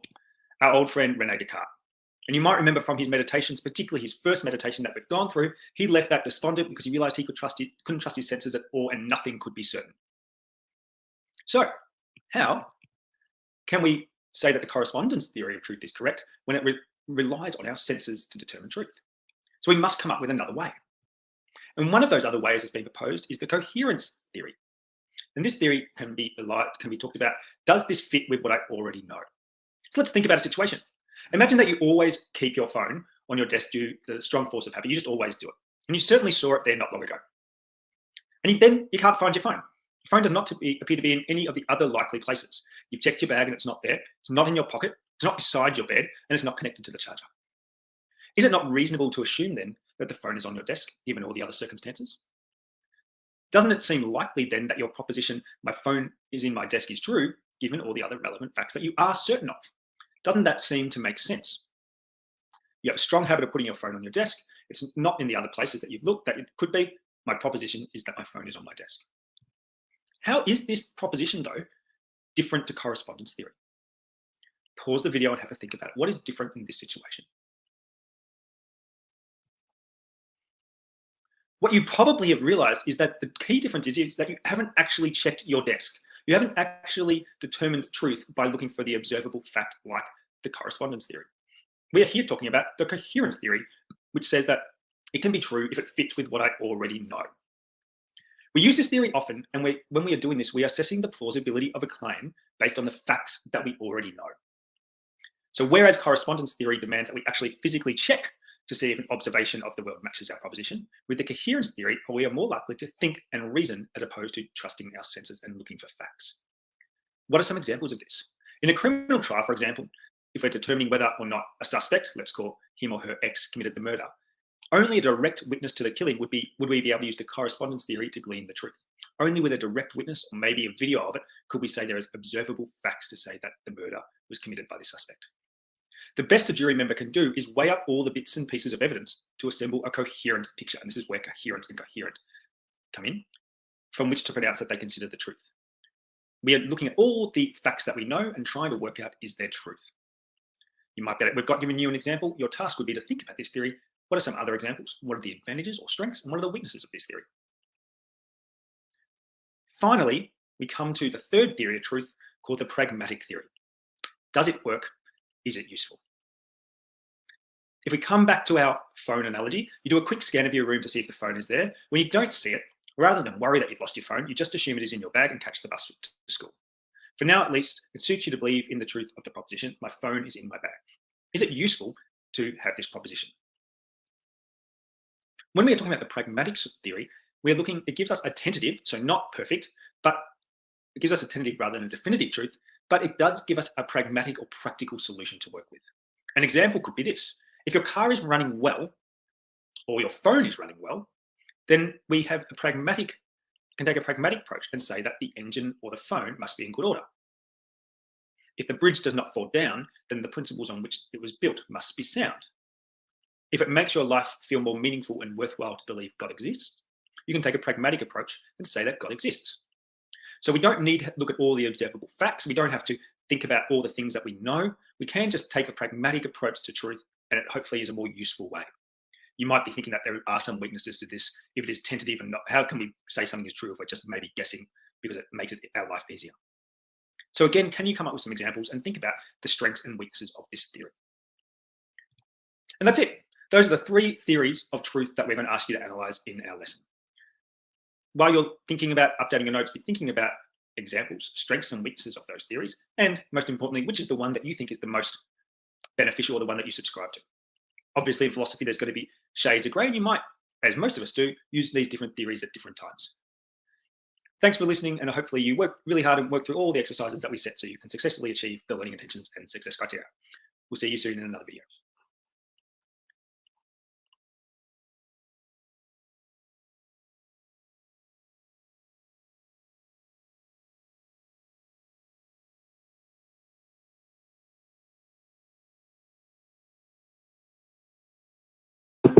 Yo, yo. All right, I think I'm done. I think that's a good enough intro to epistemology, ontology, pragmatism, in regards to philosophy, et cetera, et cetera. Peace and blessings, and I'll see you guys soon. Much love.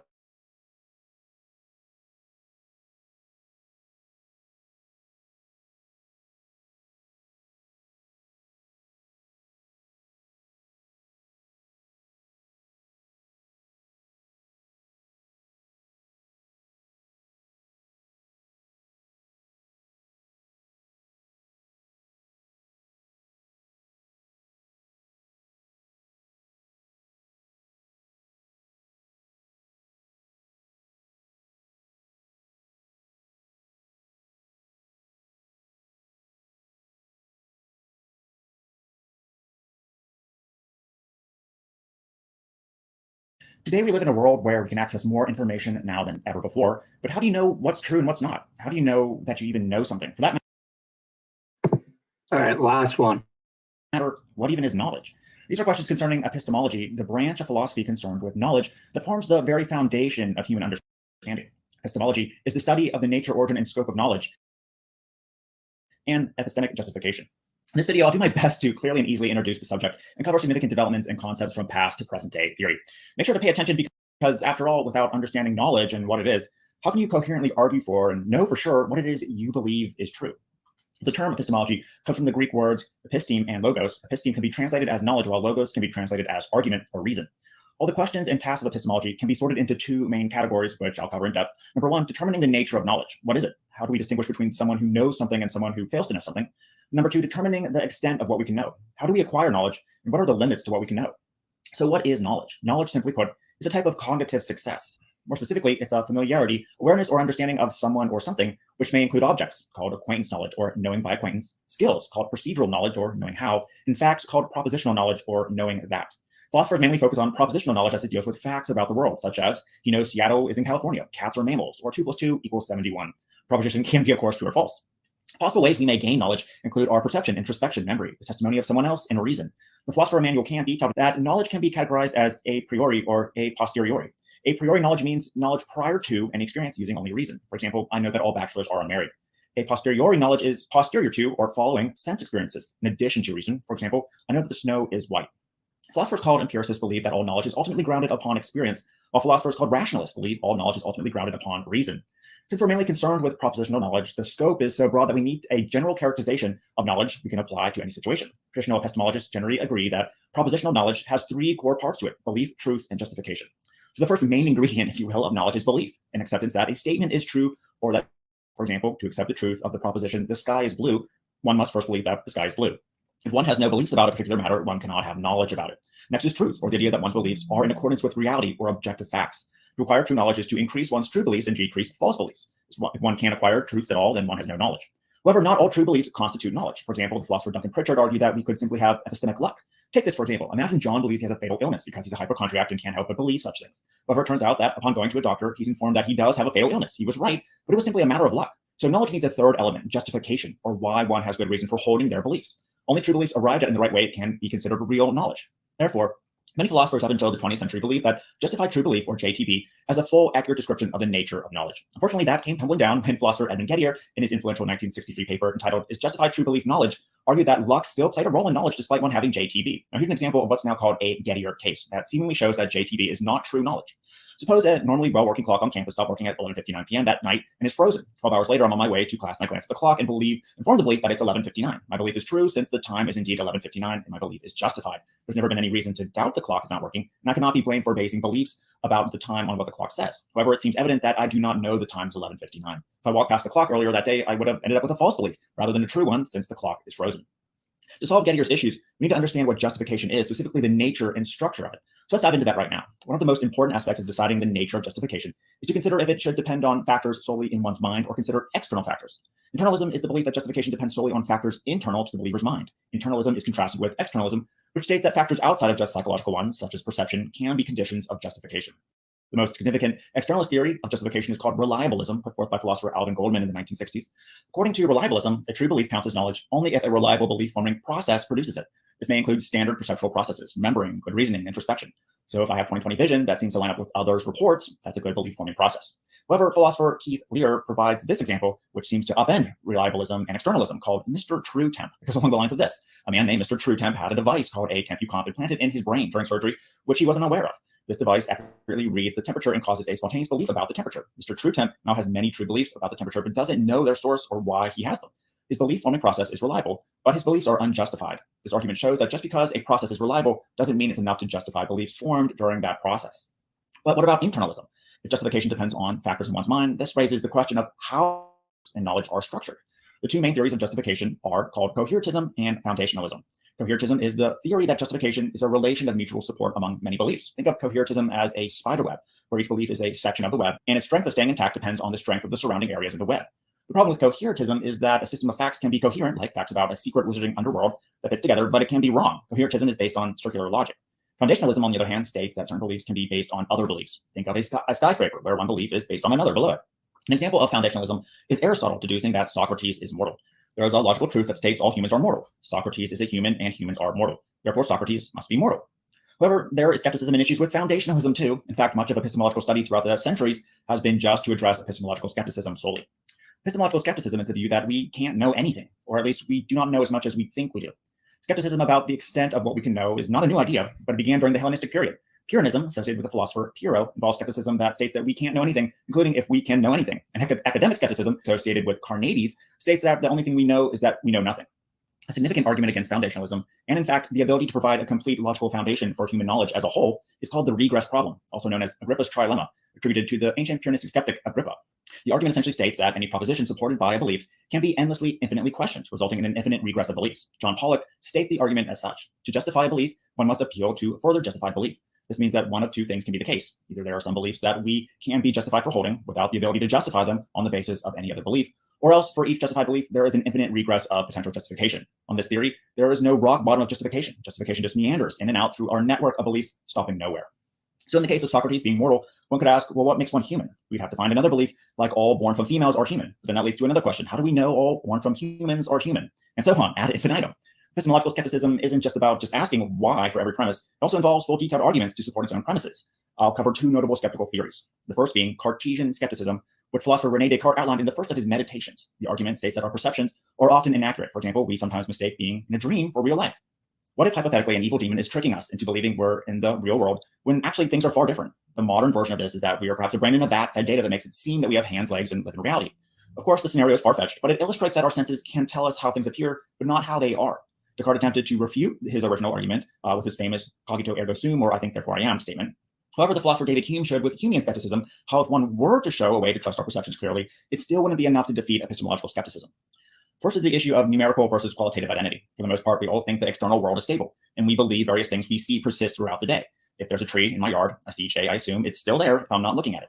This can be outlined as the following. I have had two sense experiences of the tree, one this morning and one in the evening.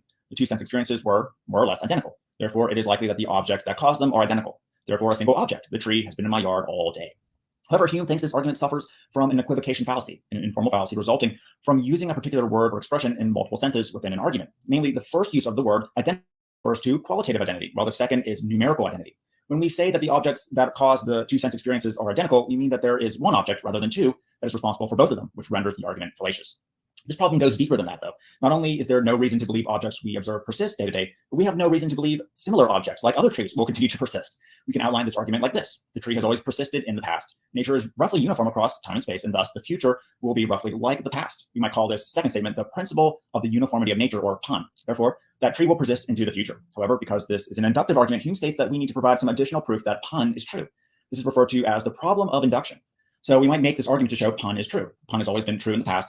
Nature is roughly uniform across time and space, and thus the future will be roughly like the past. Therefore, PUN will be true in the future. However, this argument's second premise is just PUN restated. Thus, it's circular, meaning that we haven't solved the problem of induction, and thus skepticism about knowledge remains.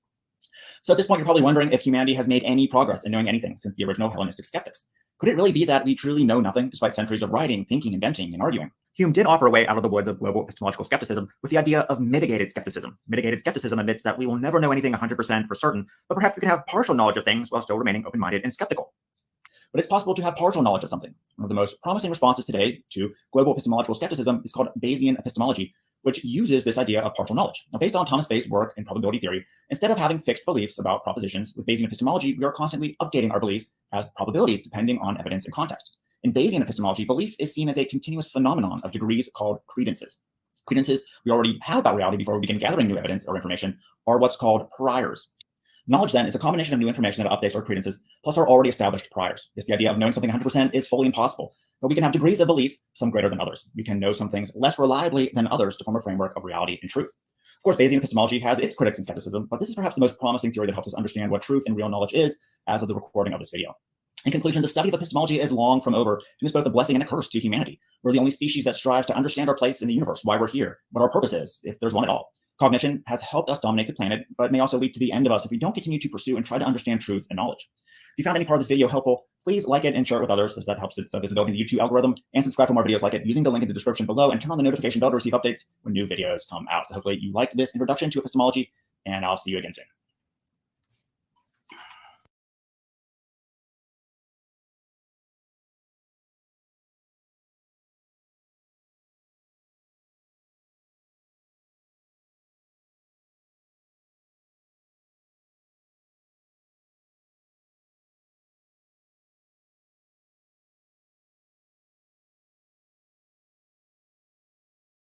This is how I'd use ChatGPT and AI to help start and automate an Amazon.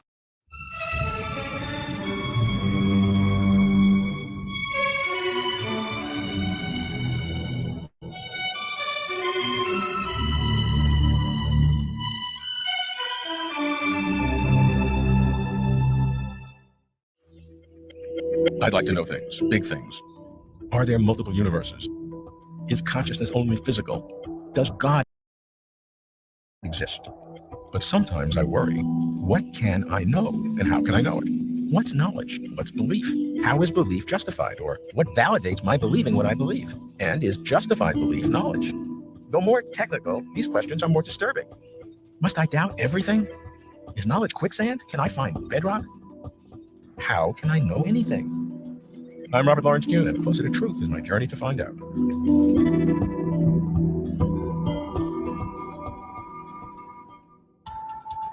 Am I serious about knowing knowledge? If so, I should speak with philosophers who focus on epistemology. Pleasantly, several participants in a conference I'm about to attend focus on theories of knowledge. The conference is on theology and the natural sciences. It's called The Quest for Consonance, and it's being held at Notre Dame. What's more, one of the leading philosophers of epistemology is a professor at Notre Dame, the perfect person with whom to start, Robert Audi. Robert, Closer to Truth is my passion, and for years we've been exploring cosmos, cosmology, consciousness, brain, mind, the nature of meaning, is there a God, with some of the top thinkers in the world. But if I step back from that, there's a deeper question in terms of how do I know what I know? What is knowledge? What is a belief in something? You're talking about epistemology as the theory of knowledge. I think it should be construed as the theory of knowledge and justification. Usually what you know, you're justified in believing, but there are exceptions. In my view, philosophy should, when possible, defend common sense. So I think I know a lot about my surroundings right now, perceptually. Seems to me I also remember how I got here, and I hope I remember times way before that. I think I know something about the future. Immediately, I'm going to raise a hand to give an illustration, but even the distant future. So how do we know? Well, knowledge is belief connected with the fact known in the right way. So when you see a hand, the hand affects you. And if it does it in the right way, you know there's a hand before you. But it could do it in the wrong way. It could just activate a machine, which causes you to hallucinate a hand just like it, when there's actually a lead shield between you and me. So we have to know how the world affects us to understand whether we know. I'm taking knowledge to be constituted by belief. Knowledge is always of truths or realities. Belief is not. And one of our problems is to decide when we merely believe and when we know. So if you do know the future, presumably it's because something that causes the future event you know also causes your belief in the right way. You can have knowledge of the future when the evidences that connect causally with the future event also lead you to believe that that event will occur. So if I intend to raise my hand, my intention is a kind of evidence that feeds right into my belief, making it knowledge that I'm going to raise my hand. Now, skeptics will say, yes, but there could be some the causal chain. Well, there could be, but normally there isn't. And as I said, I'm defending common sense. Now, of course, we have self-knowledge too, but that can be limited. So it's one thing to say you can't be in pain without knowing you're in pain. It's quite another thing to say that you're right about all the things you believe. Some people like to whitewash their self-description. So they take themselves to have all manner of beliefs that we may know from their behavior they don't really have. And one of the things we get at in epistemology and philosophy of mind is the limits of self-knowledge. We started with belief and knowledge, and the justification is what makes the belief into knowledge? Well, no, because you can have justified true beliefs that are not knowledge. Bertrand Russell, I think, had a case of someone entering a room with every expectation that the clock therein was accurate. It happened to be noon, and the clock, which was stopped, happened to read noon. So the person had a justified true belief that it's noon based on that clock, but didn't know because the clock was stopped. Right. How then do you define justification in this? Very broadly speaking, justification for believing something is a matter of having some ground that supports the proposition, which you can get at through memory, through perception, of course, through reasoning. But there's a priori knowledge, which is roughly knowledge by reflection, by the sheer use of reason. And a priori knowledge is what we have when we have logical knowledge, knowledge of pure mathematics, and on many views, including mine, basic moral principles. Now, go to the ethical case for a minute. Everybody agrees that if you're in pain, you've got a reason to change things, to get rid of the pain. And it doesn't take much to get people to agree that once you see that others are like you'll see that there's a reason not to cause them pain as well. So that's one of the ways we very naturally move from self-interest to altruism. The idea that there is reason, objective reason not to cause pain, that idea does not seem to me to be merely empirical. So avoiding pain is crucial for moral standards. So I've argued that principles like that are knowable through the use of reason. Okay, let's see if I'm getting this. Epistemology is the theory of knowledge. Knowledge is deep truth. Belief is opinion. Justified belief means we have good reason to believe what we do, even if the belief is wrong. But even justified true belief may not be the deep truth of knowledge. I like the distinctions. They make me think critically about what I think I know or believe. But pursuing knowledge and belief seems a slippery slope to skepticism. I find myself starting to doubt everything.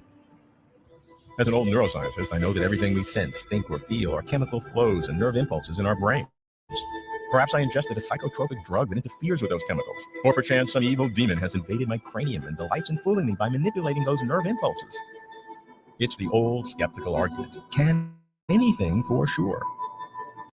Can you rely on 911 to save you in today's America? Many Americans naively believe that if a criminal attacks them, they can call 911 and have the police there in just a few minutes. But how long does it really take police to respond to 911 calls on?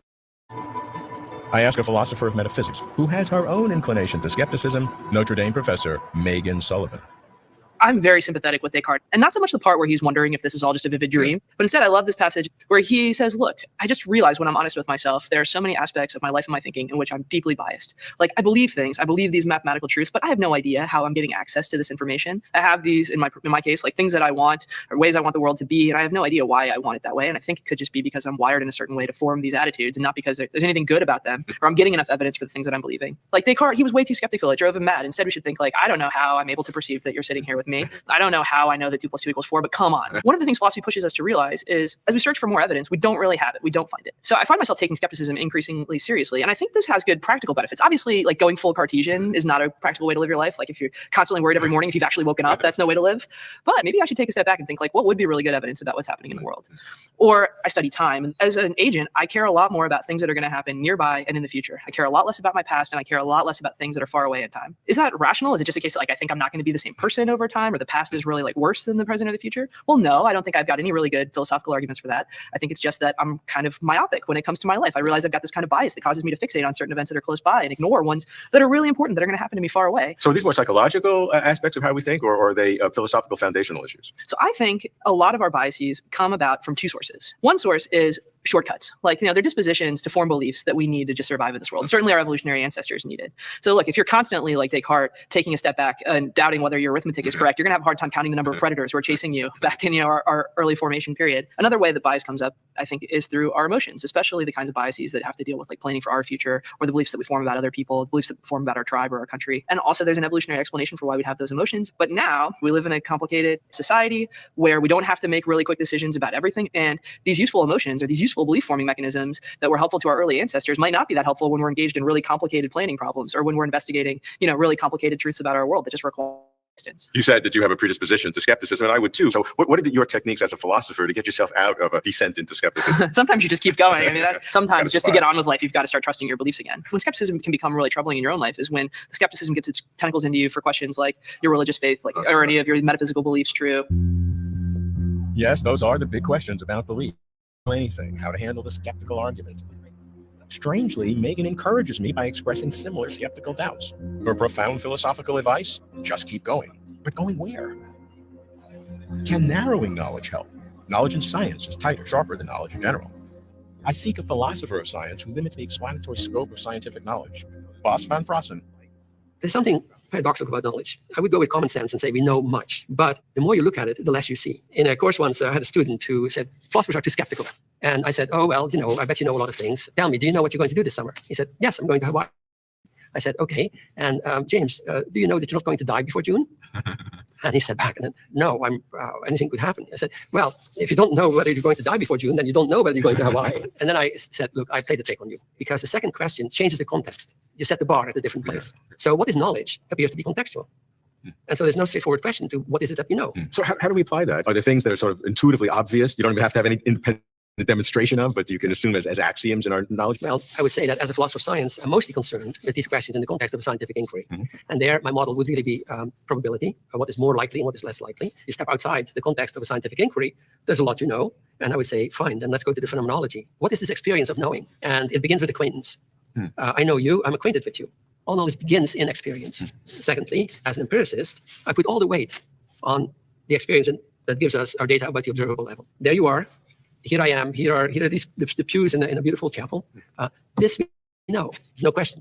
And that's where the scientist too starts. Yeah, but you can start going down the skepticism path. Well, how do I know that? I know that because there are light photons that are bouncing off this, and everything's absorbed but brown, and the brown hits my retina, and then that goes through the optic nerve and the lateral geniculate body, and then into the thalamus, and then into the occipital cortex, and then flowing around the brain. That's how I know this is brown. But how real is that? Well, if I listen to your reasoning, I think that it begins to throw doubt on the idea that I know this brown piece of wood. Yes. But how does it throw doubt on the reference of this word, brown piece of wood, when you were relying on the reference in words like photon, which surely is more problematic? How could you do that? How could you throw doubt on my knowledge of this pew by using terms whose reference is much more problematic? Yeah, that's a good question, but I'm not sure that helps me get to more confidence in the brown. It makes me, even more swirling around. I mean, but you see now, I've just shown there was a problem with your argument. Right? It's a problem in the argument. I'm not sure that it gives me any more confidence. Well, because there's a causative a trail here that might have been illusion. It's a false confidence. Right. But now, does that give you less confidence in this talk about photons that you engaged in? No.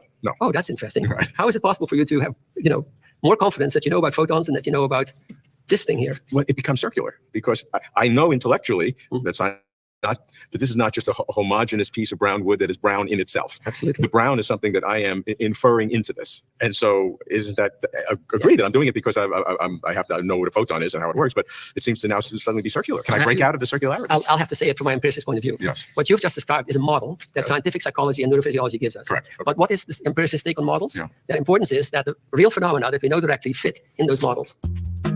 Hey, real quick, if you sell coaching or courses online, you need this blueprint that I put together for you. The most powerful, most... Probabilities relying on experience, I'm feeling woozy. Some God-fearing friends suggest that I shift my gaze and look transcendentally, that the only way to escape skepticism of the physical world is to venture beyond the physical world. But what's the evidence? I ask a Jesuit priest who focuses on ways of knowing in science, philosophy, and religion, the dean of the philosophy faculty of the Gregorian University in Rome, Louis Caruana. As you know, when scientific mentality started growing, of course, the methods of science started having a new source of evidence that came through observation, which was there before, but then we have experimentation and predictability of these observables and so on. Now, what is evidence? Is evidence just limited to what we can see and touch. I think the problems arise when this need for evidence, as we have in science, is extended over to religion, let's say, and theology. So evidentialism is a philosophical position according to which we should not accept anything that we cannot have evidence for ourselves. And therefore, somehow religious beliefs and affirmations are undermined in this way. And the major problem with this kind of argument is that we forget other sources of epistemological justification. And one of the major sources is testimony. Even within science, you cannot have all the evidence yourself. Even if we're just talking about perceptual experience, we need to depend on other work in science and so on. So this idea of testimony is very important in theology. As you know, religious traditions contain epistemological affirmations by resorting to testimony. One interesting point which we need to consider here is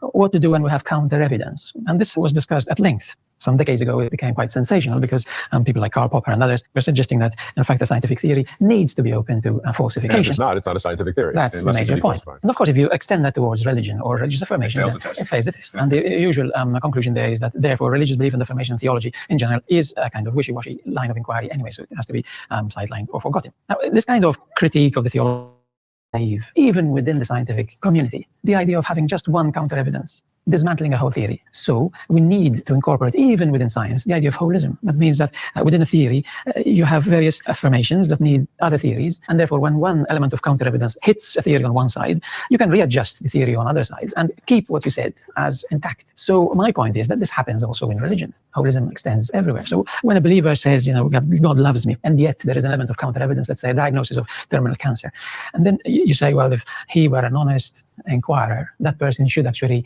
stop believing in God. However, I think the same dynamics that we saw on the scientific side should in fact apply there as well. And what does the religious believer do? Acknowledging a kind of effective link between himself and God, he could readjust his other affirmations and try to understand things differently in his life without abandoning affirmation that God loves him. If I believe in something science, I should be able to prove it to you. But if I believe something that God loves me or I had a religious experience, I can tell you, but that doesn't prove it to you. But you're saying the commonality is how robust each needs to be in terms of a holistic understanding of the theories, either in science or religion. They are similar on that front. On that one front. Yes, That's on other fronts, they are quite different. Right. Because in religion, I think affirmations are just an effective link also with the affirmations we make.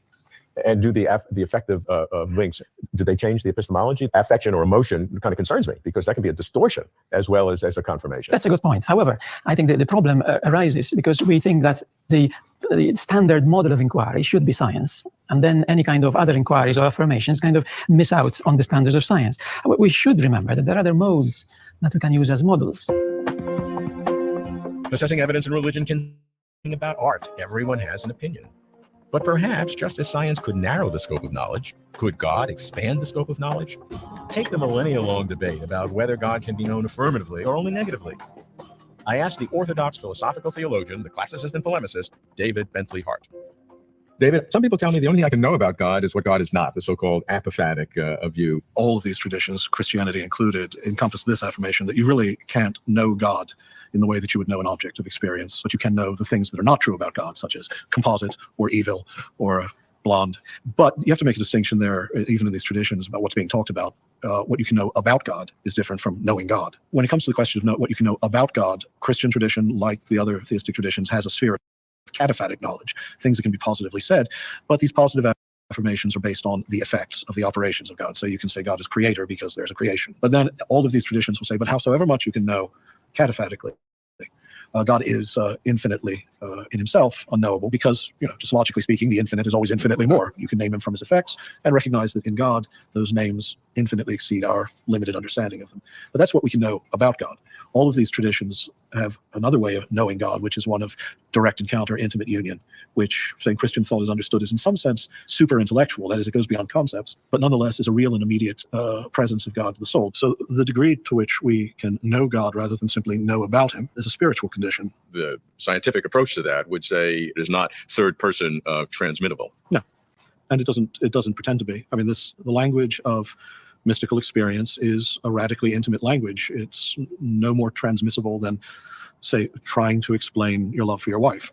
You can put it in words, but you can't directly communicate it. But so what? I mean, it may be true that at the empirical level, we have these needs as the result of our social, our physical constitution. Those are the physical correlates of our existence as spiritual beings. There's no contradiction there. It's simply the mode in which they're expressed at the level of our physical mortal lives. Do you ever feel afraid to do the things you know you should do, but you don't? Hey, it's John Asrath, founder of NeuroGym, a company dedicated to using the most advanced technologies. These self-sabotaging behaviors will kill your self-confidence. I seek knowledge of ultimate reality, but what's knowledge? How what is actually real from what I believe or hope is real? Epistemology provides ways to think about knowledge. What can we know and how can we know it? Knowledge is deep public truth. Belief is superficial personal opinion. Justified belief means being rational in personal opinion, even if it's not true.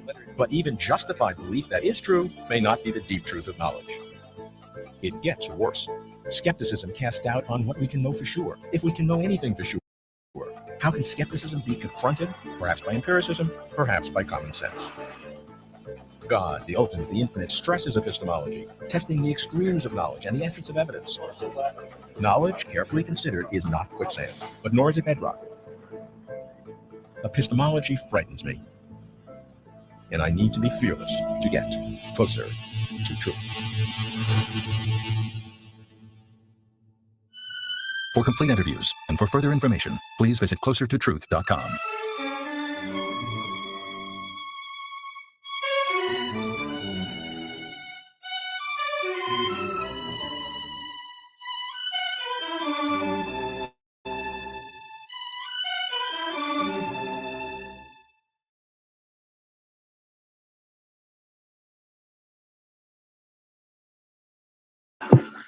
All right, I guess that's that. What better time to end than 4 hours and 32 minutes? 432, like 432 hertz. Probably what I'm going to listen to go to bed. Much love, y'all. Take it easy. See you soon enough. Guaranteed. And I will probably also do a stream on Maslow's hierarchy of needs that you see here, this chart. Yeah, definitely gonna do that if I remember. All right, much love. See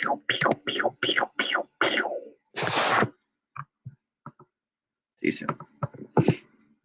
Peace and blessings. I love you, brothers and sisters.